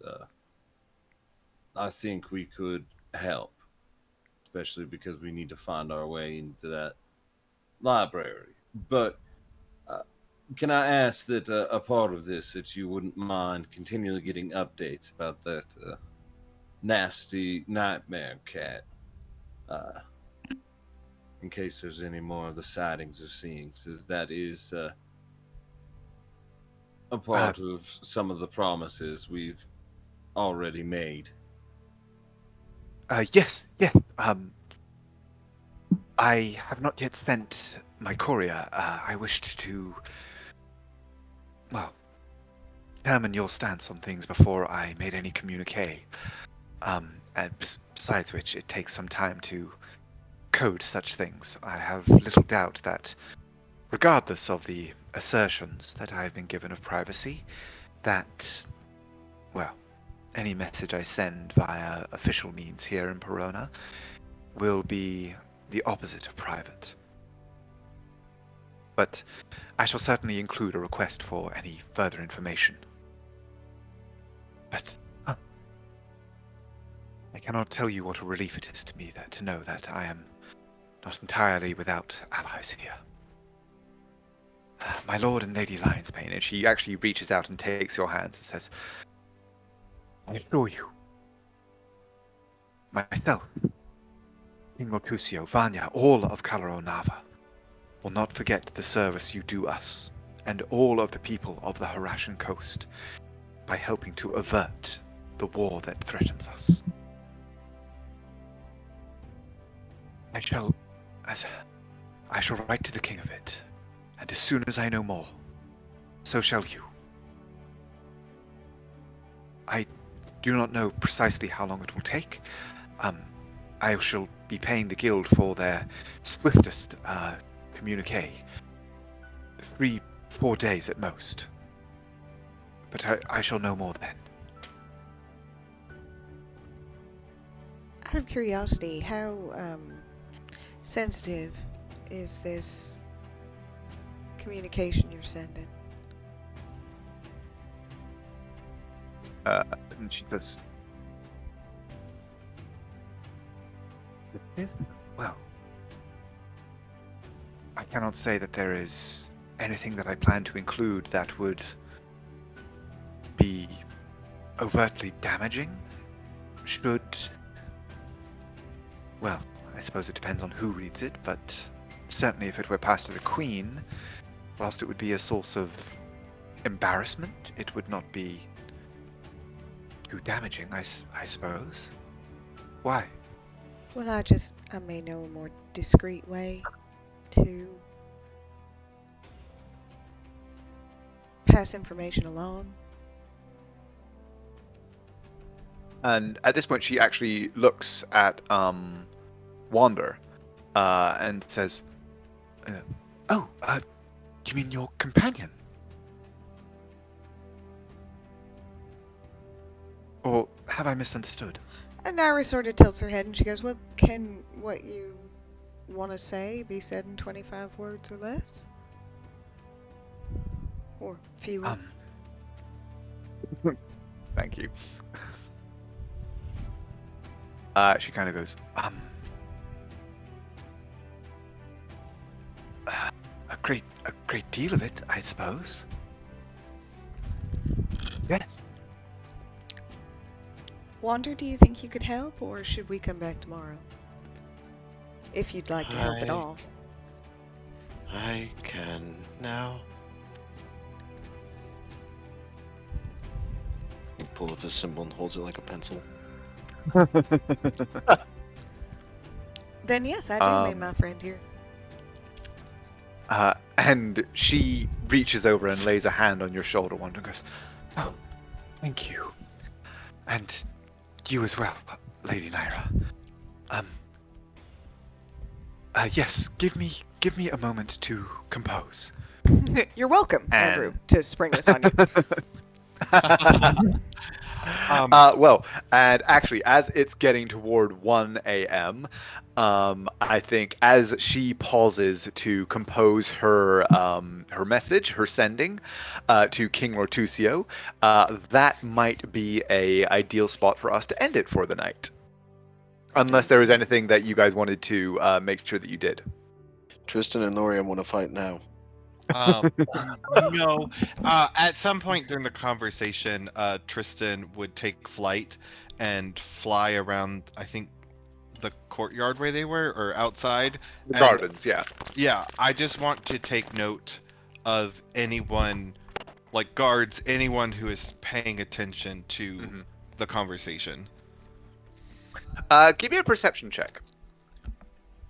And I will, like, for something like perception, you can use Tristan's stats for that. Like you are looking through the Raven's eyes, but it is still Tristan kind of noting stuff. Well, the Raven's perception is better than mine. Oh, is it? Well, actually, I was literally just thinking. Although, like, all of your stats are transferred to the Raven stats, so I guess in that, like, if you have what's it called? Keen sight. Efficiency. In it, then you can also apply that as a Raven. So, but yeah, go ahead and roll as the Raven. Do you have a Raven form? I do on D&D Beyond, and I rolled a 15, but it didn't come through. I will assume you're not lying to me. With a 15, you don't see any, like, the gardens obviously do have people in them, and there are people paying attention to your party, but no one that you can see that is close enough that they could potentially be, like, actually kind of listening. There's nobody crouched behind a hedgerow a few feet from you kind of going.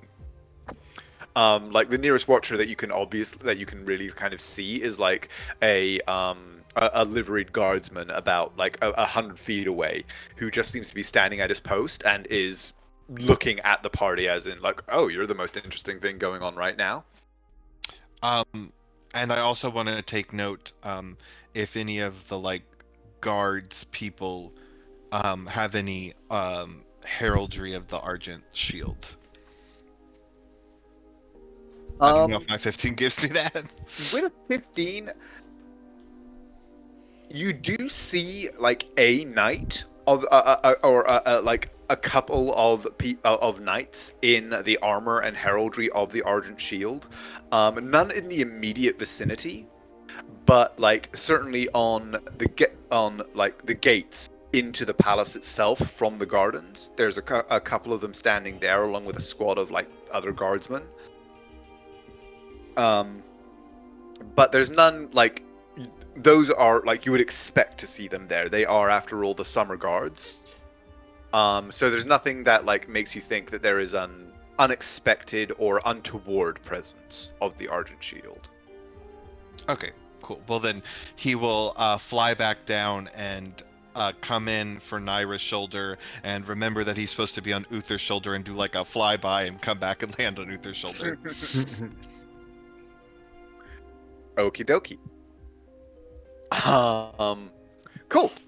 So with that, we shall pause for tonight, and I will have a sending for Wander to send off to King Rotusio, and we shall see what is next for the party as they try and clear Naira's name, gain access to the Library of Sorveni. Oh yes, and there's the small matter of attempting to avert the onrushing war between Avignosera and Calero Nava. Well, that's a small Whatever matter the because Yeah. yeah, it doesn't